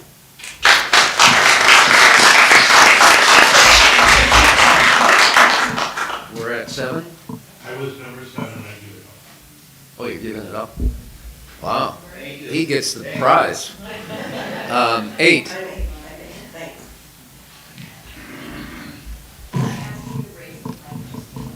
Up? Okay. I'm 8. And okay, my name is Mary Quirk. I own a house at W1522 South Shore. We've owned it since 2008. We have a family of 6 grown children, 4 spouses, and 7 grandchildren, and we do almost any sport on the lake. I'm a very big advocate of education. Carrie alluded to the BRB. I'm not sure, I am part of the BRB, but I most importantly am in favor of more education. So I was looking around and Lake Geneva, Lake Delvin, Whitewater Lake all have offered, or are offering, will offer a boater education class. So I talked to, now this isn't necessarily one that you need when you're 1989 or younger. This would be, it's still in the works, but we have a date, May 16th, 2026, at the Fire and Rescue Station in East Troy. Joe, the guy, he's secured the date, and I've secured a speaker. He is Sean Blanton, if people might know his name. He runs the DNR, he has run, I'm not sure if he's doing it anymore, the DNR boater class, so he has all the qualifications for a boater safety class. But our class would include more specifics about Lake Beulah, and we hope to have an on-lake part of this whole boater safety class that would incorporate all different boatings on Lake Beulah. If you have any questions, feel free to give me a call. We're hoping to recruit any or all other groups that are willing to help with the day. Thank you.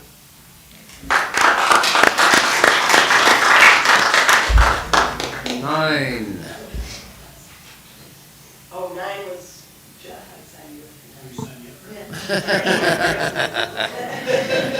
Take 9. Yeah, All right, my name is Paul Smitchek, N9047 East Shore Road is my family's address. I've been part of the Lake Beulah community since my childhood. Since I was born, I think my parents baptized me in the lake. My family's been involved with the lake community for over 75 years when my great-grandfather bought a house here. I learned to swim, sail, ski, and wakeboard on Lake Beulah. I also, in tradition, caught my wife on the lake just like my dad did. So this lake is part of my family's legacy, and I really intend to protect it for future generations. That's why I'm speaking out against the push to do a full ban on ballast-enhanced boats or wake sports, or any other ban for that matter. I think the ban is misguided, unfair, and supported by biased facts. So if we can be clear, erosion and wave disturbance are caused by a variety of factors, ice, wind, and all types of boats, especially those operated by uneducated boaters. Blaming one group of boaters while ignoring the broader picture is not only inaccurate, it's also divisive. The real issue isn't the type of boat, it's the behavior of the boaters who ignore the rules.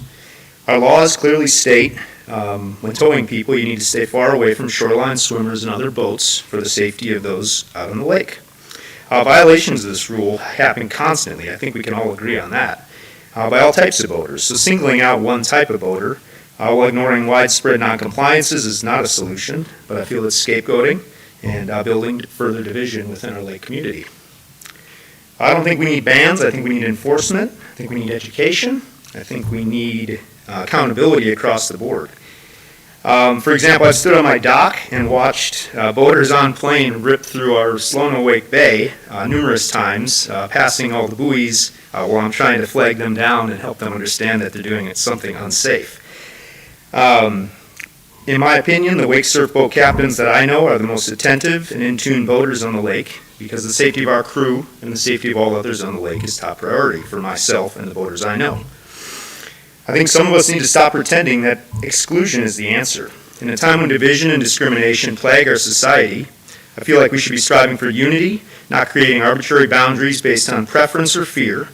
Wake sports are a legitimate family-oriented activity that I enjoy just as much as silently paddling my paddleboard across the lake with my family while picking up trash on shorelines. Wake sports deserve a place on this lake, just like all other activities do. I feel that this lake belongs to all of us. I feel like if we respect the rules, respect the lake, respect each other, there's no reason we can't coexist. In fact, the Wake community doesn't put up silly signs to single out one responsible group or call the police or authorities when someone's music is too loud. In my experience, I take action, work things out in an inclusive and non-aggressive manner, ensuring that safety is top priority. So let's stop wasting time on divisive proposals, start focusing on education, enforcement, and inclusion, which these ideologies will truly protect all lake enthusiasts and the lake without punishing its responsible users. Thank you.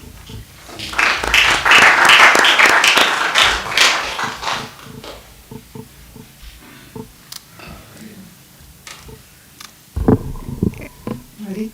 Erica Fonz, North 8680 Wilmers Grove Road.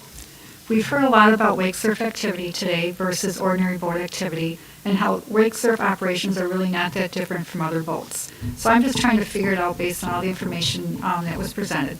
Common sense to me raises the question, if ordinary boats truly created similar waves, why would anyone need to spend a lot of money on a wake boat engineered for surfing if you could just surf off all these other boats? Simply, wake boats are purpose-built to generate large surfable waves. Every design element, the added ballast, wedge, hull shape, and engine power serve that single goal. The result is wave energy and size that is more powerful and more disruptive than those produced by ordinary recreational boats. I think we've heard a lot on both sides versus one side: increased shoreline erosion, high safety risk for smaller boats, paddlers, swimmers, disruption to aquatic habitats and sediment. In short, wake boats are not just another boat. Their purpose and physics make them fundamentally different. We've heard and seen both sides of an argument on what is happening with the wake surfing. Lake-based data showing exactly what is happening on Lake Beulah is a local reality and needs to inform local policy. We have a lot of work ahead of us due to the configuration of the lake, the topography, and the scattered acreage. Thank you.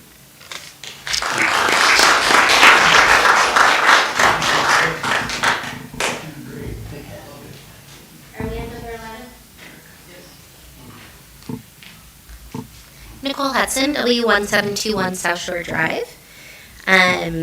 First of all, thank you to the board for bringing us all together. Thank you for allowing us time to speak after many months of not speaking as a group. I have to say, I really love the slogan of know your lake, own your wake. That was great.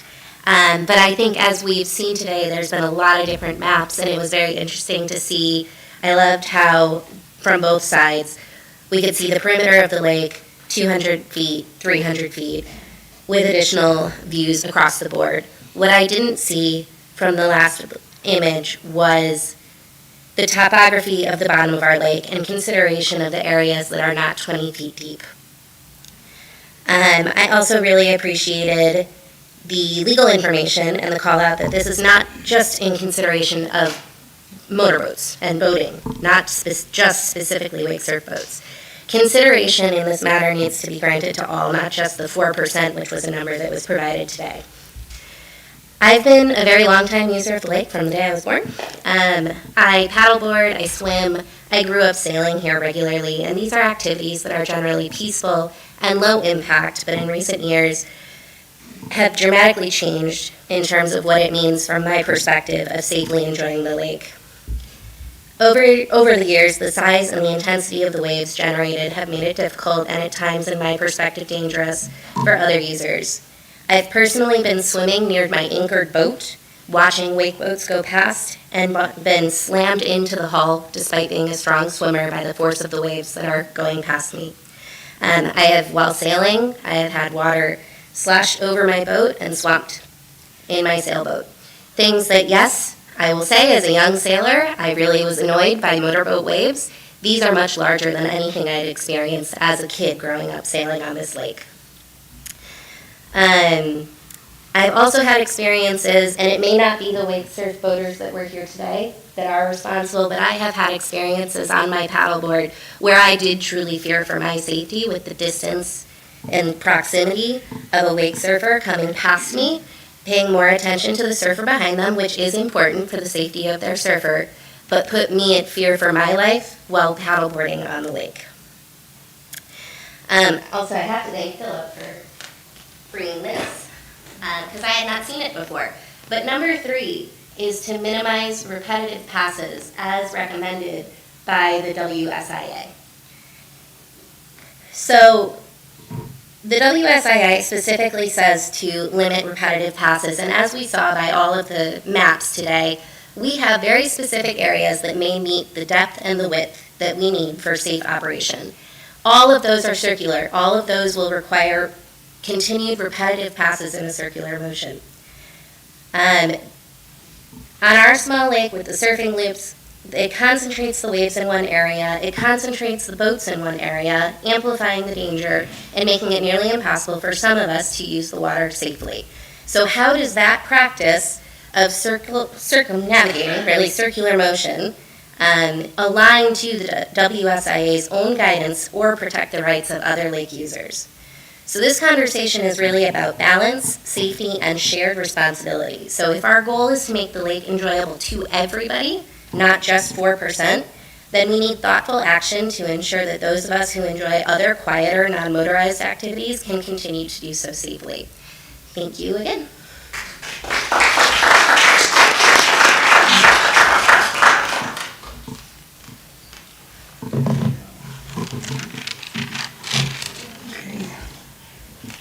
Ron Baverick, North 8698, Wilmers Point Lane. I'm here today because I truly want to make the best decision or give you what I think is the best decision for the meeting today. I've been on Lake Beulah for 37 years. It's really been an asset. I think Lake Beulah is the biggest asset to both the town and the village, both in tax revenues and business opportunities for the businesses in the town. As you know, my address puts me on Long Lake. Long Lake is approximately, and I'm going to go into a little experience with wakeboarding I've had. Long Lake is about the size of my nephew's lake in Indiana, and I don't know the name because I don't go there anymore. But when I go when we leave his land and go into the water, my feet are 12 to 18 inches in muck. I do not want this for the lake. Not for me, not for the people I'm going to leave the property to. My son insists on moving from Illinois, and he wants to live on this lake so bad. Okay, so I've narrowed my points down just to speak to some of the things that were mentioned today. I'm really concerned about a full ban, only because I don't know how you're going to, I'm for a full ban, only because I'm concerned as to how it's going to be enforced. I mean, you put ordinances and rules out there, and you've heard many people saying, we don't even follow the ordinances and the rules that are out there now. You know, how many people you see driving down I-43 going 70 miles an hour? Wherever there's an opportunity, people always push it a little further. And this may create a problem with our lake. So my main concern is how are you going to do that? I'm afraid to do that is going to be a big cost to the Lake District and to the town. And to avoid that cost, I would support a full ban. If you are going to do it, as they did at my nephew's lake, they banned wake boats, and the only thing they allow is the wake boat to go out, provided that the ballast is not full, and 2, they are not wake surfing. So he has to drive a few more miles to get to Lake Michigan to go out on it. Bigger lakes are made for these boats. Smaller lakes are not. And we are 3 lakes again. Right. Thank you.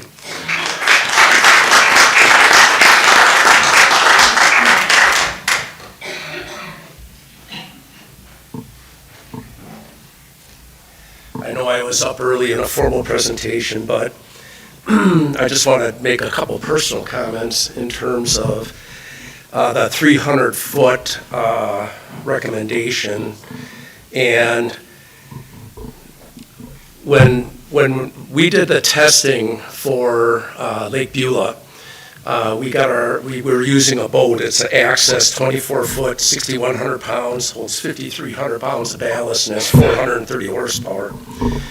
And everybody hears, well, you need 700 feet for these waves to dissipate. And when I looked at that, I thought, well, that's a long distance. And I was a little skeptical. Well, we ran it at 200, I'll tell you. It put water over the back of my boat. We did it at 500. And I think when Steve Radke said they're big waves, but they're unstable, they're far from unstable. These are big displacement waves that the power and the energy is built into them, and they hold. And at 500 feet, I watched that wave come, and it kept coming, and it kept coming, and it was big when it still hit there. So I think the minimum that we look at is 500 feet. It's really a safety issue, and I was personally there when we were looking at this, and I think anybody on up here that is near where a 300 or 500 foot wave hits understands that. The other aspect to that is there are boats bigger than the one that on the lake now that we tested. There's Malibu Paragon, and that boat is 25 feet, dry weight 8,400 pounds, 630 horsepower engine, holds 3,400 pounds of ballast, so total weight with 6 passengers is 14,400 pounds. It's a big boat, and that displaces a lot of water, so we need to be able to deal with that. And they're doing what they're designed to do, but you need a lot of space. And you guys have a tough job. I envy, I wouldn't want to be in your spot. The lake is the size that it is. We can't change that. We have to account for the size of the boats, and we have to come up for some solution. At a minimum, I think we look at 25 feet and 500, just to reiterate that. Thank you.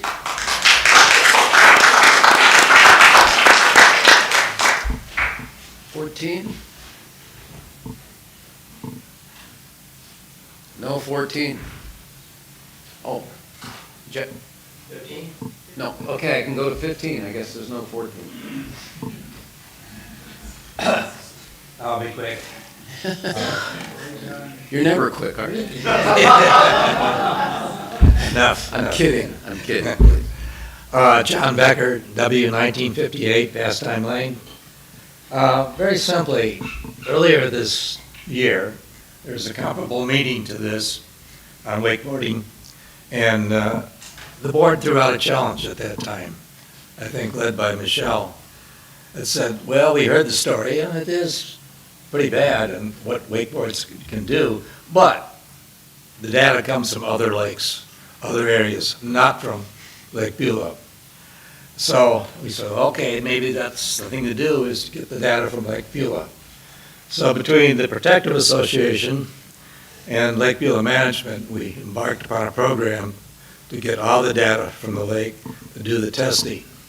And to that end, we did a lot of testing this summer. You saw the results on a lot of it.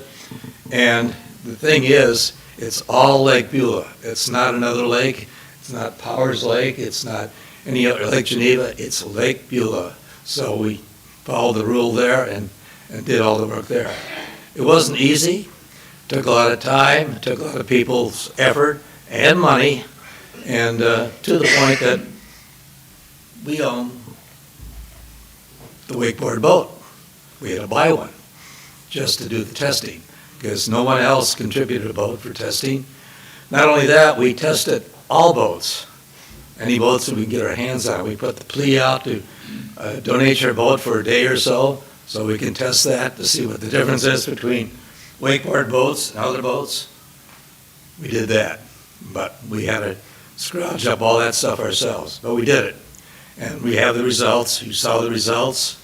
And I think that's where we came to the conclusion that we want 25 feet depth and 500 feet from shore. And it's all based on the data from Lake Beulah. And I think it behooves you now to analyze that data, analyze the total situation, and come up with a conclusion there. Thank you. Thank you.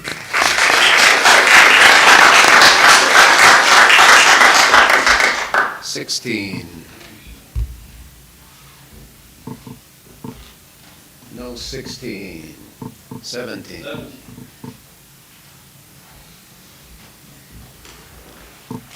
Well, I was going to say good morning, but I think that time has passed. So, I'm Carol Janish, N9534 Millsite Road.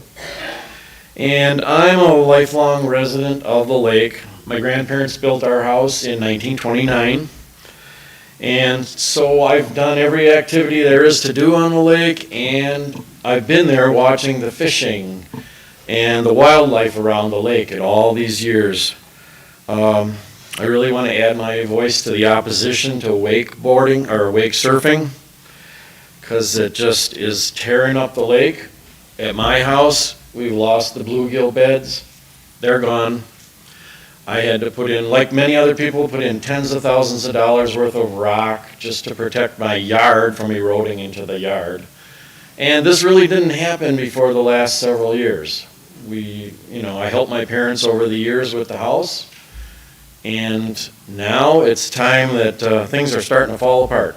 Anybody with a dock in the lake, anybody with a boat that's moored in the water knows things are getting torn up. It's unacceptable. I'm an engineer. I've always asked why. Show me the evidence. Why are you saying that? Well, I think it's pretty clear that we have data. I'm pleased that we have the Terra Vigila study on our lake, as well as the University of Minnesota study. They dovetail together just perfectly. I don't know how anybody can refute the data that we collected on the lake. It's visual, it's audio, we saw it. If you think that's normal, or that ski boats do that on plane, doesn't happen. I think they've shown that. We've tested many boats. I think people here went to a lot of expense and a lot of time and effort to create this study and give us the data that we needed to form our opinions. I've seen the excessive wakes affect all the people on the lake. Swimmers and fishermen, kayakers, sailors, powerboat people, pontoon boaters. The size of the wake is just not acceptable on our size of a lake with the topography that we have. We have certain bowls in the lake and shallow areas, and it just doesn't all mesh together like a big lake that you can make a circle around all day long. It doesn't work that way. Let's see. Our shores are getting pounded by the big waves, noticeably more than boats that are on plane. On the Mill Lake, where I live, one whole side of the lake almost is a sensitive area. I know very well that whole area, that whole side of the lake, is being disrupted by these waves. There's no question. There's no way around it because it's the edge of the lake, and those waves go everywhere. Not too long ago, my 40-pound dog got lifted out of the water and set on top of the seawall by one of these waves. I mean, I don't think that's the kind of waves you want your kids to be swimming in. And like my pet, she was lucky she didn't get her head banged on the wall. I've noticed a drastic change in the fishing habitat, which I mentioned, and the production. There just aren't as many fish of the same sizes to catch. But that's also supported by the bass fishermen on the lake. The activities are incompatible with the other users of our lake, truly. Okay. Thanks very much.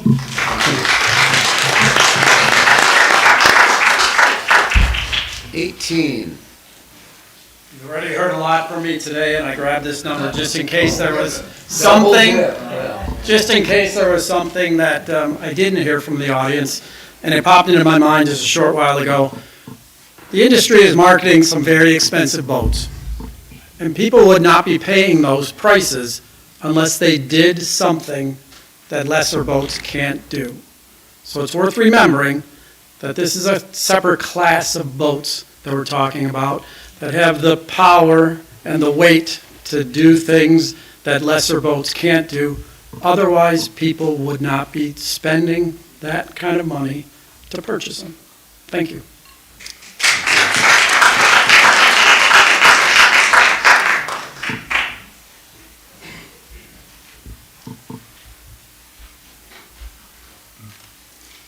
Good afternoon, my name is Daniel Bach. I live at S18W37136 Henry Street in the Township of Ottawa.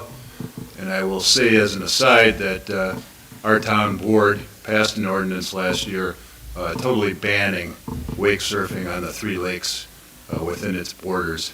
We're in western Waukesha County. It's not exactly a hotbed of environmental activism there, but the town board deemed a ban appropriate, and I personally believe a ban is appropriate with respect to Lake Beulah as well. But I'm not here to talk about other lakes and other townships and what they've done. I'm here primarily because I spent the first 57 years of my life living on this lake. I'm currently a member of Protective Association board, but this is my second stint. During my first tenure on the board, it coincided with the litigation over well number 7. And we worked closely with Dr. Ellinger, you heard from him earlier right off the bat this morning, as well as Bob Nauta, who's a hydrogeologist. And during the course of that litigation, one of my main takeaways was how fragile the ecosystem of Lake Beulah is. Protect Lake Beulah put on a seminar last month. One of the speakers talked about the marl bottom of the lake and how marl bonds with phosphorus to take the phosphorus out of the water. If you have a phosphorus overload, you're going to have algae blooms. Eventually, you're going to have a green lake and not a clear lake. If you haven't seen it, I commend to you a 2005 study that was done by the University of Wisconsin-Whitewater, and it was a study at Delaware Lake. And if you don't have it, I can send it to you. And having a clear lake is not just an environmental or aesthetic concern. Having a clear lake has a huge environmental impact on the surrounding area, and that's really the focal point of that study, and it's a very interesting one. Krista Westerberg talked about the public trust doctrine. I'm a lawyer as well. The public trust doctrine factored heavily into the litigation over well number 7. We focused on that. Another document that I would commend to you, and I can send it to you if you haven't seen it, because I know concerns have been expressed in the past about litigation in the event that a ban or some restriction is passed here. The Legislative Reference Bureau, which is a nonpartisan aspect of state government, did a memo, an analysis as to whether or not a regulation or a ban on wake surfing would violate the public trust doctrine. They concluded that it did not, as long as there's a reasonable basis for the regulation, and there certainly is in this particular case. I've also been involved with Alaska Wilderness Alliance. I represented them in connection with our attempt to intervene in that Town of Scott litigation. Richard Phillips and I worked together to craft an answer to the complaint in that case, and I can say, based upon my professional opinion, that the claims made in that case, including the public trust doctrine claims, are completely meritless, and I expect that the federal court is going to throw those out. Finally, I spent 4 years working in state government. I was the Deputy Attorney General. I tried to work with the legislature on a variety of different legislation. And if you're waiting for the legislature to do something in this case, your optimism is misplaced. Thank you very much.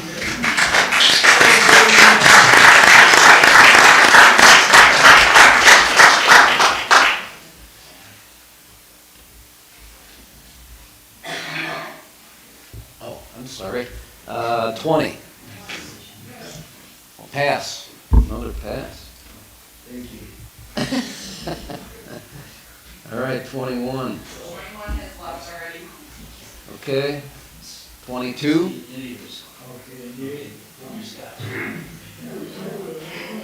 No 22?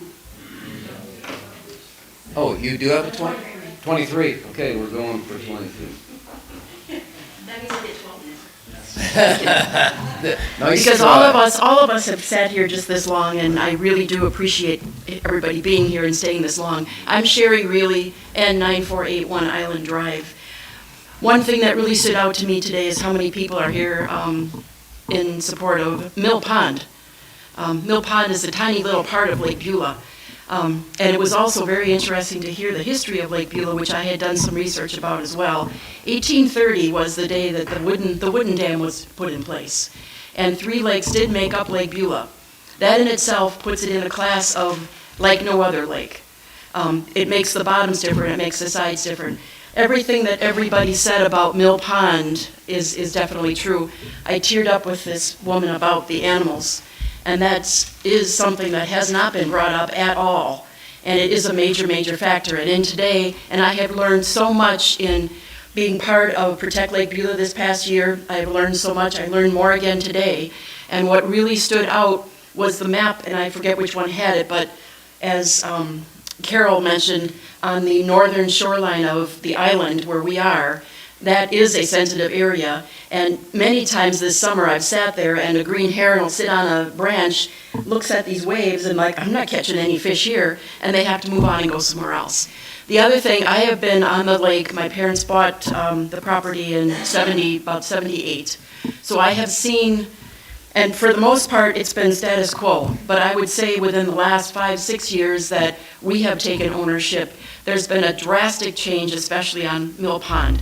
And it is not because of ice heaval, because we leave one section of our pier in. There has never been heaving there at all. It is not wind. We are protected there. None of those things are in place. It truly is the destructive waves, and they are wake boat waves. And I'm going to just read you a quick thing, because today I did not hear the word mentioned once. Roiling. And roiling is something else that everyone in this room should look up and be aware of. Wake boat roiling action refers to the powerful, damaging subsurface turbulence caused by wake boats operating in surf mode.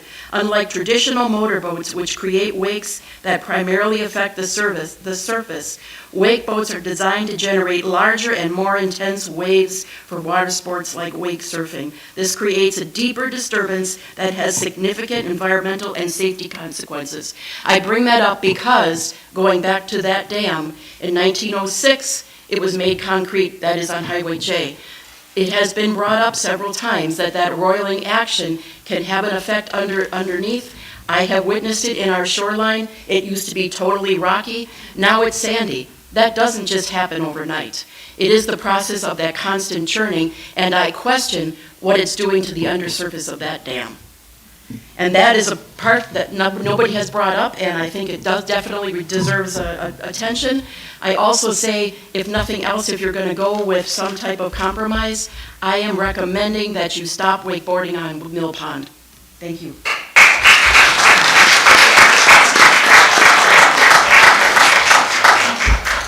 '24. That was very fast. Oh. Meaning we don't have it. I took mine now. Oh. She asked for a later speaker. 25 is also, they left already. They left. So are there any others that want to speak that, There's still a couple of numbers. oh, there are some numbers. I'm sorry, I thought it was 25. So 26. So it is 27. And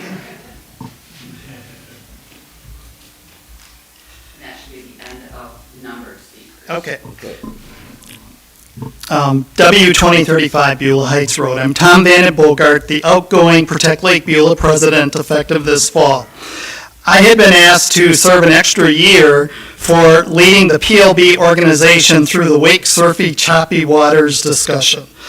As a leader, it's important to know your history. Tim Ellinger mentioned that right off in our first presentation today. So what I did is I went and I polled each and every leader of PLB that is still alive today. And every one of them supported the position of Protect Lake Beulah and supported the fact that we needed to be doing something related to wake surf boats, boating, and the protection of Lake Beulah. We also polled our membership, and overwhelmingly 70% wanted to see something done on wake surfing, and that's the PLB membership, and that was over a year ago. Again, a survey was done by the town board. Overwhelmingly, again, 70% supported action. Multiple times, we've heard from people that are being served by this board that they really want to see something done. So I'm really hoping that after this session today, that we're able to finally take some steps forward to take some action. You also, as a town board, requested that we do specific testing on Lake Beulah. and we have delivered, and our tested results have showed and align with all of the testing that has been done across Wisconsin, showing that there is impact and damage caused by wake surfing. I personally, because I've been involved in all of that testing, without a doubt in my mind, know that wake surfing is causing damage to Lake Beulah. I had a really hard time letting them drive a wake surf boat over a hump just to prove the point. And I said, we're not going to do this again because we saw the weeds come up. I've seen dead turtles along our shoreline at Lake Beulah. There are things that are definitely happening. So, we also educated on the fact that sediment disruption causes real effects in lakes. Someone mentioned that Big Cedar Lake has better water quality than it has today. I live a mile away from that. I do as much boating on that lake as I do on this lake. My observation is that is not true. That there are weeks that the lake turns green caused by the sediment disruption, and we're now seeing that here. We recently had a couple of algae blooms on Lake Beulah, and it was my understanding that there was some responses from the leadership to say we need to downplay that because we don't want everybody getting riled up. I think that's irresponsible. I think our response needs to be, we need to really understand the cause and the effect and get the data and understand what's causing it.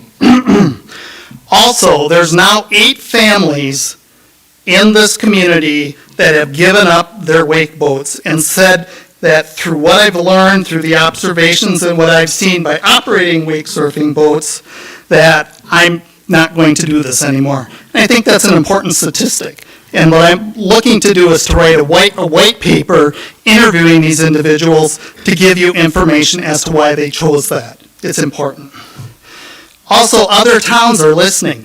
They're contacting PLB. There's more than 10 lakes that have come to us to get additional information, and they've either used it to support a ban or it's work in progress as they try to figure out what they can do to create compromise on their lakes. I hope that the Lake Beulah Board is listening. I hope also that they remember that. Wow, okay.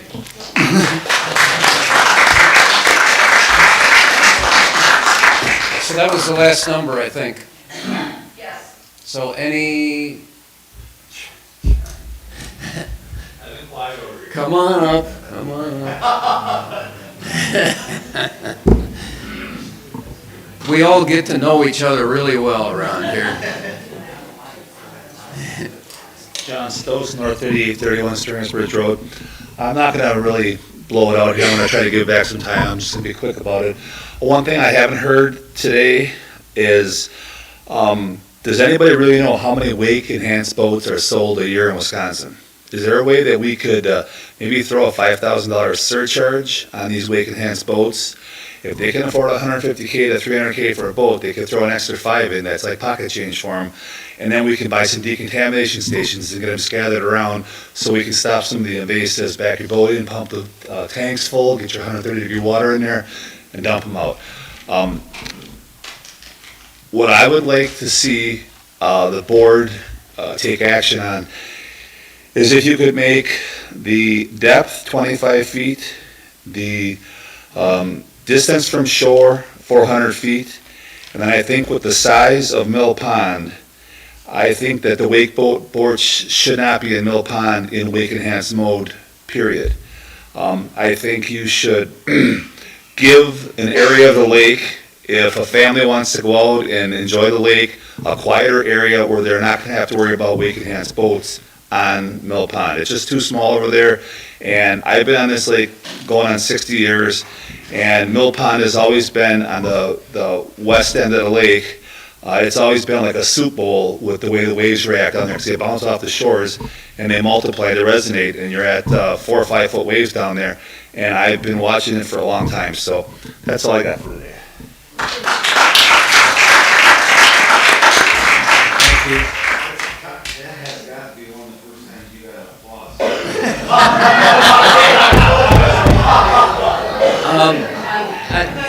Is there, okay, go ahead. Hello, my name's Frank Davenport. I live up on Long Lake.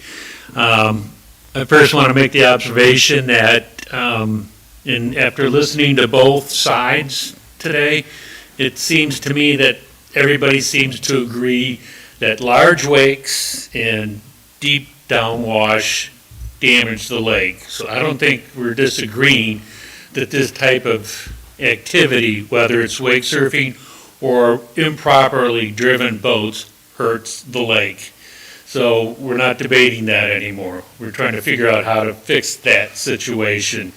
And I also agree wholeheartedly with the proponents of wake surfing that any power boat has the ability to damage the lake, and that its improper use will damage the lake. But I can tell you, living on Long Lake and watching, which is a hotbed for wake surfing on Lake Beulah, over the course of the summer, while there is the occasional person that's plowing along in an improper speed with their bow up and creating a large wake, that happens intermittently and not frequently and not persistently, whereas there will be 3 or 4 wake boats in Long Lake operating from 10 in the morning till 5 at night nonstop. And that's just perpetual, ongoing, all day long, which is different than the occasional person that's operating improperly. In going back to what has been discussed and alluded to in the past, and that is its behavior that we're trying to discuss and modify here. And it's that perpetual, nonstop behavior that is much more damaging than the intermittent or periodic improperly guy driving his Sea Ray around. So that coupled with the fact that it's the wake boat that is specifically designed. I mean, they're different than all the other boats out there because they're designed, specifically designed with their ballasts and their flippers and their fins in order to create monster waves. So it's not like we're trying to single them out, but they are singled out by the nature of the boat itself because of what it does and how often and perpetual they're used during the course of the day. So that's why I think that there has to be some focus on wake boats because they are distinct and different than all the other activities on the lake. Thank you. Okay, thank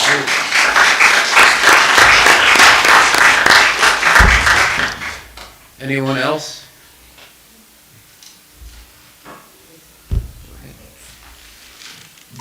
Carol Phillips, 6724 Wildcat Road, Presque Isle. I'm double dipping also, sorry. But about some of the things we talked about with the benchmarks. Beulah used to have a 100-foot setback, and that was a state thing, and that was based on when boats used to be smaller. Beulah increased yours to 200 feet for boats because the boats were getting bigger and 100 feet wasn't enough. But whether you use a benchmark of smaller boats at 100 feet or bigger boats at 200 feet, if you look at the McFarland study, you still get the same answer. Wake boats need to stay at least 500 feet from shore for either of those benchmarks. And be sure to use McFarland's graph for energy, not height. Energy is what McFarland says better represents erosion. And it takes into account not only wave height, but wave length and wave speed, and those have a big impact on erosion. And then somebody mentioned the Indiana Dager study, where they didn't see any impact in water samples collected 10 to 15 feet deep. I had a lot of questions about that study, so I called the author. I asked him why they didn't have cameras to record it. He said, well, they did, but the cameras at 15 feet were knocked over by the wake boat, so they didn't get video. I asked him why their table said, in their report says they only operated the wake boat at 2,000 RPM, whereas when the wake boat was cruising, it was 3,000 RPM. And usually surfing takes really high RPM, over 3,000. I said, why did you do that? He said, well, the guy from the marina said we should only operate it at 2,000 feet, 2,000 RPM. So I questioned whether that boat was even really in surf mode when they collected those questions. And then somebody brought up that all boats in shallow water do cause harm. The new University of Minnesota study that's supposed to come out next summer is going to look at that more. And what happens in shallower water, a lot of wind waves can actually impact the lake bed. So a lot of the smaller boats are really operating in areas that are already interrupted by wind waves, whereas the surf boats are operating so deep, it's deeper than a wind wave would ever impact the bottom on a lake the size of Beulah. If you're on Lake Michigan, it's different. And then water quality samples, people say that your water quality hasn't gone down. Well, you need to look at the whole picture, which, this is not some little science project where somebody looks at the graphs and says, oh, look, it's not getting any worse. You have to consider that you have zebra mussels, and zebra mussels actually make the water more clear. They don't make it better because they destroy your fishing on your lake. But so is it the wake boats are making it worse, and then the zebra mussels are kind of covering up for them? The same thing about weed harvesting. You're taking phosphorus out of the lake when you're doing weed harvesting because phosphorus is sequestered in the weeds. And so is that what's keeping your lake from getting worse from surfing? And then also, I do the sampling for my lake. We sample in the deepest part of the lake, the deep hole. You'll see that on your DNR reports. These surfers, where they're in the water that's, disturbing water that's 15, 20 feet deep, they need to be half a mile from where I'm collecting or whoever's collecting your samples, so you don't really know that your lake quality isn't changing. And I'm happy to answer any questions anybody has. I'll stick around afterwards. Thanks. Thank you.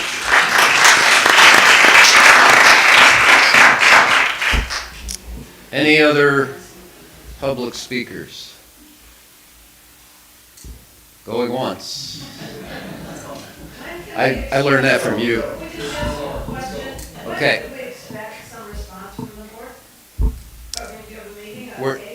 We're not entertaining any questions. We're not supposed to make decisions. This is a public hearing. That's all I can tell you right now. I'm going to have a statement here, but I guess we're going to bring the public comments to an end.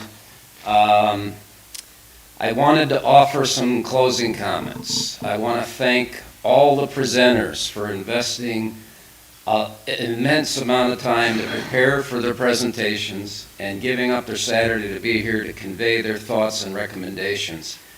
In addition, all the people that came from long distances away, it's a big commitment, and I sincerely appreciate it on behalf of the board. We all do, and the staff. Thanks to all the public who gave up their Saturday to come in and provide their perspectives and opinions. And finally, on behalf of the town board, we want to sincerely recognize and thank the town staff who invested extensive time to organize and prepare for this and work with the presenters. There's a lot of effort that went in.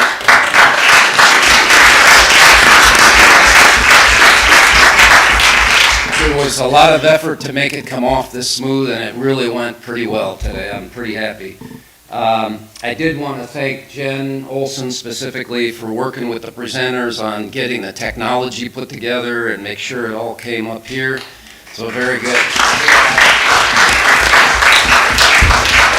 And with that, I would entertain a motion to adjourn. I motion to adjourn. I just wanted to say something. Well, nobody seconded it, so. I have just 1 minute. 1 minute, absolutely. I just wanted to say thank you to everyone here and how commendable this whole thing has changed over the last 6 to 8 months. It was actually pleasant sitting here today. You can imagine sitting here and getting yelled at is not pleasant. You have been. So I thank everyone for that. It was actually enjoyable today. So that's all I have to say. I concur. I concur. You got a second? You got anything to say? No? Just thank staff and for Okay. your presentations, your participation, and your respect of each other. I'm encouraged by what I saw today. I feel like potentially the gap is narrowing. Yeah. So all in favor of adjourning? Aye. Opposed? Nay.